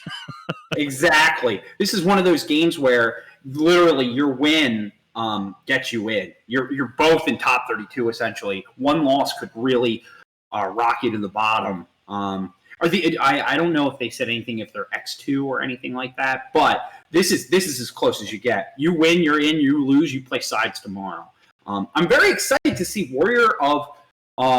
Is this a Warrior? Both of these are 4-2. Both of these are 4-2. This is Warrior of Darkness. This has kind of been one of my pet decks to mess around with too. I've always liked Warrior of Darkness in previous sets. Hey, it's got lightning cards. It does have lightning cards. It's fair. It's a pet and deck. It gives a lot of value. You're getting Tyros in there. You have Nox. You have Alba. You know, all your you know what's funny? We were talking earlier about having a bunch of cards that didn't even have anything from the newest set, Hidden Hope. This is a lot of cards from Hidden Hope. Yeah, just a bit. Just a tiny bit. Just a bit. And it's going to be interesting to see if we see the same type of start out of Tim in round 7 that we did in round 1, where immediately it was getting that discard by the Lufinian backup and then running the Rufus out. And then, or it wasn't round 1, it was round 2, I think. Don't quote me. It was round 2, I'm pretty sure. We're letting you run with it. That's cool. It's no worries. And then Warrior of Darkness, how early do you play the Noct? Do you kind of bum rush it and go for it on a turn, on your second turn after putting 1 back up, just kind of make that 9 a nice curve rather than paying 10 for it? It's also interesting to see the Warrior of Darkness deck, because it's not a huge tribal package by itself, does lend itself to inserting smaller, strong packages of cards into that Warrior of Light and setting up almost a secondary win con in some situations. Interesting. So this is going to be, I hope this is going to be an interesting matchup.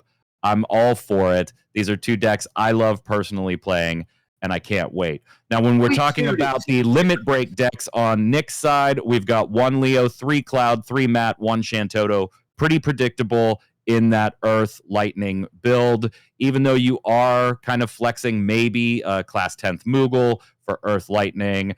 We don't see anything color fixing besides like the Tyro, those later plays. So we don't see any splashes of the ice or anything like that in the limit break deck.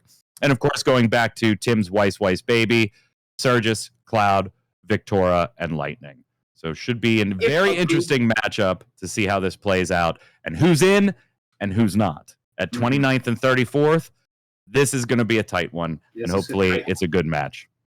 I do want to say, I do think there's a lot of interesting. I think the Warrior of Darkness list, I think it has bigger bodies as a whole, and a lot of the cards get value, but I definitely feel like it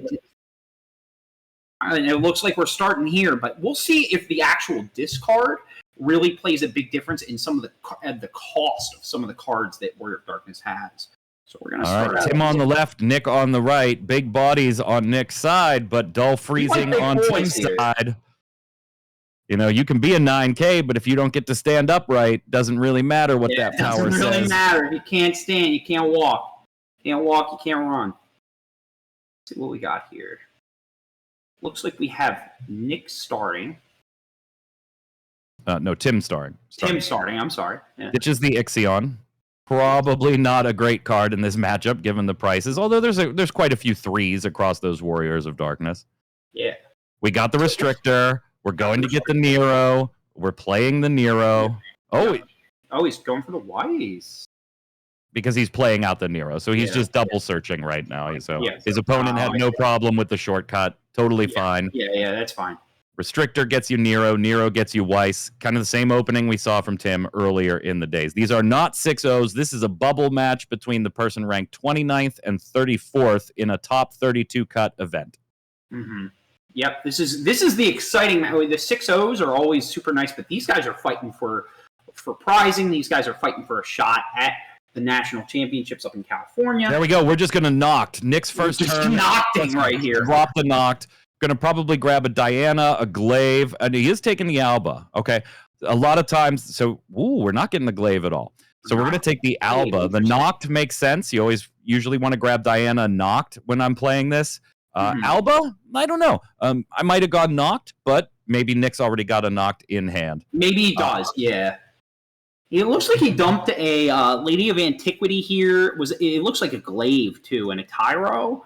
Yeah, it looks like I think what he's trying to do is he's trying to get cards out of his hand so that Tim gets less value from the Weiss. Well, that and Alba is a potential slayer of. Well, now it's not. But Alba could have been a potential slayer for the Weiss.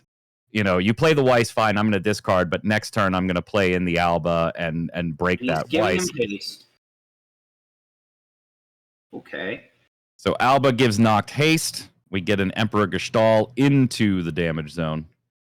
So he has 3 cards in hand on that, and I'm not. It's not. We know one of them was Diana. Diana's such a huge piece of this deck too. Yeah.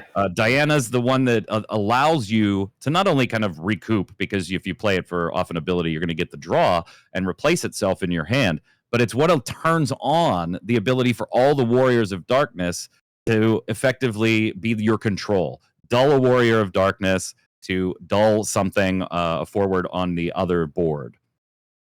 Yeah.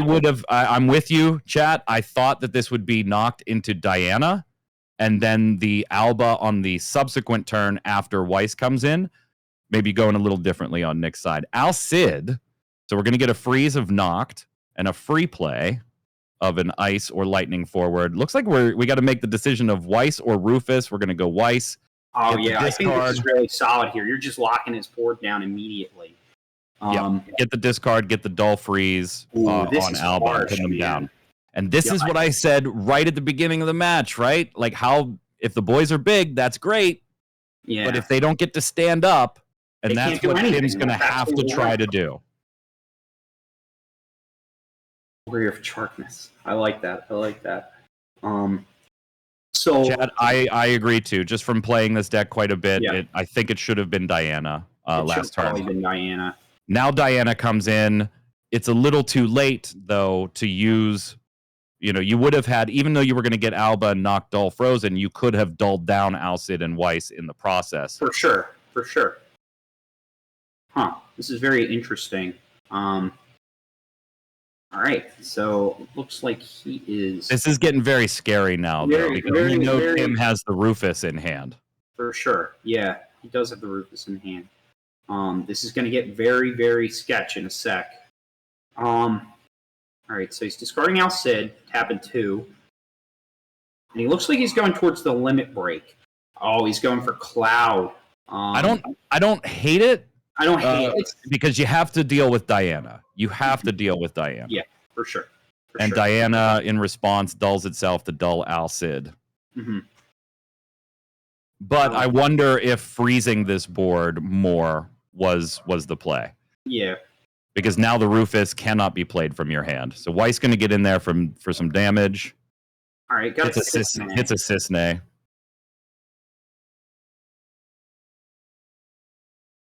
Oh, you think he thought it was Diana?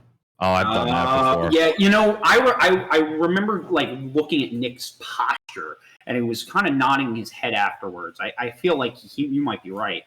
All right, we get the class Moogle, so now we can produce some Earth and Lightning. Yeah, I get. Does he have a Warrior of Darkness in hand? No. Okay, yep, he's got the glaive. Okay. What do you do next here? It's kind of my thing. I think you got a 9K body. Yeah, you just got to kind of swing in. Maybe glaive giving everybody brave allows you to do it. Yeah, it's free. The attack's free essentially. Okay. Is that mid? Oh no, that's Garuda. Garuda 3. Garuda. Okay. Yeah, I do see the Garuda there. Knocked with a little buff and a little brave. Never hurts. Never ever hurts. All right, so he's drawing 2. Ooh. Ooh, he draws a Shinryu, and he gets the discount. Oh, man, that is... No, he does not get the discount. But it's... Yeah, they have to control 3 or more forwards than you. Then you. Okay, I thought it was just 3 or more. Nope. Not bad, y'all. 3 or more than you. Rufus getting a dull freeze on knocked. Mm-hmm. Or is he just using the Al Cid freeze? Nope, he's using the Rufus. Okay. Well, yeah, hold on. What's the now- trigger here? Oh, he's just he's saying, hey, give him the Al Cid freeze and discard. And then Weiss is going to dull freeze something. Yeah. Because Cloud and Al Cid on a swing, they're going to get to dull something. So sure. Weiss dull freezes the glaive. There's a freeze on knocked. And 2 cards in Nick's hand. Going into combat, a lightning forward swings. So on Al Cid's ability, we'll dull the knocked. Yeah. Which already had the freeze from an ice forward entering while Al Cid was on board. Man, he's just being a bully with this stuff. He is kind of... Oh, no. Man. A Diana in damage. Oh, that's so rough. Al Cid swinging in and dulling Alba. Mm-hmm. Kusith, all right. That's not horrible. I mean, he's gonna get something from his bin. It's got to be Diana. Yeah, it's got to be. It's got to be. It has to be. Let's see. Did you choose to swing with Weiss? Yeah. I think you do. Yeah. You're kind of in control here. You're in the driver's seat here. You're in the driver's seat. Oh, and an Odin X burst. That's not bad. So you have 3 recurring ability forwards here in Al Cid, Weiss, and Rufus. So it kind of feels bad that you're like, man, I got 3 recurring things here. I only get to take 1, but it is free. I think you got to take the Al Cid right now. Yeah, I think you do. Providing he did just discard an Al Cid to play, I think, Rufus. So it eliminates the number of his ability to see another Al Cid. It's lesser of a probability. Well, and all these forwards being dull really doesn't matter at the moment. We know Nick has the Diana. We know that that's going to be the play if Noct survives going into combat phase, which then you're never going to let Rufus swing again as long as you can do something about it. Those were very fortuitous. We're going to play the Delusory Warlock and probably go grab Lady of Antiquity. Yeah, and just kind of ramp up a little bit. But make our X-Death a little cheaper if we get there. That is the big question of the day. Will we get there? It's looking pretty rough. So looking at his hand, it looks like he has, he just searched for a lady. It looked like he had a Delusionary. Kind of looking at the top. I think he's thinking about playing. All right, playing Diana with the knocked combat ability. Now we have 2 active Warriors of Light, so we're going to win basically any stack situation when Tim tries to go to combat next time. For sure. I would imagine Nick just passes here. Yeah, I think he just passes here. Yep. Does put him a little bit. It gives him a lot of tempo play in here. I'll tell you what, those 2 X bursts. They were helpful. They were so good. Even with the Kusith, I was kind of like, yeah, you get back the Diana, but you're still back-footed. Then popping the Odin behind it. Oof. For sure. Let's see here. So I feel like if you're Tim, I think you just want to keep pushing discards for dull freezes. It looks like he has Weiss, something else. Could Alba swung over Rufus? It's not going to have to, because if Tim didn't swing at all and went to end phase, Nick is probably going to dull Diana and Alba to dull 2 forwards on the main 2 of Tim's turn. I'm just going to look at his list to see if he was running any Zeromus, Tim. Yeah, he was running Zeromus. That would be pretty brutal here if he drew into that. So he has a Weiss. It looks like a backup, maybe. Maybe I was thinking it wasn't the cleanest way to get there, but Nick got there. Like the forward stack you needed is there. You just really want to be able to get Glaive and Knocked up right now. For sure. You just wanted to put bodies on the board, but like you said, if they can't stand, it's a problem. having those two bodies upright and ready to dull down Rufus, and then a second target, depending on what Tim might play here in main one. You're not scared of the Rufus right now. I'm not scared, no. And you really don't care about 8K bodies if they're just going to be dull when it comes back to your turn anyway. It wasn't pretty, and it required a little bit of luck. A little bit. Nick's much better this turn than he was a turn and a half ago. Oh, yeah, for sure. For sure. Let's see. Tim's really thinking this out. I mean, these guys know that every play in here really does matter for this bubble cut. Very, very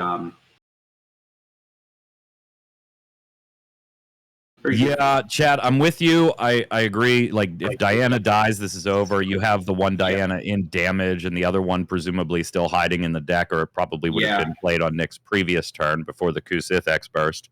That was the attack phase that we had no Warrior of Darkness to play.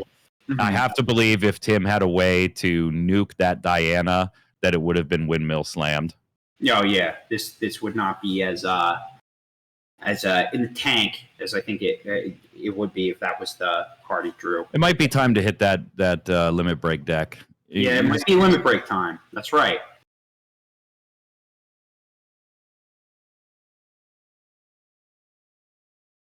Interesting.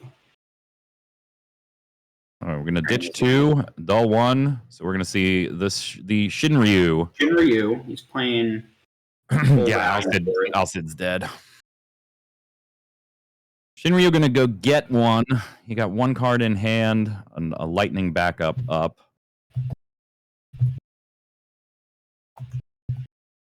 So Shinryu's special isn't happening this turn if that's what you search.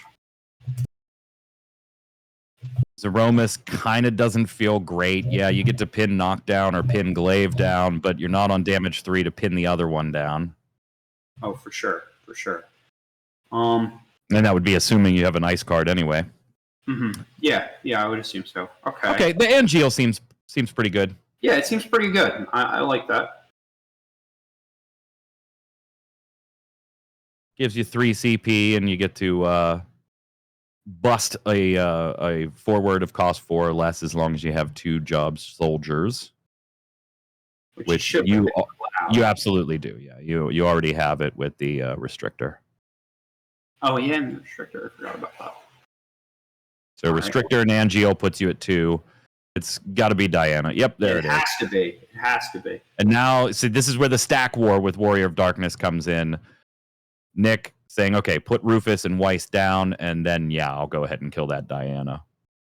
And that's the thing that I love about this deck. It's really hard to lose a stack war if you can hold 2 and 3 or even 4 of those Warrior of Darknesses upright on your opponent's turn. It's really tough for you to lose a stack war. Very true. Now Tim's look the hesitation on Tim's side. Do I swing with Cloud? Do I do it? Do I even do I do the unthinkable? Survey says.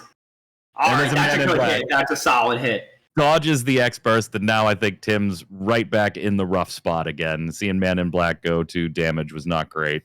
Yeah, no. I mean, that would have opened up a lot of space for him to kind of go ahead and push through. All right, I'm seeing a Lady of Antiquity. I'm seeing a 7-drop Feel Thanos. What looks like the old Searcher Gabranth. I am not seeing Chaos or Arc. I do see 1 Chaos in the break zone, but I don't see a Kusith to go grab it. Nick kind of just mulling it over. Am I dead? Am I dead? I feel like I'm dead. I might be dead. This might be... I could be dead here. Potentially dead. Oh, he has a knock in his hand. I feel like... I wonder if he... I don't know if, like... trying to swing with the knock to kind of bait a block so I could replay. I don't know if that would help here. But it looks like... Oh, he's specialing here. Doing the old knocked special. We still do have Shantoto in the LB deck.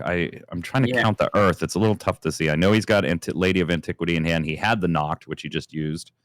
So with the backup Moogle, that would have been 5 Earth CP. Did he have? Sure. Yeah, he definitely did. Oh, the Felthanos. He had a 1 of Felthanos in his deck, guys, and this is actually really, really good. It might be too expensive. It might be a little like, I feel like the damage has kind of happened, but it is very expensive now I'm thinking about it. I mean, everybody's brave and +1 if you're a Warrior of Darkness. Putting Tim on 4.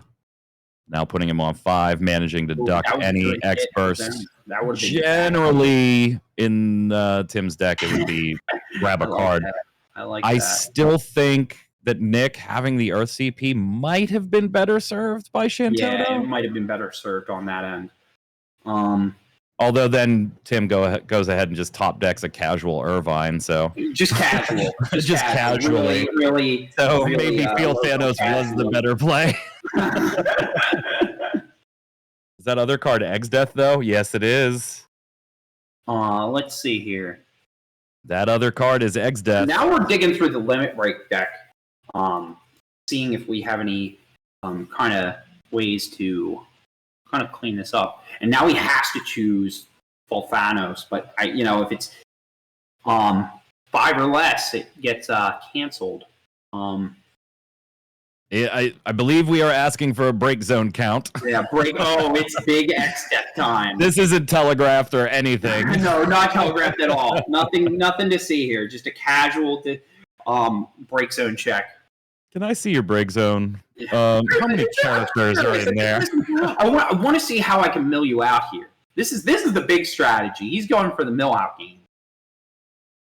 Trying to figure out if Egg's Death is on. Are there 20 characters that would be exiled? I think he's going to get close. He does really. So it's interesting too, because I'm also wondering, like, is X Death enough? I feel like it might be. I don't know if it here it comes. We're about to find out. Yeah, let's see here. So it looks like he's going to go ahead and remove. It looked like, I don't know, maybe like 5 cards or something like that. It looked like it. It's hard to see on the screen, but let's see here. Looks like we had 12 on Tim's side. 12 on Tim's. Okay. So I'm pretty sure we had at least 8 on Nick. So Tim pointing at Egg's Death here. Yeah, it looks like he might be passing the turn. Egg's Death definitely has the power buff, and we're kind of thinking that it has the end of turn sack a character buff too, but we're not quite sure. Oh yeah, for sure. Must not have. Interesting. Oh, no, it did, because there's the sack. Yeah, they just came late from the board. So I guess he had enough. Now, the interesting thing is if X-Deck kind of remains on the board, he's kind of running out. Did you top deck Diana? Yeah, I don't know. Did you top deck I feel like if I'm looking for the Limit Break Zone, I feel like I may have not top deck Diana here. So that is definitely a thing. I don't know what we do here as the Warrior of Darkness player. Was there a second Diana in bin? I thought there was only one that we put in and pulled out of bin and then put back in. Because that was what we took off the Kusith X-Burst. I thought we were running with the same Diana. So maybe there is no Diana. Good catch, Chat. Good catch. Take a look here. This is a very, very hard situation. And Tim has so many bodies right now. You might see the redemption arc for Tim here, but let's see. So he's going through his Limit Break Zone. Let's see what he can play out of here. Here comes a cloud. He has a cloud. If this still doesn't feel great, I mean, it takes out Angeal. It's horrible still. Angeal's the only valid target. Yeah. And that doesn't feel great. Yeah. Because now he's going to get a 3K buff that looked like Tim gave to Cloud when Angeal hit the break zone. Oh, yikes. Which kind of negates the ability to swing with those brave plus 1K Warriors of Darkness. Yeah, that's a big deal. That's a really big deal. Yes, chat, you're right. That buff actually needs to go to Feel Thanos. Yeah. We Yeah, that would be. It may have changed if Nick wanted to swing because Feel Thanos would have been buffed over the Yeah, X it death, so would it have been could have buffed at the changed end. Nick's combat step. Yeah, it would have been. It's I don't know if your judge is going to do much on this one. I think he. Because you would be asking Nick to, he's already drawn for turn, but nothing's Yeah. been played. I'm not worried about a rewind.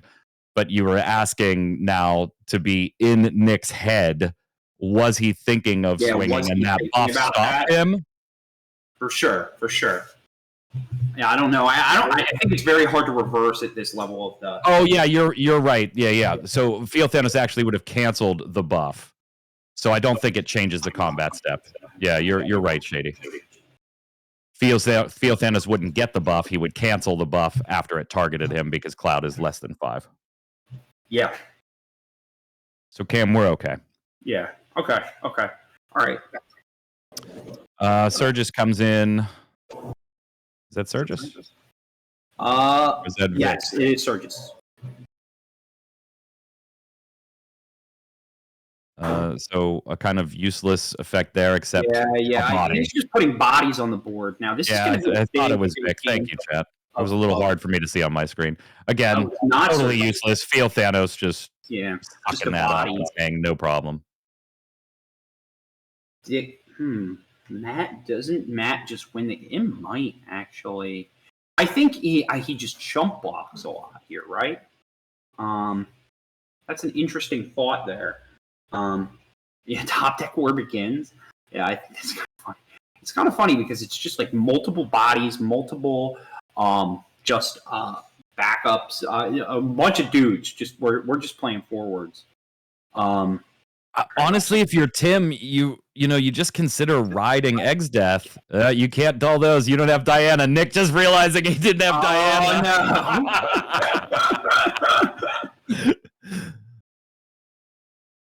All right, it's got the Earth CP. Matt would probably be the play from the Break Zone deck.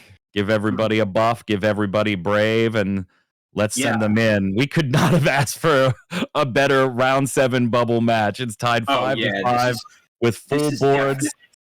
Tim trying to just hunker down behind an Egg's death and ride this one out. Nick trying desperately to top deck Diana if there is one left, but also having no backups now. Here comes Matt. Everybody's going to get a nice juicy buff, and they're also going to be Brave for the turn. Here we go. You were somebody in chat called it the Matt wins the game. Does the Matt? Yeah, I mean, all this stuff is 1K Brave. Just plus 1K Brave, and they were already plus 1K Brave from Glaive if they're a Warrior of Darkness too. Yeah. So that means Glaive, Alba, and Noct are plus 2 and Brave. Cloud and Feel Thanos are plus 1 and Brave. That's true. Yeah. This is a really crunchy. Yeah, chat. They're plus 2 and Braver. Braver. If you're a Warrior of Darkness, right now you are Braver. You're not a coward. Not as much as a coward as you thought you were. Now Nick trying to map this out. Like, what is the sequence of events here? How do I get there? You don't play the mat if you're not going to swing. Nick's absolutely going to swing. Otherwise, there was zero purpose in playing the mat. It's just what order does Nick do this, knowing that Tim can take 1 damage before he has to block, and then certainly has some big numbers on his side with Egg's death being buffed to 10K. Oh, what? Oh. That is crazy. What? Like, I would have swung there. I'm confused why he... I'm a little confused.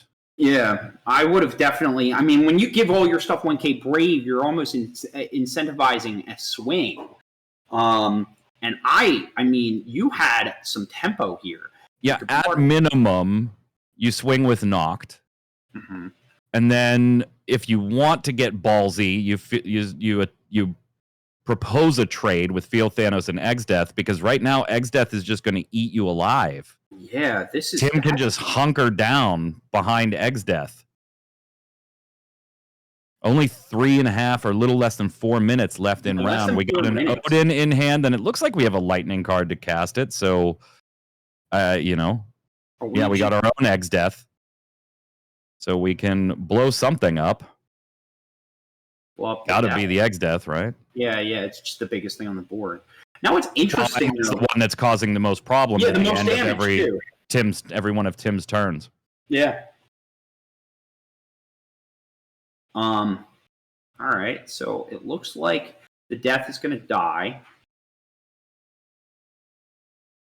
It makes this attack so weird. Like, he had Brave prior, which would have really been able to put. Now he has to actually think about the combat math on that. Right. Well, no, he actually had to think about the combat math more the previous turn because of Egg's Death having a buff, and don't forget that it had that damn buff. And right now, everything on board is face value. Everything is face value.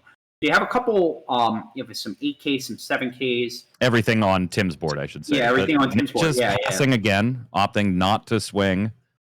We do have Weiss's power value up a little bit, and as long as Nick continues to hand out, Vic gets a buff that comes and goes. This is very interesting. I actually wonder if this is going to go to time here. It's one of those things where I get it. There's a lot of pressure on this game. There's a lot of pressure, and that's why Tim's looking at both discard piles. They are.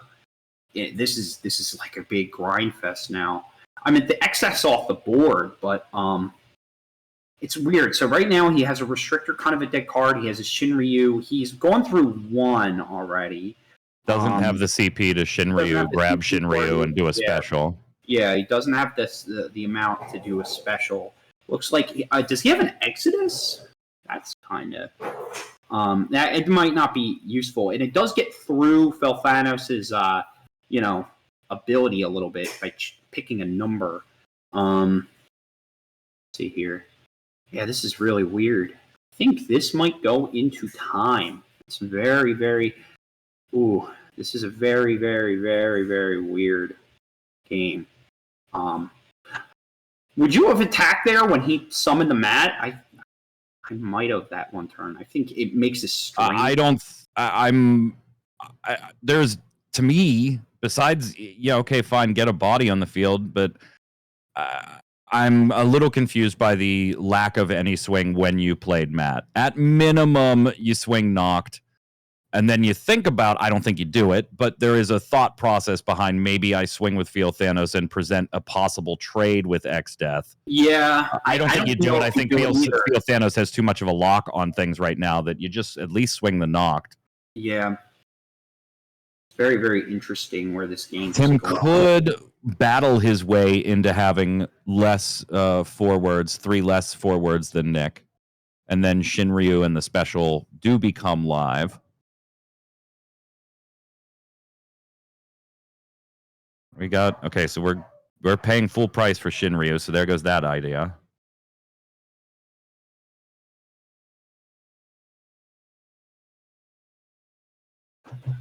Yeah, this is, so now we're going to go into turns here. That's really, really interesting.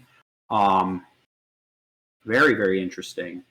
No, it is not a Turks deck. Besides Cisne in the backup line and Rufus they're just good cards. They're just good cards.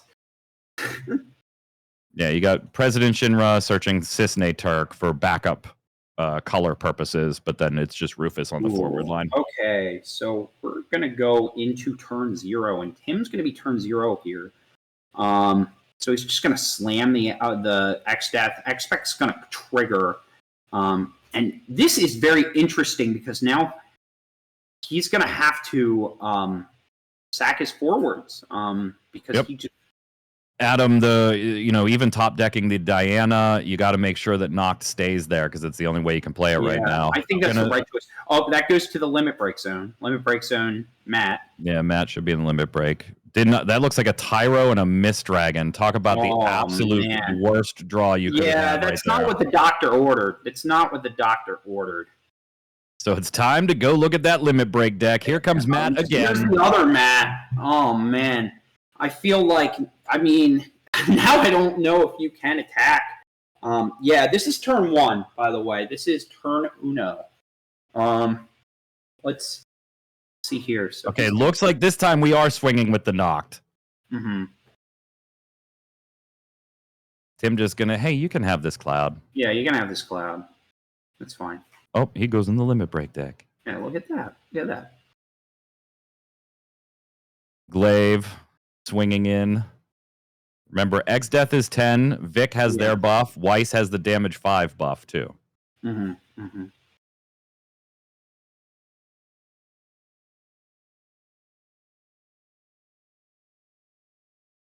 He's going to take the damage here. This puts him at 6. And I think you're fine with that. Yeah, that's okay. Yeah. I think he's deciding whether he wants to attack or something. I think because everything's brave, he does want to attack some other stuff here. I meant that. Well, I mean, you're in a bad spot though, because Field Thanos is 10k and brave. Cloud is 9k and brave. X Death is 10. If you party attack with the Thanos and the Cloud. I don't know. It might not be good. I don't like that. No. I said it and I was like, no shot. No, it's really not great. So this is turn 2 now. Yeah, this is like such a feels bad kind of thing because these guys are Sephiroth. Unfortunately, everybody on the previous turn was brave, so there is no dull target for that Ice Lightning Sephiroth. It's happening here. So what do you do here? I think if you're Tim, oh man, this board is gross. And it feels bad getting a double loss here, especially as a bubble. As a bubble. Ranked 29th and 34th and double loss. That bull.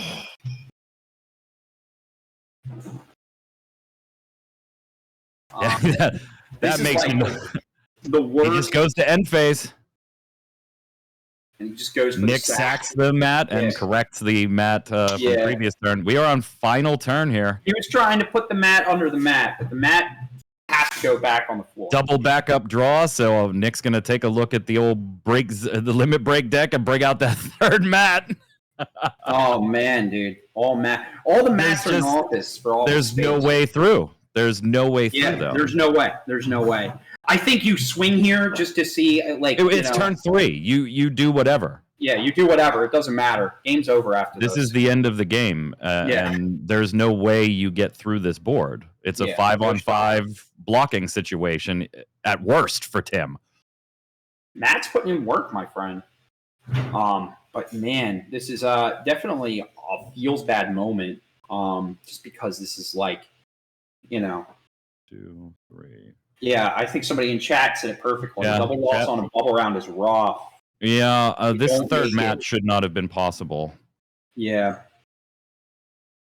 I'll tell you this much. I bubbled up once. No, mathematically, it should not have been possible. He did play a Cloud earlier, and he's either running 9 limit break cards, or he accidentally only limit broke 1 card to play the Cloud, and he should have done 2. I don't think it's going to matter, and it's way too long ago at this point. I mean, you could argue that he wouldn't have Matt on the field, but this is turn 3. Yeah, this is turn 3. It's not going to make a difference on this kind of level playing field just because of that. Let's see here. Yeah, I don't think anybody's pinching in either. So he's just going to chump. Yeah, I mean, none of this matters. It's just a straight 5-on-5 blocking situation. Yeah. I block. With or without the third mat here, this plays out the same. It's just which forwards would be left on the board, but this will end turn 3 at a 6-5 game. Mm-hmm.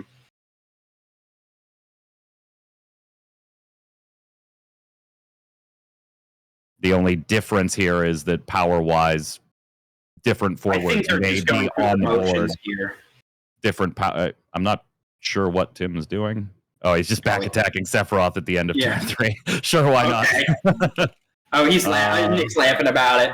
Oh, he's drawing. I don't know why. No. Now you need a judge. Now judge, I call judge right now. That would be the end of the game. It's not. No. Oh, I think a judge just caught it, actually. Yeah. Yikes. I saw a judge hand come in and stop. Yeah, I saw the hand. The hand of justice was like, nah, fam.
All right, so chat, here's what's going on. The judges are going to go talk to the table because, as I pointed out to our judge in the conversation we just had, I don't know for sure if the clock we see on stream is official and synced with the timer. Correct. The Yeah. players may be saying, from their perspective, Nick was turn 0, thus Tim here would be the final T3. Based on the stream clock, it was Tim who had the turn 0 turn. The judge is at the table checking with the players, though. There could be a difference here between what the players interpreted or saw as the clock and what is actually displayed on stream. I can't speak to that. They're figuring that out at the table. But that's what's going on right now. It's hard to interpret because, again, we're kind of watching on a bird's eye view. If the timer we also did mention to the judge, by the way, that a third mat play should not have been possible. Yeah, for sure. So it's definitely trying to understand if the timer's correct, right? If the timer is correct, then the Nick's turn was the last turn of the game. If Tim, if there's some discrepancy between the time, then there could have been a possibility that Nick was turn 0 at the end of all the rounds. Yeah, obviously, as the streamers here, we would defer to the judge and the players as the ruling, because the only clock we can see is the one that you see on the stream, which is synced to the best of the team's ability. I don't know if it's exact or not, or if there's a discrepancy between what the player saw and what we see as far as the timer goes. So this is one where we will certainly have to defer to Nick, Tim, and the judge on what they interpreted turn 0 to be. Yeah.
Agree with the judge. Both players do agree with the judge that Nick from their perspective, had turn 0. Yeah. So and that might just be a delay from our end, right? Like Tim is going to have turn 3 here, and we explained to the judge in detail. Nick took Matt off the field. Didn't really understand why, so we explained what happened there, and it must have been an accident when he played Cloud. He only got rid of 1. He makes mistakes, So yeah, now that is a big deal because that means Tim is the final turn. And Sephiroth can swing because it was back attacked in on Nick's turn. Yeah, so he'll get a draw, and then he'll go ahead and dull freeze. I mean, that's going to be it. A dull freeze with the Rufus, and then a swing with the Sephiroth.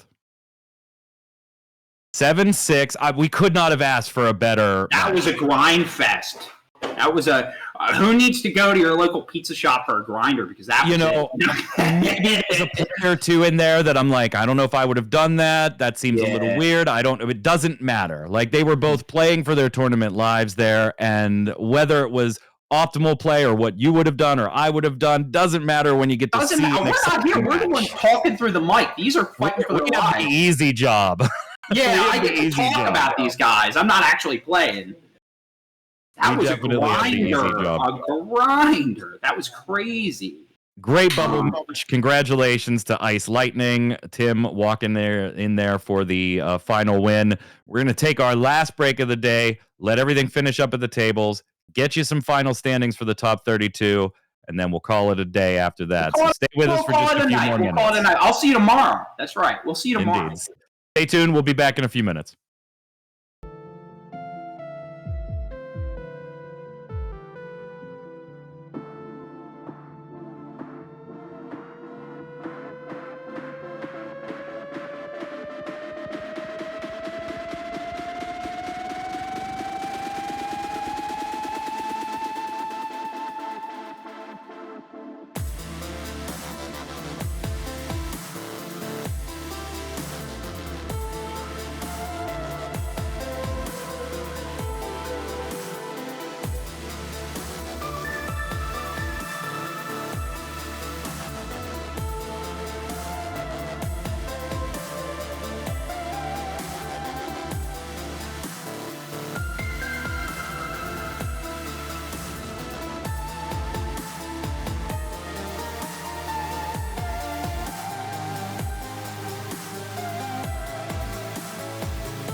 All right, gang.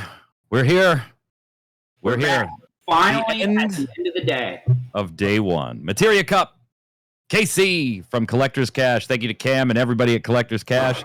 Square Enix, Hobby Japan, the entire team. Lily, Sarah, Angelo, everybody at Square Enix and Hobby Japan. All the fam slides. Thank you to Sarah and Lily for all the hard work, and Collector's Catch for all in the background. Cam crushing the game on the back end. All the judges, all the people working together. We have a top 32 here. We do. And in the final match there at the top table, Hunter Nance, who we saw earlier on stream, looks like falls to Kyle Peters. So Kyle Peters takes the number one spot at a pure 7-0 record. Clean. And then followed by a clean 7-0 record. And then Hunter, Sydney, Michael, Brandon, NA champion last year, Ryan Chen, Samuel, and Chris. I'm assuming Lopez. Don't quote me. I can't expand the column. Sorry. Yeah. We have Round out our top 8. Tomorrow, though, is not just going to be 8. It'll be 32. 32 players. So as we continue down the list, we've got Kevin, Tim, who we just saw, manages a 5-2 record, puts him in 10th. Quite the We boost have there. Jeff Curran and Corey Kunst, the Pittsburgh crew, and there. Brian Garrity. We're down there. So first we got Dorian at 11. Adam, who I believe is Adam from West Virginia. Congratulations. Nice to see some of our my personal bias friend crew showing up there. Ray at 13. Chris at 14. Jonathan 15. And Shi Liang at 16. That rounds out your top half of tomorrow's cut. Logan, Justin, Jeff, Jordan, Pat, Will, Travis Pfeiffer at 23, the bonus burst himself at 24. And then the final group of 8 that we will see tomorrow. Ben, Tori Kelly makes it. Jordan sneaks in there. Jeff, Jerry, G, Corey Kunkel from Pittsburgh. My man. He's doing it. You know what? We might have to have Corey Kunkel on stream tomorrow just because of my own personal bias, but also I know that he's running an Earth, Lightning, Chaos Arc deck, which is not something that we saw a lot here today. And then Brian G, the B-Man himself. Love him. Lots of familiar names. Mr. B-Man lots of familiar himself. faces. I love B. That is your top 32. Top 32. Now, tomorrow we will be starting at approximately the same time. That'll be 10 a.m. Central as far as kicking off the first round. And give us a few minutes here and there in either direction to get people settled. You know how it is. But we should be kicking it off live. Gabe and I coming at you for game 2 or day 2 of the Materia Cup. Top 32 cut at approximately 9:45 Central, 10:45 Eastern time, right here on the Collector's Cash Twitch channel.